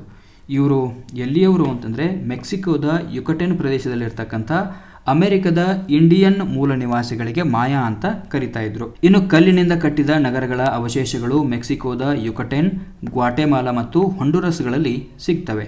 ಮೆಕ್ಸಿಕೋದಲ್ಲಿನ ಟೆಕ್ಸ್ ಕೋಕೋ ಅನ್ನುವಂಥದ್ದು ಒಂದು ಸರೋವರ. ಮೆಕ್ಸಿಕೋದಲ್ಲಿರ್ತಕ್ಕಂಥ ಟೆಕ್ಸ್ ಕೋಕೋ ಏನು ಅಂತಂದರೆ ಇದೊಂದು ಸರೋವರ. ಟೆಕ್ಸ್ ಕೋಕೋ ಸರೋವರದ ದ್ವೀಪವೊಂದರಲ್ಲಿ ಆಸ್ಟೆಕರು ತಮ್ಮ ನಗರವನ್ನು ಕಟ್ಕೊಳ್ತಾರೆ. ಆಸ್ಟೆಕರ ಕುಲದ ಹಿರಿಯರಲ್ಲಿ ಒಬ್ಬನಾಗಿರ್ತಕ್ಕಂಥ ಟೆನೋಚ್ನ ಹೆಸರಿನ ಹಿನ್ನೆಲೆಯಲ್ಲಿ ಆಸ್ಟೆಕರನ್ನು ಟೆನೋಚರು ಅಂತ ಕೂಡ ಕರೀತಾ ಇದ್ರು. ಈ ಟೆನೋಚರು ನಿರ್ಮಾಣ ಮಾಡಿಕೊಂಡ ನಗರವನ್ನು ಟಿನೋಟಿಟ್ಲಾನ್ ಅಂತ ಕರೀತಾ ಇದ್ರು. ಅರ್ಥ ಆಯ್ತಾ? ಟೆನೋಚರು ನಿರ್ಮಾಣ ಮಾಡಿಕೊಂಡಿರ್ತಕ್ಕಂಥ ನಗರವನ್ನು ಟೆನೋಟಿಟ್ಲಾನ್ ಅಂತ ಕರೀತಾ ಇದ್ರು. ಅಂದರೆ ನೀರಿನಿಂದ ಉದಯಿಸುವ ಕಲ್ಲು ಅಂತ ಈ ನಗರವನ್ನ ಕರೀತಾ ಇದ್ರು. ಇನ್ನು ಟೆನೋಚರ ನಗರವನ್ನು ಮೆಕ್ಸಿಕಾ ಅಂತ ಕೂಡ ಕರೀತಾರೆ. ಆಸ್ಟೆಕರ ಭಾಷೆ ನಹುವಾ. ಇಂದಿಗೂ ಕೂಡ ಮೆಕ್ಸಿಕೋದಲ್ಲಿ ನಹುವಾ ಭಾಷೆಯನ್ನು ಮಾತನಾಡ್ತಕ್ಕಂಥ ಜನರನ್ನ ನಾವು ಕಾಣಬಹುದು. ಇನ್ನು ಪೆರುವಿನ ಇಂಕಾಗಳನ್ನು ಬಿಟ್ಟರೆ ಹೊಸ ಜಗತ್ತಿನಲ್ಲಿ ಆಸ್ಟೆಕರಷ್ಟು ವ್ಯಾಪಕ ಸಾಮ್ರಾಜ್ಯವನ್ನು ಮತ್ತಿನ್ಯಾರು ಹೊಂದಿರಲಿಲ್ಲ. ಆಸ್ಟೆಕರ ಅದ್ಭುತ ಚರಿತ್ರೆಯನ್ನು ಮೌಖಿಕ ಪರಂಪರೆ ಮತ್ತು ಉತ್ಖನನಗಳಲ್ಲಿ ನಾವಿಂದು ಕಾಣಬಹುದು. ಮೌಖಿಕ ಪರಂಪರೆಯನ್ನು ಸ್ಪೇನಿಷ್ ಚರಿತ್ರೆಕಾರರು ಹಾಗೂ ಸಮಾಜ ವಿಜ್ಞಾನಿಗಳು ಭಾಷಾಂತರ ಮಾಡಿದ್ದು ಇವುಗಳನ್ನು ಇಂಡಿಯನ್ ಕೊಡೈಸಸ್ ಅಂತ ಕರೀತಾರೆ. ಯಾವುದು? ಆಸ್ಟೆಕರ ಅದ್ಭುತ ಚರಿತ್ರೆಯನ್ನು ಸ್ಪೇನಿಷ್ ಚರಿತ್ರೆಕಾರರು ಏನು ಮಾಡ್ತಾರೆ ಮತ್ತು ಸಮಾಜ ವಿಜ್ಞಾನಿಗಳು ಏನು ಮಾಡ್ತಾರೆ ಅಂದರೆ ಭಾಷಾಂತರ ಮಾಡ್ತಾರೆ. ಇವುಗಳನ್ನು ಇಂಡಿಯನ್ ಕೊಡೈಸಸ್ ಅಂತ ಕರೀತಾರೆ. ಇನ್ನು ಸ್ಪೇನಿಷ್ ಸೈನ್ಯವು ಮೆಕ್ಸಿಕೋ ಕಣಿವೆಗಳಿಗೆ 1519ರಲ್ಲಿ ಪ್ರವೇಶ ಮಾಡಿದಾಗ ಸರೋವರ ದ್ವೀಪದಲ್ಲಿನ ಟಿನೋಟಿಟ್ಲಾನ್ ಅಂದರೆ ಇದು ಆಸ್ಟೆಕರ ರಾಜಧಾನಿಯಾಗಿತ್ತು. ಸ್ಪೇನಿಷ್ ಸೈನ್ಯ ಮೆಕ್ಸಿಕೋದ ಕಣಿವೆಗಳಿಗೆ ಪ್ರವೇಶ ಮಾಡಿದಾಗ ಟಿನೋಟಿಟ್ಲಾನ್ ಅನ್ನುವಂಥದ್ದು ಆ ಸೈನ್ಯದ ಕಣ್ಣಿಗೆ ಬೀಳುತ್ತೆ. ಅದನ್ನು ಪ್ರವೇಶ ಮಾಡಿದಾಗ ಅವರಿಗೆ ಅಲ್ಲಿ 3 ದಾರಿಗಳು ಕಂಡು ಬರ್ತವೆ. ಒಂದು ಅರಮನೆಗೆ ಹೋಗ್ತಾ ಇದ್ದರೆ, ಎರಡನೇದು ಅಲಂಕೃತ ದೇವಾಲಯಕ್ಕೆ ಹೋಗ್ತಾ ಇತ್ತು, ಮೂರನೇದು ಪಿರಮಿಡ್ಗಳಿಗೆ ಹೋಗುವಂಥ ಮಾರ್ಗ ಆಗಿತ್ತು. ಈ ರಹಸ್ಯ ದಾರಿಗಳು ಸ್ಪೇನಿಷ್ ಸೈನ್ಯಕ್ಕೆ ಕಾಣಿಸುತ್ತೆ. ಅದಾದ ನಂತರ ಯಾವಾಗ ಸ್ಪೇನಿಷ್ ಸೈನ್ಯ ಇದಕ್ಕೆ ಭೇಟಿ ಕೊಡುತ್ತೆ, ಅದಾದ ನಂತರ ಇದೆಲ್ಲ ಸ್ಪೇನಿನ ಆಕ್ರಮಣಕ್ಕೆ ಗುರಿಯಾಯಿತು. ಇನ್ನು ಇಂಕಾ ನಾಗರಿಕತೆ, ಇದು ಅಮೆರಿಕದಲ್ಲಿ ಬರ್ತಕ್ಕಂಥ ನಾಗರಿಕತೆ. 15 ಮತ್ತು 16ನೇ ಶತಮಾನಗಳಲ್ಲಿ ಏಳಿಗೆಯನ್ನು ಕಂಡ ಇಂಕಾ ಸಾಮ್ರಾಜ್ಯದ ವ್ಯಾಪ್ತಿ ಪೆರು, ಇಕ್ವೆಡೋರ್, ಚಿಲಿ ಮತ್ತು ಅರ್ಜೆಂಟೈನಾ ಭಾಗಗಳವರೆಗೆ ಆವರಿಸಿತ್ತು. ಟಿಟಿಕಾಕ ಸರೋವರದ ದ್ವೀಪವೊಂದರ ಮೇಲಿನ ಅರಮನೆ ಹಾಗೂ ಚಂದ್ರನ ದೇವಾಲಯ ಇಂಕಾ ಜನರು ನಿರ್ಮಾಣ ಮಾಡಿರ್ತಕ್ಕಂಥ 2 ಪ್ರಸಿದ್ಧ ಕಟ್ಟಡಗಳು. ಇಂಕಾ ಜನರು ನಿರ್ಮಾಣ ಮಾಡಿದ 2 ಪ್ರಸಿದ್ಧ ಕಟ್ಟಡಗಳು ಯಾವುವು ಅಂತಂದರೆ ಟಿಟಿಕಾಕ ಸರೋವರದ ದ್ವೀಪವೊಂದರಲ್ಲಿರ್ತಕ್ಕಂಥ ಒಂದು ಅರಮನೆ ಹಾಗೂ ಚಂದ್ರನ ದೇವಾಲಯ. ಇನ್ನು ಸೂರ್ಯದೇವನು ಇಂಕಾಗಳ ಬಹುಮುಖ ಆರಾಧ್ಯ ದೈವ ಆಗಿತ್ತು. ಸೂರ್ಯದೇವನು ವೀರಕೊಚ ಮತ್ತು ಜನಗಳ ನಡುವಿನ ಸಂಪರ್ಕವಾಗಿದ್ದನು ಅನ್ನುವಂಥದ್ದು ಇಂಕಾಗಳ ನಂಬಿಕೆಯಾಗಿತ್ತು. ಆದ್ದರಿಂದಲೇ ಎಲ್ಲ ಇಂಕಾ ಕೇಂದ್ರಗಳಲ್ಲೂ ಕೂಡ ಒಂದು ಸೂರ್ಯ ದೇವಾಲಯ ಇರುವಂಥದ್ದನ್ನು ನಾವು ಗಮನಿಸ್ತೀವಿ. ಪ್ರಕೃತಿಯ ವಿಸ್ಮಯಗಳಾಗಿರ್ತಕ್ಕಂಥ ಚಂದ್ರ, ತಾರೆ, ಮಿಂಚು ಹಾಗೂ ಮತ್ತಿತರ ಪ್ರಾಕೃತಿಕ ಅಂಶಗಳನ್ನು ಕೂಡ ಇಂಕಾ ಜನಗಳು ಆರಾಧನೆ ಮಾಡ್ತಾ ಇದ್ರು. ಇದಿಷ್ಟು ಜಗತ್ತಿನ ಕೆಲವು ಪ್ರಮುಖ ನಾಗರಿಕತೆಗಳ ಬಗ್ಗೆ ನಾವು ಬಹಳಷ್ಟು ಡೀಟೇಲ್ ಆಗಿ ತಿಳ್ಕೊಂಡ್ವಿ. ಇನ್ನು ನೇರವಾಗಿ ಮುಂದಿನ 5ನೇ ಅಧ್ಯಾಯಕ್ಕೆ ಹೋಗೋಣ. 5ನೆಯ ಅಧ್ಯಾಯ ಬಂದಿದೆ ಸನಾತನ ಧರ್ಮ ಅನ್ನುವಂಥದ್ದು. 5ನೇ ಅಧ್ಯಾಯ ಸನಾತನ ಧರ್ಮ. ಸನಾತನ ಅಂತಂದರೆ ಅತಿ ಪ್ರಾಚೀನ, ಹಾಗೆಯೇ ನಿತ್ಯ ನೂತನ ಅನ್ನುವಂಥ ಅರ್ಥವನ್ನು ಹೊಂದಿದೆ. ಸನಾತನ ಪದದ ಅರ್ಥ ಏನು? ಅತ್ಯಂತ ಪ್ರಾಚೀನ ಹಾಗೂ ನಿತ್ಯ ನೂತನ ಅನ್ನುವಂಥ ಅರ್ಥವನ್ನು ಹೊಂದಿದೆ. ಇದರ ಜೊತೆಗೆ ಚಿರಂತನ ಶಾಶ್ವತ ಅನ್ನುವಂಥ ಅರ್ಥ ಕೂಡ ಸನಾತನ ಪದಕ್ಕೆ ಇದೆ. ಸನಾತನ ಧರ್ಮವು ಭಾರತದಲ್ಲಿ ಹುಟ್ಟಿ ಬೆಳೆಯುತ್ತೆ. ಇಂದು ಇದನ್ನೇ ನಾವು ಹಿಂದೂ ಧರ್ಮ ಅಂತ ಕರಿತಾ ಇದ್ದೀವಿ. ಅರ್ಥ ಆಯ್ತಾ? ಹಿಂದೂ ಧರ್ಮ ಅನ್ನುವಂಥದ್ದು ಯಾವುದು ಅಂತಂದರೆ ಸನಾತನ ಧರ್ಮ. ಈ ಸನಾತನ ಧರ್ಮವನ್ನೇ ನಾವು ಹಿಂದೂ ಧರ್ಮ ಅಂತ ಕರಿತಾ ಇದ್ದೀವಿ. ಇನ್ನು ಉಪನಿಷತ್ತು ಅನ್ನುವಂಥದ್ದು ವೇದ ಸಾಹಿತ್ಯದ ಒಂದು ಭಾಗ ಆಗಿತ್ತು. ಇನ್ನು ಈ ವೇದ ಅನ್ನುವಂಥ ಪದ ಸಂಸ್ಕೃತದ ಧಾತುವಾಗಿರ್ತಕ್ಕಂಥ ವಿದ್ನಿಂದ ಬಂದಿದೆ. ಹಾಗಾದರೆ ವಿದ್ ಅಂದರೆ ಏನು? ವಿದ್ ಅಂದರೆ ಜ್ಞಾನ ಅಂತ ಅರ್ಥ. ಇಂಥ ಪ್ರಶ್ನೆಗಳನ್ನ ಕೇಳ್ತಾರೆ TET ಪರೀಕ್ಷೆಗಳಾಗಿರ್ಬೋದು, ಆಮೇಲೆ ಈ ಉಳಿದಿರ್ತಕ್ಕಂಥ ಎಲ್ಲ ಕಾಂಪಿಟೇಟಿವ್ ಎಕ್ಸಾಮ್ಗಳಲ್ಲಿ ಇಂಥ ಪ್ರಶ್ನೆಗಳನ್ನ ಕೇಳುವಂಥ ಸಾಧ್ಯತೆಗಳು ಇರುತ್ತೆ. ಹಾಗಾದರೆ ಈ ವಿದ್ ಅನ್ನುವಂಥ ಧಾತುವಿನಿಂದ ಯಾವೆಲ್ಲ ಪದಗಳು, ಪ್ರಮುಖ ಪದಗಳು ಹುಟ್ಕೊಂಡಿವೆ ಅನ್ನುವಂಥದ್ದನ್ನು ನೋಡ್ತಾ ಹೋಗೋಣ. ವಿದ್ಯೆ, ವಿದ್ವಾಂಸ, ವಿದ್ಯಾರ್ಥಿ ಮೊದಲಾದ ಶಬ್ದಗಳು ಈ ವಿದ್ ಅನ್ನುವಂಥ ಧಾತುವಿನಿಂದಲೇ ಹುಟ್ಟಿವೆ. ಇನ್ನು ಈ ವೇದಗಳನ್ನು ಅಪೌರುಷೇಯ ಅಂತ ವರ್ಣನೆ ಮಾಡ್ತಾರೆ. ಹಾಗಾದರೆ ಅಪೌರುಷೇಯ ಅಂದರೆ ಏನು? ಅಪೌರುಷೇಯ ಅಂತಂದರೆ ವೇದ ಸಾಹಿತ್ಯವನ್ನು ಯಾರೂ ಬರೆದಿರಲಿಲ್ಲ ಅಥವಾ ರಚನೆ ಮಾಡಲಿಲ್ಲ, ಹೀಗಾಗಿ ಅವುಗಳನ್ನು ಅಪೌರುಷೇಯ ಅಂತ ಕರೀತಾರೆ. ಹಾಗಾದರೆ ವೇದಗಳು ಹುಟ್ಕೊಂಡಿದ್ದು ಹೆಂಗೆ ಅನ್ನೋಂಥ ಒಂದು ಪ್ರಶ್ನೆ ಕೂಡ ಬರುತ್ತೆ. ಈ ವೇದಗಳು ಋಷಿ ಮುನಿಗಳಿಗೆ ತಪಸ್ಸಿನ ಫಲವಾಗಿ ಸಿದ್ಧಿಸಿದ ಮಂತ್ರಗಳು ಅಂತ ಹೇಳಲಾಗುತ್ತೆ. ಜೊತೆಗೆ ಅವರ ಅಪಾರವಾದ ಜ್ಞಾನಾನುಭವಗಳ ಅಪೂರ್ವ ಫಲಗಳು ಅಂತ ಹೇಳಲಾಗುತ್ತೆ. ವೇದಗಳು ಸನಾತನ ಧರ್ಮಕ್ಕೆ ಬೇಕಾದ ಮೂಲಭೂತ ತಳಪಾಯವನ್ನು ಹಾಕಿಕೊಡ್ತವೆ. ಶ್ರುತಿ ಎಂದು ಕರೆಯಲ್ಪಡುವಂತಹ ವೇದಗಳು ಜಗತ್ತಿನ ಅತಿ ಪ್ರಾಚೀನ ಲಭ್ಯ ಸಾಹಿತ್ಯವಾಗಿದೆ. ನೋಡಿ, ಈ ಪ್ರಪಂಚದಲ್ಲಿ ಅತ್ಯಂತ ಪ್ರಾಚೀನವಾದ ಲಭ್ಯ ಸಾಹಿತ್ಯ ಯಾವುದು ಅಂದರೆ ಅದು ವೇದಗಳು. ಈ ವೇದಗಳನ್ನು ಶ್ರುತಿ ಅಂತ ಕೂಡ ಕರೀತಾರೆ. ಅರ್ಥ ಆಯ್ತಾ? ವೇದಗಳನ್ನು ಶ್ರುತಿ ಅಂತ ಕೂಡ ಕರೀತಾರೆ. ಇದು ನಮಗೆ ನೆನಪಿರಬೇಕು. ಇನ್ನು ಭಾರತದ ಧಾರ್ಮಿಕ ಸಾಹಿತ್ಯದ ಆರಂಭವನ್ನು ಸೂಚಿಸುವಂಥ ವೇದ ಸಾಹಿತ್ಯವು ಸುಮಾರು 5,000 ವರ್ಷಗಳಷ್ಟು ಹಿಂದೆ ರಚನೆಯಾಗಿದೆ. ವೇದಗಳು ಸಾವಿರಾರು ಋಷಿಗಳ ದರ್ಶನದ ಫಲವಾಗಿ ಹೊಮ್ಮಿದ್ದು, ಋಷಿಗಳು ತಮ್ಮ ಆರಾಧ್ಯ ದೇವತೆಗಳನ್ನು ಸ್ತುತಿಸಿ ತಮ್ಮ ಅಪೇಕ್ಷೆಗಳನ್ನು ನಿವೇದಿಸಿಕೊಳ್ಳಲು ಕಂಡರಿಸಿದ ಮಂತ್ರಗಳೇ ಋಕ್ಕುಗಳು. ಋಕ್ಕುಗಳು ಅಂದರೆ ಏನು? ಋಷಿಗಳು ತಮ್ಮ ಅಪೇಕ್ಷೆಗಳನ್ನು ನಿವೇದನೆ ಮಾಡಿಕೊಳ್ಳಿಕ್ಕೆ, ದೇವರನ್ನು ಸ್ತುತಿಸಲಿಕ್ಕೆ ಇರತಕ್ಕಂಥ ಮಂತ್ರಗಳನ್ನು ಋಕ್ಕುಗಳು ಅಂತ ಕರೀತಾ ಇದ್ರು. ಈ ಋಕ್ಕುಗಳ ಸಮೂಹವೇ ಸೂಕ್ತಗಳು. ಅರ್ಥ ಆಯ್ತಾ? ಸೂಕ್ತ ಅಂದರೆ ಏನು ಅಂತ ಕೇಳಿದಾಗ ಋಕ್ಕುಗಳ ಸಮೂಹವನ್ನೇ ಸೂಕ್ತಗಳು ಅಂತ ಕರೀತಾ ಇದ್ರು. ಋಷಿಯ ಸಂತತಿಯವರು, ಶಿಷ್ಯ ವರ್ಗದವರು ದೇವತೆಗಳ ಬಗ್ಗೆ ರಚಿಸಿದ ಸೂಕ್ತಗಳ ಸಮೂಹವೇ ಮಂಡಲ. ಇಲ್ಲಿ ಬಹಳಷ್ಟು ಕಾನ್ಸೆಪ್ಟ್ಗಳು ಬರ್ತವೆ. ಸೂಕ್ತಗಳು, ಋಕ್ಕುಗಳು, ಮಂಡಲಗಳು, ಸಂಹಿತೆಗಳು ಅಂತ ಬರ್ತವೆ. ಇವುಗಳ ಬಗ್ಗೆ ನಮಗೆಲ್ಲ ಗೊತ್ತಿರಬೇಕು. ಋಷಿಯ ಸಂತತಿಯವರು, ಶಿಷ್ಯವರ್ಗದವರು ದೇವತೆಗಳ ಬಗ್ಗೆ ರಚಿಸಿರ್ತಕ್ಕಂಥ ಸೂಕ್ತಗಳ ಸಮೂಹವನ್ನೇ ಮಂಡಲ ಅಂತ ಕರೆಯಲಾಗುತ್ತೆ. ಇನ್ನು ಹಲವು ಋಷಿಗಳ ಗುಂಪಿನಿಂದ ರಚಿತವಾದ ಒಟ್ಟುಗೂಡಿಸಿದ ಮಂಡಲಗಳು ಸಂಹಿತೆ ಅಂತ ಹೆಸರಿದೆ. ಹಲವು ಋಷಿಗಳ ಗುಂಪಿನಿಂದ ರಚಿತವಾದ ಒಟ್ಟುಗೂಡಿಸಿದ ಮಂಡಲಗಳನ್ನೇ ನಾವು ಸಂಹಿತೆ ಅಂತ ಕರಿತೀವಿ. ಇನ್ನು ಅಪಾರವಾದ ವೇದ ರಾಶಿಯನ್ನು ಪೂರ್ಣವಾಗಿ ಅಧ್ಯಯನ ಮಾಡಲು ಮತ್ತು ಶಿಷ್ಯರಿಗೆ ಕಲಿಸಲು ಸಾಧ್ಯ ಇರಲಿಲ್ಲ. ಆದ್ದರಿಂದ ಕೃಷ್ಣ ದ್ವೈಪಾಯನ ಅನ್ನುವಂಥ ಋಷಿಗಳು ಏನು ಮಾಡ್ತಾರೆ ಅಂತಂದರೆ ಈ ವೇದ ಮಂತ್ರ ಸಮೂಹವನ್ನು ವಿಭಜನೆ ಮಾಡಿ, ಅಂದರೆ ವ್ಯಾಸ ಮಾಡಿ ವೇದವ್ಯಾಸರು ಅಂತ ಅನಿಸ್ಕೊಳ್ತಾರೆ. ವೇದವ್ಯಾಸರು ಯಾರು? ಕೃಷ್ಣ ದ್ವೈಪಾಯನ ಅನ್ನುವಂಥ ಋಷಿಗಳು. ಇವರು ಏನು ಮಾಡ್ತಾರೆ ಅಂತಂದರೆ ಅಪಾರವಾಗಿರ್ತಕ್ಕಂಥ ವೇದ ರಾಶಿಯನ್ನು ಪೂರ್ಣವಾಗಿ ಅಭ್ಯಾಸ ಮಾಡಲಿಕ್ಕೆ ಆಗ್ತಾ ಇರಲಿಲ್ಲ, ಮತ್ತು ಅದನ್ನು ಶಿಷ್ಯರಿಗೆ ಕಲಿಸ್ಲಿಕ್ಕೂ ಕೂಡ ಸಾಧ್ಯ ಆಗ್ತಾ ಇರಲಿಲ್ಲ. ಆವಾಗ ಈ ಕೃಷ್ಣ ದ್ವೈಪಾಯನ ಅನ್ನುವಂಥ ಋಷಿ ಏನು ಮಾಡ್ತಾರೆ ಅಂತಂದರೆ ಅಗಾಧವಾದ ಈ ವೇದ ಮಂತ್ರ ಸಮೂಹವನ್ನು ವಿಭಜನೆ ಮಾಡಿ, ವಿಂಗಡಣೆ ಮಾಡಿ, ವಿಭಾಗ ಮಾಡಿ, ವ್ಯಾಸ ಮಾಡಿ ವೇದವ್ಯಾಸರು ಅಂತ ಕರೆಸ್ಕೊಳ್ತಾರೆ. ಈ ವಿಭಜನೆಯಿಂದಾಗಿ ಒಟ್ಟು ಇರ್ತಕ್ಕಂಥ ಅಪಾರ ವೇದ ರಾಶಿಯನ್ನು 4 ಭಾಗ ಮಾಡ್ತಾರೆ ವೇದವ್ಯಾಸರು. ಋಗ್ವೇದ, ಯಜುರ್ವೇದ, ಸಾಮವೇದ ಮತ್ತು ಅಥರ್ವವೇದ ಅಂತ 4 ವೇದಗಳು ರೂಪುಗೊಳ್ತವೆ. ಈ 4 ವೇದಗಳನ್ನು ವೇದವ್ಯಾಸರು ಅನುಕ್ರಮವಾಗಿ ತಮ್ಮ ಶಿಷ್ಯರಾಗಿರ್ತಕ್ಕಂಥ ಪೈಲ, ವೈಶಂಪಾಯನ, ಜೈಮಿನಿ ಹಾಗೂ ಸುಮಂತ ಅನ್ನುವಂಥ ಋಷಿಗಳಿಗೆ ಉಪದೇಶ ಮಾಡ್ತಾರೆ. ಅರ್ಥ ಆಯ್ತಾ? 4 ವೇದಗಳನ್ನು ವೇದವ್ಯಾಸರು ಯಾರಿಗೆ ಹೇಳ್ತಾರೆ ಅಂತಂದರೆ ಪೈಲ, ವೈಶಂಪಾಯನ, ಜೈಮಿನಿ ಹಾಗೂ ಸುಮಂತ ಅನ್ನುವಂಥ ತಮ್ಮ ಶಿಷ್ಯ ಋಷಿಗಳಿಗೆ ಅವುಗಳನ್ನು ಬೋಧನೆ ಮಾಡ್ತಾರೆ. ಇನ್ನು ಸಂಹಿತೆ ಅಂದರೆ ಏನು? ವಿವಿಧ ದೇವತೆಗಳ ಸ್ತೋತ್ರಗಳನ್ನು ಇದು ಒಳಗೊಂಡಿದ್ದು, ಇವು ದೇವತೆಗಳನ್ನು ಪ್ರಾರ್ಥಿಸುವ ಹಾಗೂ ಯಜ್ಞಕರ್ಮದ ಮೂಲಕ ಇಷ್ಟಾರ್ಥಗಳನ್ನು ನೆರವೇರಿಸಿಕೊಳ್ಳಲಿರ್ತಕ್ಕಂಥ ಸ್ತೋತ್ರಗಳನ್ನೇ ನಾವು ಸಂಹಿತೆಗಳು ಅಂತ ಕರಿತೀವಿ. ಅರ್ಥ ಆಯ್ತಾ? ಇನ್ನು ಬ್ರಾಹ್ಮಣ ಅಂದರೆ ಏನು? ಯಜ್ಞ ಆಚರಣೆಯ ಕ್ರಮಗಳನ್ನು ತಿಳಿಸುವ ವೇದದ ಭಾಗವೇ ಬ್ರಾಹ್ಮಣ. ಹಾಗಾದರೆ ಆರಣ್ಯಕ ಅಂದರೆ ಏನು? ಸ್ತೋತ್ರಗಳ ಮತ್ತು ಯಜ್ಞಗಳ ಅಂತರಾರ್ಥಗಳನ್ನು ವಿಶದಪಡಿಸುವಂಥ ಭಾಗವೇ ಅರಣ್ಯಕ. ಇನ್ನು ಉಪನಿಷತ್ತು ಅಂದರೆ ಏನು? ತತ್ವಜ್ಞಾನದ ಮೂಲಕ ಪರಮಾತ್ಮನ ಸಾಕ್ಷಾತ್ಕಾರದ ವಿಧಾನಗಳನ್ನು ಚಿಂತನೆ ನಡೆಸುವಂಥ ಭಾಗವೇ ಉಪನಿಷತ್ತು. ಇನ್ನು ಬಹಳಷ್ಟು ಇಂಪಾರ್ಟೆಂಟ್ ಆಗಿರ್ತಕ್ಕಂಥ ಮಾಹಿತಿಯನ್ನು ನೋಡ್ತಾ ಹೋಗೋಣ. ಋಗ್ವೇದ ಸಂಹಿತೆಯಲ್ಲಿ 1028 ಸೂಕ್ತಗಳು ಇವೆ. 10,552 ಮಂತ್ರಗಳು ನಮಗೆ ಎಲ್ಲಿ ಕಂಡು ಬರ್ತವೆ ಅಂದರೆ ಋಗ್ವೇದದಲ್ಲಿ ಕಂಡು ಬರ್ತವೆ. ಇದು ಅತ್ಯಂತ ಪ್ರಾಚೀನವಾಗಿರ್ತಕ್ಕಂಥ ವೇದ. ಇನ್ನು ಋಗ್ವೇದದ ಮಂತ್ರಗಳೆಲ್ಲವೂ ಛಂದೋಬದ್ಧವಾಗಿ ಗಾಯತ್ರಿ, ಉಷ್ಣಿಕ್, ಪುರ ಉಷ್ಣಿಕ್ ಹಾಗೂ ಕಕುಪ್, ಅನುಷ್ಟುಪ್, ಬೃಹತಿ ಮುಂತಾದ ಹಲವು ಛಂದಸ್ಸುಗಳಲ್ಲಿ ಋಗ್ವೇದದ ಮಂತ್ರಗಳು ನಮಗೆ ಕಾಣಸಿಗ್ತವೆ. ಇನ್ನು ಸೂಕ್ತಗಳನ್ನು 85 ಅನುವಾದಗಳು ಹಾಗೂ 10 ಮಂಡಲಗಳು ಅಂತ ವಿಭಾಗ ಮಾಡಲಾಗಿದೆ. ಇನ್ನು ವೇದಗಳನ್ನು ಶಾಸ್ತ್ರೀಯವಾಗಿ ಅಧ್ಯಯನ ಮಾಡುವಂಥವರು ಋಗ್ವೇದ ಸಾಹಿತ್ಯವನ್ನು ಈ ರೀತಿ ವಿಭಾಗ ಮಾಡ್ತಾ ಹೋಗ್ತಾರೆ. 8 ಅಷ್ಟಕಗಳು, 64 ಪ್ರಪಾಠಕಗಳು, 2024 ವರ್ಗಗಳು ಹಾಗೂ 10,552 ಮಂತ್ರಗಳು ಅಂತ ವಿಭಾಗ ಮಾಡಿಕೊಳ್ತಾರೆ.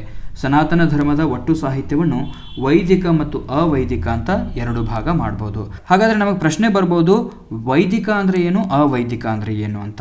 ವೇದ ಮೂಲದ ಸಾಹಿತ್ಯ ಮಾತ್ರವೇ ವೈದಿಕ ಆದರೆ ಉಳಿದೆಲ್ಲ ಸಾಹಿತ್ಯ ಅವೈದಿಕ ಅನ್ನುವಂಥದ್ದು. ಇದರ ನಂತರ ಆಸ್ತಿಕ ಮತ್ತು ನಾಸ್ತಿಕ ಪಂಥಗಳು ಕೂಡ ವಿಂಗಡಣೆ ಮಾಡಲಾಗ್ತಾ ಹೋಗುತ್ತೆ. ವೈದಿಕ ಶಾಖೆ ಹಾಗೂ ಉಪಶಾಖೆಗಳಲ್ಲಿರುವ ಎಲ್ಲ ಸಾಹಿತ್ಯವು ಆಸ್ತಿಕವಾದರೆ ಅವೈದಿಕ ಶಾಖೆಯಲ್ಲಿರ್ತಕ್ಕಂಥ ಆಸ್ತಿಕ ಮತ್ತು ನಾಸ್ತಿಕ ಎರಡೂ ಬಗೆಗಳು ಅವೈದಿಕ ಶಾಖೆ ಅಂತ ಗುರುತಿಸಿಕೊಳ್ಳುತ್ತೆ. ಇನ್ನು ಸಾಮಾನ್ಯವಾಗಿ ನಾವು ಮಾತನಾಡ್ಕೊಳ್ತಿರ್ತೀವಿ ನೋಡಿ, ದೇವರನ್ನು ಒಪ್ಪುವಂಥವ್ರು ಆಸ್ತಿಕರು, ದೇವರನ್ನು ಒಪ್ಪದೇ ಇರತಕ್ಕಂಥವ್ರು ನಾಸ್ತಿಕರು ಅಂತ. ಇದು ತಪ್ಪಾಗಿರ್ತಕ್ಕಂಥ ಪರಿಕಲ್ಪನೆ. ವೈದಿಕ ಆಸ್ತಿಕ ಶಾಖೆಯ ಮೊದಲ ಕವಲು ಯಾವುದು ಅಂತಂದರೆ ಶ್ರುತಿ. ವೈದಿಕ ಆಸ್ತಿಕ ಶಾಖೆಯ ಮೊದಲ ಕವಲು ಯಾವುದು ಅಂದರೆ ಶ್ರುತಿ ಅನ್ನುವಂಥದ್ದು. ಇನ್ನು ವೈದಿಕ ಆಸ್ತಿಕ ಶಾಖೆಯ ಎರಡನೇ ಕವಲು ಯಾವುದು ಅಂತಂದ್ರೆ ಸ್ಮೃತಿ ಸಾಹಿತ್ಯ. ಮತ್ತೆ ಇಲ್ಲಿ ನಮಗೆ ಪ್ರಶ್ನೆ ಬರುತ್ತೆ, ಶ್ರುತಿ ಅಂದ್ರೆ ಏನು, ಸ್ಮೃತಿ ಅಂದ್ರೆ ಏನು? ಶ್ರುತಿಗೆ ಪೂರಕವಾಗಿ ಬರುವ ವೈದಿಕ ಸಾಹಿತ್ಯವೆಲ್ಲವನ್ನು ಸಾಮೂಹಿಕವಾಗಿ ನಾವು ಸ್ಮೃತಿ ಸಾಹಿತ್ಯ ಅಂತ ಕರಿತೀವಿ. ಕಿವಿಯಿಂದ ಕೇಳಿಸಿಕೊಂಡದ್ದು ಶ್ರುತಿಯಾದರೆ ಜ್ಞಾಪಿಸಿಕೊಂಡದ್ದು ಸ್ಮೃತಿ ಆಯಿತು. ಸ್ಮೃತಿ ಸಾಹಿತ್ಯವನ್ನು 3 ಭಾಗಗಳಾಗಿ ವಿಂಗಡಣೆ ಮಾಡ್ತೀವಿ ನಾವು. ಮೊದಲನೇದು ವೇದಾಂಗಗಳು, ಎರಡನೇದು ಇತಿಹಾಸ ಗ್ರಂಥಗಳೆನಿಸಿಕೊಂಡಿರ್ತಕ್ಕಂಥ ರಾಮಾಯಣ, ಮಹಾಭಾರತ, 18 ಪುರಾಣಗಳು ಹಾಗೂ 18 ಸಂಖ್ಯೆಯ ಉಪಪುರಾಣಗಳು. ಇನ್ನು ಮೂರನೇದು ಯಾವುದು ಅಂತಂದರೆ ಭಾರತೀಯ ತತ್ವಶಾಸ್ತ್ರದ ಆಧಾರ ಸ್ತಂಭ ಅಂತ ಅನಿಸ್ಕೊಂಡಿರ್ತಕ್ಕಂಥ ಷಡ್ದರ್ಶನಗಳು. ವೇದಾಂಗ, ರಾಮಾಯಣ, ಮಹಾಭಾರತ, ಪುರಾಣ ಮತ್ತು ಷಡ್ದರ್ಶನಗಳು ಇವು ಸ್ಮೃತಿ ಸಾಹಿತ್ಯದ 3 ಭಾಗಗಳು. ಇನ್ನು ವೇದಾಂಗಗಳು ಅಂದರೆ ಏನು ಅನ್ನುವಂಥದ್ದನ್ನು ನೋಡ್ತಾ ಹೋಗೋಣ. ಧರ್ಮಶಾಸ್ತ್ರ ಗ್ರಂಥಗಳು ಸೇರಿದಂತೆ ವೇದಗಳ ಅರ್ಥವನ್ನು ತಿಳಿಯಲು ಅನುಸರಿಸಬೇಕಾದ ವಿಷಯಗಳನ್ನು, ನಿಯಮಗಳನ್ನು ತಿಳಿಸುವಂಥ ಗ್ರಂಥಗಳ ಸಮೂಹವೇ ವೇದಾಂಗ. ವೇದಾಂಗದ ಮುಖ್ಯ ಭಾಗಗಳು ಯಾವುವು ಅಂತಂದರೆ ಶಿಕ್ಷಾ, ವ್ಯಾಕರಣ, ಛಂದಸ್ಸು, ನಿರುಕ್ತ, ಜ್ಯೋತಿಷ ಮತ್ತು ಕಲ್ಪ. ಇವು ವೇದಾಂಗದ ಮುಖ್ಯ ಭಾಗಗಳು. ಈ ವೇದಾಂಗದ ಮುಖ್ಯ ಭಾಗಗಳು ಏನು ಮಾಡ್ತವೆ ಅಂತಂದರೆ ಧರ್ಮಶಾಸ್ತ್ರ ಗ್ರಂಥಗಳು ಸೇರಿದಂತೆ ವೇದಗಳ ಅರ್ಥವನ್ನು ತಿಳಿಯಲಿಕ್ಕೆ ಅನುಸರಿಸಬೇಕಾಗಿರ್ತಕ್ಕಂಥ ವಿಷಯ ಮತ್ತು ನಿಯಮವನ್ನು ಈ ವೇದಾಂಗಗಳು ನಮಗೆ ತಿಳಿಸ್ತವೆ. ಇನ್ನು ಮನುಸ್ಮೃತಿ, ಯಾಜ್ಞವಲ್ಕ್ಯ ಸ್ಮೃತಿ, ಪರಾಶರ ಸ್ಮೃತಿ ಮುಂತಾದ ಹಲವು ಗ್ರಂಥಗಳಲ್ಲಿ ಸಮಾಜವು ಧರ್ಮ ಮಾರ್ಗದಲ್ಲಿ ಹೇಗೆ ನಡೀಬೇಕು ಅನ್ನುವಂಥದ್ದನ್ನು ಸೂಚಿಸ್ತವೆ. ಅರ್ಥ ಆಯ್ತಾ? ಇದು ಬಹಳಷ್ಟು ಇಂಪಾರ್ಟೆಂಟ್. ಸಮಾಜ ಹೇಗೆ ಧರ್ಮ ಮಾರ್ಗದಲ್ಲಿ ನಡೀಬೇಕು ಅನ್ನುವಂಥದ್ದನ್ನು ಯಾವುದು ತಿಳಿಸ್ತದೆ ಅಂತಂದರೆ ಮನುಸ್ಮೃತಿ, ಯಾಜ್ಞವಲ್ಕ್ಯ ಸ್ಮೃತಿ, ಪರಾಶರ ಸ್ಮೃತಿ ನಮಗೆ ತಿಳಿಸ್ತವೆ. ಇನ್ನು ಭಾರತೀಯ ತತ್ವಶಾಸ್ತ್ರದ ಆಧಾರ ಸ್ತಂಭ ಅಂತ ಅನಿಸಿರ್ತಕ್ಕಂಥ ಷಡ್ ದರ್ಶನಗಳು ಯಾವುವು ಅಂತಂದರೆ ನ್ಯಾಯ, ವೈಶೇಷಿಕ, ಸಾಂಖ್ಯ, ಯೋಗ, ಪೂರ್ವ ಮೀಮಾಂಸ ಹಾಗೂ ಉತ್ತರ ಮೀಮಾಂಸ. ಇವು ಭಾರತೀಯ ತತ್ವಶಾಸ್ತ್ರದ ಆಧಾರ ಸ್ತಂಭಗಳು ಅಂತ ಅನಿಸ್ಕೊಂಡಿರ್ತಕ್ಕಂಥ ಷಡ್ ದರ್ಶನಗಳು. ಇನ್ನು ಉತ್ತರ ಕಾವ್ಯ ಮೀಮಾಂಸೆ ಮತ್ತು ವೇದಾಂತದಲ್ಲಿರುವ 3 ಮುಖ್ಯ ಕವಲುಗಳು ಅಂತಂದರೆ ಅದ್ವೈತ, ವಿಶಿಷ್ಟಾದ್ವೈತ ಮತ್ತು ದ್ವೈತ ಅನ್ನುವಂಥವು. ಇವುಗಳನ್ನು ಕ್ರಮವಾಗಿ ಶಂಕರಾಚಾರ್ಯರು ಅದ್ವೈತ ಸಿದ್ಧಾಂತವನ್ನು ಸ್ಥಾಪಿಸಿದರೆ, ರಾಮಾನುಜಾಚಾರ್ಯರು ವಿಶಿಷ್ಟಾದ್ವೈತ ಹಾಗೂ ಮಧ್ವಾಚಾರ್ಯರು ದ್ವೈತ ಸಿದ್ಧಾಂತವನ್ನು ಪ್ರತಿಪಾದನೆ ಮಾಡ್ತಾರೆ. ಈ ಮೂರು ಮತಗಳನ್ನು ಅನುಸರಿಸಿ ಶುದ್ಧಾದ್ವೈತ, ಭೇದಾಭೇದ ಮತ್ತು ಅಚಿಂತ್ಯ ಭೇದಾಭೇದ ಅನ್ನುವಂಥ ಸಿದ್ಧಾಂತಗಳು ರೂಪುಗೊಳ್ತವೆ. ಇನ್ನು ಶಕ್ತಿ ವಿಶಿಷ್ಟಾದ್ವೈತ ಸಿದ್ಧಾಂತ ಏನು ಮಾಡುತ್ತೆ ಅಂದರೆ ಶಿವಪರವಾಗಿರುವಂಥದ್ದು. ಶಕ್ತಿ ವಿಶಿಷ್ಟಾದ್ವೈತ ಪರಂಪರೆಯಲ್ಲಿ ಬಂದ ಕಾಶ್ಮೀರದ ಶೈವ ದರ್ಶನ, ಶೈವ ಸಿದ್ಧಾಂತ, ವೀರಶೈವ ಮತಗಳು ಮುಖ್ಯವಾಗಿರುವಂಥವು. ಶೈವ ಪಂಥದಲ್ಲಿರುವಂಥ ಇತರೆ ಪಂಗಡಗಳು ಯಾವುವು ಅಂತಂದರೆ ಪಾಶುಪತ, ಕಾಳಾಮುಖ, ಕಾಪಾಲಿಕ, ಮಾಹೇಶ್ವರ ಲಾಕುಲಿಸ ಅನ್ನುವಂಥವು ಶೈವ ಪಂಥದಲ್ಲಿರ್ತಕ್ಕಂಥ ಇತರೆ ಪ್ರಮುಖ ಪಂಗಡಗಳು. ಇನ್ನು ವೇದ ಬ್ರಾಹ್ಮಣ್ಯ, ಕರ್ಮಫಲ ಮತ್ತು ಪುನರ್ಜನ್ಮಗಳಲ್ಲಿ ನಂಬಿಕೆ ಈ ಮೂರನ್ನು ಒಪ್ಪಿರುವಂಥ ಎಲ್ಲರೂ ಆಸ್ತಿಕರು ಅಂತ ಹೇಳಲಾಗುತ್ತೆ. ಈ ಮೂರನ್ನು ಒಪ್ಪಿರುವ ಎಲ್ಲ ಸಾಹಿತ್ಯವೂ ಕೂಡ ಆಸ್ತಿಕ ಸಾಹಿತ್ಯವೇ. ಹಾಗಾದರೆ ಯಾವೆಲ್ಲ ಆಸ್ತಿಕ ಸಾಹಿತ್ಯ ಅಂತ ಕರೆಸಿಕೊಳ್ಪಡುತ್ತವೆ? ಸಾಂಖ್ಯ ಮತ್ತು ಪೂರ್ವ ಮೀಮಾಂಸಾ ದರ್ಶನಗಳು ಆಸ್ತಿಕ ಸಾಹಿತ್ಯ ಅಂತಲೇ ಕರೆಯಲ್ಪಡ್ತವೆ. ಕರ್ಮಫಲ ಮತ್ತು ಪುನರ್ಜನ್ಮಗಳಲ್ಲಿ ನಂಬಿಕೆ ಇಟ್ಟಿರುವ ಜೈನ, ಬೌದ್ಧ ಮತಗಳು ವೇದ ಪ್ರಮಾಣದ ನಿರಾಕರಣೆಯಿಂದಾಗಿ ನಾಸ್ತಿಕ ದರ್ಶನಗಳಾಗಿ ಹೊರಹೊಮ್ಮುತ್ತವೆ. ವೈಷ್ಣವ, ಶೈವ, ಶಾಖ ಇವು ಮೂರು ಪ್ರಮುಖ ಆಗಮ ಶಾಖೆಗಳು. ಪ್ರಮುಖ ಆಗಮ ಶಾಖೆಗಳು ಯಾವುವು ಅಂತಂದರೆ ವೈಷ್ಣವ, ಶೈವ ಹಾಗೂ ಶಾಖ ಅನ್ನುವಂಥವು. ಇನ್ನು ಪಾಶ್ಚಾತ್ಯ ರಿಲಿಜನ್ನಲ್ಲಿ ಏನಾಗುತ್ತೆ ಅಂತಂದರೆ ಅನುಯಾಯಿಗಳು ಒಬ್ಬ ದೇವದೂತ, ಒಂದು ದೇವರು, ಒಂದು ಧರ್ಮ ಇವಿಷ್ಟನ್ನು ನಂಬಿರ್ತಾರೆ. ಎಲ್ಲಿ? ಪಾಶ್ಚಾತ್ಯ ರಿಲಿಜನ್ನಲ್ಲಿ. ಆದರೆ ಸನಾತನ ಧರ್ಮದಲ್ಲಿ ಹಂಗಿಲ್ಲ. ಇಲ್ಲಿ ಒಬ್ಬ ದೇವದೂತ, ಏಕದೇವ, ಏಕಗ್ರಂಥ, ನಿರ್ದಿಷ್ಟ ಕಟ್ಟಳೆ ಈ ಪರಿಕಲ್ಪನೆಗಳು ಸನಾತನ ಧರ್ಮದಲ್ಲಿ ಇಲ್ಲ. ಸನಾತನ ಧರ್ಮದಲ್ಲಿ ಪೂಜಿಸಲ್ಪಡುವಂಥ ಹಲವು ದೇವರುಗಳು ವಿಶ್ವ ನಿಯಾಮಕನಾದ ಪರಬ್ರಹ್ಮನ ಅಂಶಗಳು ಮಾತ್ರವೇ ಅಂತ ಸನಾತನ ಧರ್ಮದಲ್ಲಿ ಭಾವಿಸಿರ್ತಾರೆ. ಋಗ್ವೇದದ ಮಂತ್ರಗಳು ಪದ್ಯ ರೂಪದಲ್ಲಿ ಇದ್ದಾವೆ. ಯಜುರ್ವೇದದ ಬಹಳಷ್ಟು ಭಾಗ ಗದ್ಯಾತ್ಮಕ ಆಗಿದೆ. ವೇದಗಳ ವಿವರಣೆಗಾಗಿ ಬಂದ ಅನೇಕ ಗ್ರಂಥಗಳು ಅಂದರೆ ವೇದಾಂಗಗಳು ಸೂತ್ರ ರೂಪದಲ್ಲಿ ಇದ್ದಾವೆ. ಹಾಗಾಗಿ ವೇದಾಂಗಗಳನ್ನು ಸೂತ್ರ ಸಾಹಿತ್ಯ ಅಂತ ಕರೀತಾರೆ. ಅರ್ಥ ಆಯ್ತಾ? ಋಗ್ವೇದದ ಮಂತ್ರಗಳು ಹೆಂಗಿದಾವೆ ಅಂದರೆ ಪದ್ಯ ರೂಪದಲ್ಲಿ ಇದ್ದಾವೆ. ಯಜುರ್ವೇದದ ಬಹಳಷ್ಟು ಭಾಗ ಗದ್ಯದಿಂದ ಕೂಡಿದೆ. ಹಾಗೆ ವೇದಗಳ ವಿವರಣೆಗಾಗಿ ಬಂದಿರತಕ್ಕಂಥ ಗ್ರಂಥಗಳು ಇವುಗಳನ್ನ ನಾವು ವೇದಾಂಗಗಳು ಅಂತ ಕರಿತೀವಿ. ಈ ವೇದಾಂಗಗಳು ಸೂತ್ರದ ರೂಪದಲ್ಲಿ ಇದ್ದಾವೆ. ಹೀಗಾಗಿ ವೇದಾಂಗಗಳನ್ನು ಸೂತ್ರ ಸಾಹಿತ್ಯ ಅಂತ ಕರೆಯಲಾಗುತ್ತೆ. ಅಸಂದಿಗ್ಧವಾದ ಅಲ್ಪಾಕ್ಷರಗಳಿರುವ ಸಮಗ್ರ ಅರ್ಥವನ್ನು ಕೊಡುವ ವಿಶ್ವಾತ್ಮಕವಾದ ಸಾಲುಗಳೇ ಸೂತ್ರಗಳು. ಇವನ್ನು ಆಧುನಿಕ ಜಗತ್ತಿನ ಈಕ್ವೇಷನ್ ಮತ್ತು ಫಾರ್ಮುಲಾ ಇತ್ಯಾದಿಗಳಿಗೆ ಸಮೀಕರಣ ಮಾಡಬಹುದು. ಸೂತ್ರಗಳನ್ನು ನಾವು ಯಾವುದಕ್ಕೆ ಹೋಲಿಕೆ ಮಾಡಬಹುದು ಅಂತಂದರೆ ಆಧುನಿಕ ಜಗತ್ತಿನ ಈಕ್ವೇಷನ್, ಫಾರ್ಮುಲಾ ಇತ್ಯಾದಿಗಳಿಗೆ ಇವುಗಳನ್ನ ಸಮೀಕರಣ ಮಾಡಬಹುದು. ಪತಂಜಲಿ ಮುನಿಗಳ ಯೋಗ ಸೂತ್ರ, ಗೌತಮ ಮುನಿಗಳ ನ್ಯಾಯ ಸೂತ್ರ ಬಹಳಷ್ಟು ಇಂಪಾರ್ಟೆಂಟ್ ಇದು.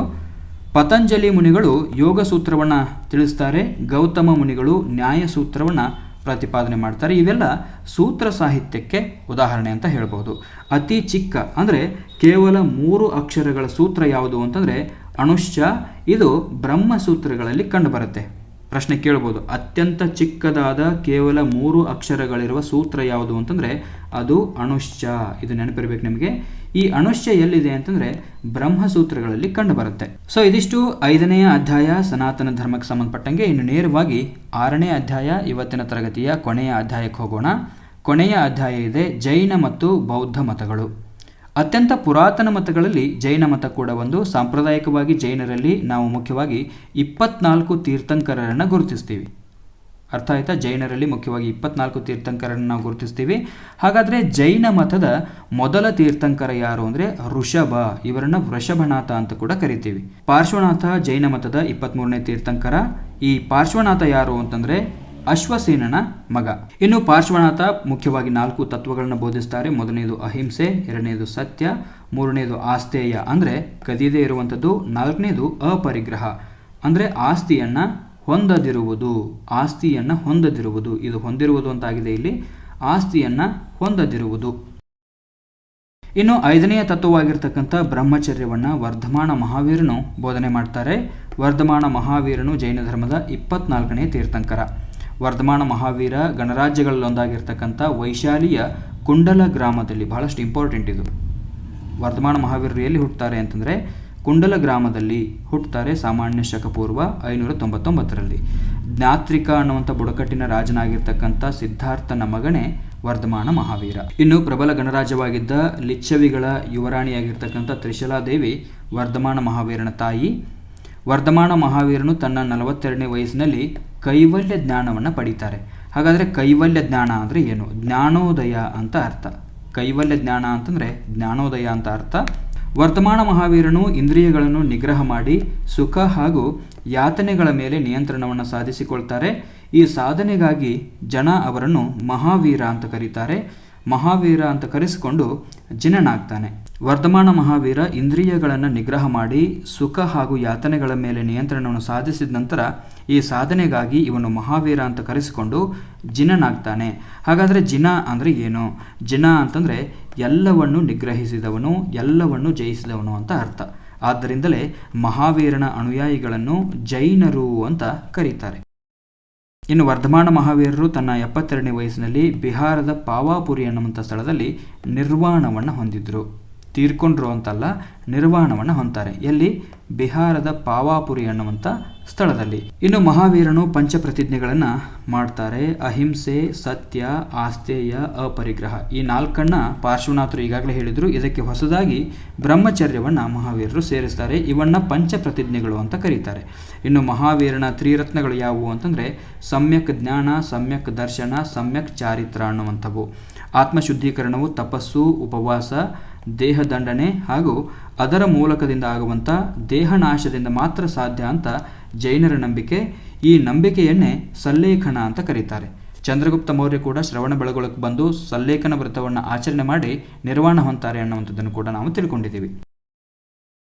ಇನ್ನು ಸಾಂಪ್ರದಾಯಿಕವಾಗಿ ಜೈನರಲ್ಲಿ ಶ್ವೇತಾಂಬರ ಮತ್ತು ದಿಗಂಬರ ಅನ್ನುವಂಥ 2 ಮುಖ್ಯ ಪಂಗಡಗಳನ್ನು ನಾವು ಕಾಣ್ತೀವಿ. ಬಿಳಿಯ ಉಡುಪು ಧರಿಸಿದ ಜೈನ ಮುನಿಗಳನ್ನು ಹಾಗೂ ಅವರ ಅನುಯಾಯಿಗಳನ್ನು ಶ್ವೇತಾಂಬರ ಅಂತ ಕರೆದರೆ, ಉಡುಪನ್ನು ಧರಿಸದ ಜೈನ ಮುನಿಗಳನ್ನು ಹಾಗೂ ಅವರ ಅನುಯಾಯಿಗಳನ್ನು ದಿಗಂಬರ ಪಂಥಕ್ಕೆ ಸೇರಿದವರು ಅಂತ ಗುರುತಿಸಲಾಗುತ್ತೆ.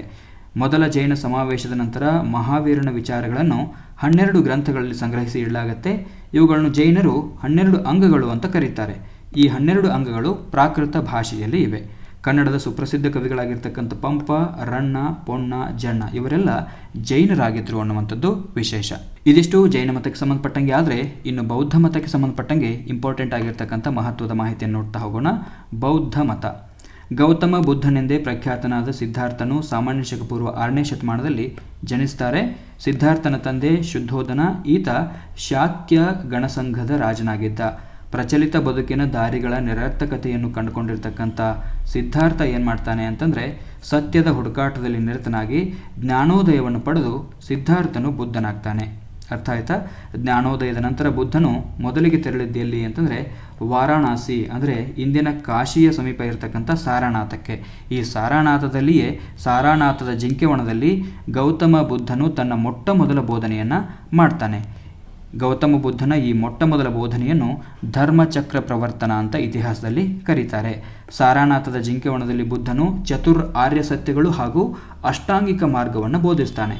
ಹಾಗಾದರೆ ಅಷ್ಟಾಂಗಿಕ ಮಾರ್ಗ ಅಂದರೆ ಏನು? ಒಳ್ಳೆಯ ನಡತೆ, ಮಾತು, ನೋಟ, ಬದುಕು, ಪ್ರಯತ್ನ, ನೆನಪು, ನಿರ್ಧಾರ, ಚಿಂತನೆ ಇವೆಲ್ಲ ಅಷ್ಟಾಂಗಿಕ ಮಾರ್ಗಗಳು. ಇನ್ನು ಬುದ್ಧನ ಸಾರ್ಥಕ ಜೀವನ 80ನೇ ಇಳಿ ವಯಸ್ಸಿನಲ್ಲಿ ಕುಶಿನಗರದಲ್ಲಿ ಅಂತ್ಯ ಆಗುತ್ತೆ. ಇದನ್ನು ಮಹಾಪರಿನಿರ್ವಾಣ ಅಂತ ಕರೀತಾರೆ. ಬುದ್ಧ ಅಂತ್ಯವಾಗಿರುವಂಥ ಘಟನೆಯನ್ನು ಮಹಾಪರಿನಿರ್ವಾಣ ಅಂತ ಕರೆಯಲಾಗುತ್ತೆ. ಇನ್ನು ಬೌದ್ಧ ಧರ್ಮದ ವೈಭವವನ್ನು ಚೀನಾದ ಪ್ರವಾಸಿಗಳಾಗಿರ್ತಕ್ಕಂಥ ಪಾಹಿಯಾನ, ಇತ್ಸಿಂಗ್ ಹಾಗೂ ಹ್ಯುಯನ್ ಸಾಂಗ್ ಅವರು ಕಣ್ಣಿಗೆ ಕಟ್ಟುವಂತೆ ತಮ್ಮ ಗ್ರಂಥಗಳಲ್ಲಿ ವಿವರಣೆ ಮಾಡ್ತಾರೆ. Malaya, Burma, Thailand, Vietnam, Cambodia, Sri Lanka ಹಾಗೂ ಬಾಮಿಯಾನಿನವರೆಗೂ ಬೌದ್ಧ ಮತ ಪ್ರಸಾರ ಆಗಿತ್ತು. ಕಾಂಬೋಡಿಯಾದ ಅಂಕುರ್ವಟ್ ಹಾಗೂ ಅಫ್ಘಾನಿಸ್ತಾನದ ಬಾಮಿಯಾನಿನಲ್ಲಿ ಬೃಹತ್ ಬುದ್ಧನ ಮೂರ್ತಿಗಳನ್ನು ನಿರ್ಮಿಸಿದ್ದನ್ನು ಇಂದಿಗೂ ಕೂಡ ನಾವು ಕಾಣ್ಬೋದು. ತೀರಾ ಇತ್ತೀಚೆಗೆ ಬಾಮಿಯಾನಿನಲ್ಲಿ ನಿರ್ಮಾಣ ಮಾಡಿರ್ತಕ್ಕಂಥ ಬುದ್ಧನ ಮೂರ್ತಿಯನ್ನು ಹಾಳು ಮಾಡಲಾಗಿದೆ. 1956ರಲ್ಲಿ ಭಾರತದ ಪ್ರಮುಖ ಸಾಮಾಜಿಕ ಚಿಂತಕರಾಗಿರ್ತಕ್ಕಂಥ ಸಂವಿಧಾನ ಶಿಲ್ಪಿ ಅಂತಾನೆ ಕರೆಸ್ಕೊಂಡಿರ್ತಕ್ಕಂಥ ಬಾಬಾ ಸಾಹೇಬ್ ಡಾಕ್ಟರ್ BR ಅಂಬೇಡ್ಕರ್ ಅವರು ಬುದ್ಧನ ಬೋಧನೆಗಳಿಂದ ಪ್ರೇರಿತರಾಗಿ ಬೌದ್ಧ ಮತವನ್ನು ಸ್ವೀಕಾರ ಮಾಡ್ತಾರೆ. ಬುದ್ಧನ ಮರಣದ ನಂತರ ಅವನ ಅನುಯಾಯಿಗಳು ಬುದ್ಧನ ಬೋಧನೆ ಹಾಗೂ ಸಂಪ್ರದಾಯವನ್ನು ತ್ರಿಪಿಟಕಗಳಲ್ಲಿ ಕ್ರೋಢೀಕರಿಸಿ ಇಡ್ತಾರೆ. ಇವುಗಳೇ ವಿನಯ, ಸುತ್ತ ಹಾಗೂ ಅಭಿಧಮ್ಮ ಪಿಟಕ. ಹೀನಯಾನ, ಮಹಾಯಾನ, ವಜ್ರಯಾನ ಇವು ಬೌದ್ಧ ಧರ್ಮದ ಒಳಪಂಗಡಗಳು. ಪರ್ಷಿಯಾದಲ್ಲಿ ದೊರೆ ಡೈರಿಯಸ್ನು ಪ್ರಬಲ ಸಾಮ್ರಾಜ್ಯವನ್ನು ಕಟ್ತಾನೆ. ಡೈರಿಯಸ್ನ ಸಾಮ್ರಾಜ್ಯ ಭಾರತದ ಗಡಿಯವರೆಗೂ ವ್ಯಾಪಿಸಿತ್ತು. ಸಾಮಾನ್ಯ ಶಕ ಪೂರ್ವ 4ನೇ ಶತಮಾನದಲ್ಲಿ ಗ್ರೀಕ್ನ ಮ್ಯಾಸಿಡೋನಿಯಾದ ದೊರೆಯಾಗಿರ್ತಕ್ಕಂಥ ಅಲೆಕ್ಸಾಂಡರ್ ಗ್ರೀಕ್ ನಗರ ರಾಜ್ಯಗಳನ್ನು ಗೆದ್ದುಕೊಂಡು ಪರ್ಷಿಯಾವನ್ನು ವಶಪಡಿಸಿಕೊಳ್ತಾನೆ. ಇದರಿಂದ ಭಾರತದ ಗಡಿಯವರೆಗೆ ಇದ್ದ ಪರ್ಷಿಯಾದ ಭಾಗವು ಅಲೆಕ್ಸಾಂಡರ್ನ ಕೈವಶ ಆಗತ್ತೆ. ಅದಾದ ನಂತರ ಪರ್ಷಿಯಾವನ್ನು ಗೆದ್ದ ನಂತರ ಅಲೆಕ್ಸಾಂಡರ್ ಕಂದಹಾರ ಹಾಗೂ ಹಿಂದೂ ಕುಶ್ನ ಮಾರ್ಗವಾಗಿ ಭಾರತವನ್ನು ಪ್ರವೇಶ ಮಾಡ್ತಾನೆ. ರಾವಿ ಮತ್ತು ಬಿಯಾಸ್ ನದಿಯವರೆಗೆ ಸಾಗಿದ ಅಲೆಕ್ಸಾಂಡರ್ನಿಗೆ ಹೆಚ್ಚು ಮುಂದುವರಿಯಲಿಕ್ಕೆ ಆಗೋದಿಲ್ಲ. ಝೀಲಂ ನದಿಯ ಮೂಲಕ ಭಾರತದ ಗಡಿ ದಾಟಿ ಹಿಂದಿರುಗುವ ಮಾರ್ಗದಲ್ಲಿ ಬ್ಯಾಬಿಲೋನಿನವರೆಗೆ ಸಾಗಿ ಬ್ಯಾಬಿಲೋನಿನಲ್ಲಿ ಅಲೆಕ್ಸಾಂಡರ್ ಮರಣವನ್ನು ಹೊಂತಾನೆ. ಹಾಗಾದ್ರೆ ಅಲೆಕ್ಸಾಂಡರ್ನಿಗೆ ಭಾರತಕ್ಕೆ ಆಹ್ವಾನ ಕೊಟ್ಟವರು ಯಾರು? ತಕ್ಷಶಿಲೆಯ ರಾಜನಾಗಿರ್ತಕ್ಕಂಥ ಅಂಬಿಯ ಆಮಂತ್ರಣವನ್ನು ಪಡೆದು ಅಲೆಕ್ಸಾಂಡರ್ ಭಾರತಕ್ಕೆ ಬಂದಿದ್ದ. ಭಾರತಕ್ಕೆ ಬಂದ ಕೂಡಲೇ ಅಲೆಕ್ಸಾಂಡರ್ನಿಗೆ ಎದುರಾದ ರಾಜ ಯಾರು ಅಂತಂದ್ರೆ ಪೌರವ. ಈತನನ್ನು ಪೋರಸ್ ಅಂತ ಕೂಡ ಕರೀತಾರೆ. ಪೌರವ ಮತ್ತು ಅಲೆಕ್ಸಾಂಡರ್ನ ಸೈನ್ಯದ ನಡುವೆ ಭೀಕರ ಯುದ್ಧ ನಡೆಯುತ್ತೆ. ಈ ಯುದ್ಧದಲ್ಲಿ ಅಲೆಕ್ಸಾಂಡರ್ನ ಸೈನ್ಯ ಜಯ ಗಳಿಸುತ್ತೆ. ಆಗ ಸರಿಯಾಗಿರ್ತಕ್ಕಂಥ ಪೌರವನನ್ನು ಕುರಿತು ಅಲೆಕ್ಸಾಂಡರ್ ಕೇಳ್ತಾನೆ, ನಿನ್ನನ್ನು ನಾನು ಹೇಗೆ ನಡೆಸ್ಕೊಳ್ಬೇಕು ಅಂತ ಕೇಳ್ತಾನೆ. ಆಗ ಅಲೆಕ್ಸಾಂಡರ್ನ ಸೆರೆಯಾಳಾಗಿರ್ತಕ್ಕಂಥ ಪೌರವ ಅತ್ಯಂತ ಧೈರ್ಯ ಮತ್ತು ಸ್ವಾಭಿಮಾನದಿಂದ ಹೇಳ್ತಾನೆ, ಒಬ್ಬ ರಾಜ ಮತ್ತೊಬ್ಬ ರಾಜನನ್ನು ಹೇಗೆ ನಡೆಸ್ಕೊಳ್ಬೇಕೋ ಹಾಗೆ ನೀನು ನನ್ನನ್ನು ನಡೆಸ್ಕೊಳ್ಬೇಕು ಅಂತ ಪೌರವ ಅಲೆಕ್ಸಾಂಡರ್ನಿಗೆ ಉತ್ತರವನ್ನು ಕೊಡ್ತಾನೆ. ಪೌರವನ ಧೈರ್ಯ ಮತ್ತು ಸಾಹಸಗಳು ಗ್ರೀಕರ ಬರವಣಿಗೆಗಳಲ್ಲಿ ಅಮರವಾಗಿವೆ. ಇದಿಷ್ಟು 6ನೆಯ ಅಧ್ಯಾಯವಾಗಿರ್ತಕ್ಕಂಥ ಜೈನ ಮತ್ತು ಬೌದ್ಧ ಮತಗಳಿಗೆ ಸಂಬಂಧಪಟ್ಟಂತೆ. ಆತ್ಮೀಯರೇ, ಇದುವರೆಗೂ ನಾವು ಏನು ಮಾಡಿದ್ವಿ ಅಂತಂದರೆ 8ನೇ ತರಗತಿಯ ಸಮಾಜ ವಿಜ್ಞಾನ ಪುಸ್ತಕದಲ್ಲಿರ್ತಕ್ಕಂಥ ಭಾಗ 1ರ ಒಟ್ಟು 6 ಅಧ್ಯಾಯಗಳ ಬಗ್ಗೆ 350ಕ್ಕೂ ಹೆಚ್ಚಿನ ಮಹತ್ವದ ಮಾಹಿತಿಯನ್ನು ತಿಳ್ಕೊಳ್ಳುವಂಥ ಪ್ರಯತ್ನ ಮಾಡಿದ್ದೇವೆ. ಸೊ ಇವತ್ತಿನ ಈ ತರಗತಿ ನಿಮಗೆ ಇಷ್ಟ ಆಗಿದೆ ಅಂತ ನಾನು ಭಾವಿಸ್ತೀನಿ. ಇವತ್ತಿನ ತರಗತಿ ಇಷ್ಟ ಆಗಿತ್ತು ಅಂದರೆ ದಯವಿಟ್ಟು ತರಗತಿಗೆ ಒಂದು ಲೈಕ್ ಕೊಡಿ. ಯಾರೆಲ್ಲ ನಮ್ಮ ಯೂಟ್ಯೂಬ್ ಚಾನಲ್ಗೆ ಇದುವರೆಗೂ ಸಬ್ಸ್ಕ್ರೈಬ್ ಮಾಡಿಲ್ಲ ದಯವಿಟ್ಟು ಸಬ್ಸ್ಕ್ರೈಬ್ ಮಾಡ್ಕೊಳ್ಳಿ. ಹಾಗೆ ಮುಂದಿನ ತರಗತಿಯಲ್ಲಿ ನಾವೇನು ಮಾಡೋಣ ಅಂತಂದರೆ 8ನೇ ತರಗತಿಯ ಸಮಾಜ ವಿಜ್ಞಾನ ಭಾಗ 2ರಲ್ಲಿ ಇರ್ತಕ್ಕಂಥ ಸಂಪೂರ್ಣ ನೋಟ್ಸನ್ನು ಒಂದೇ ತರಗತಿಯಲ್ಲಿ ನಿಮಗೆ ಕೊಡುವಂಥ ಪ್ರಯತ್ನವನ್ನು ಮಾಡ್ತೀವಿ. ಇದು ಮುಂಬರುವಂಥ ಎಲ್ಲ ಸ್ಪರ್ಧಾತ್ಮಕ ಪರೀಕ್ಷೆಗಳಿಗೆ ಬಹಳಷ್ಟು ಉಪಯುಕ್ತ ಆಗುತ್ತೆ. ಸೊ ಇದಿಷ್ಟು ಇವತ್ತಿನ ತರಗತಿ. ಮತ್ತೆ ಮುಂದಿನ ತರಗತಿಯಲ್ಲಿ ನಾನು ನಿಮ್ಮ ಮುಂದೆ ಬರ್ತೀನಿ. ಅಲ್ಲಿ ತನಕ ಎಲ್ಲರಿಗೂ ನಮಸ್ಕಾರ, ಧನ್ಯವಾದಗಳು.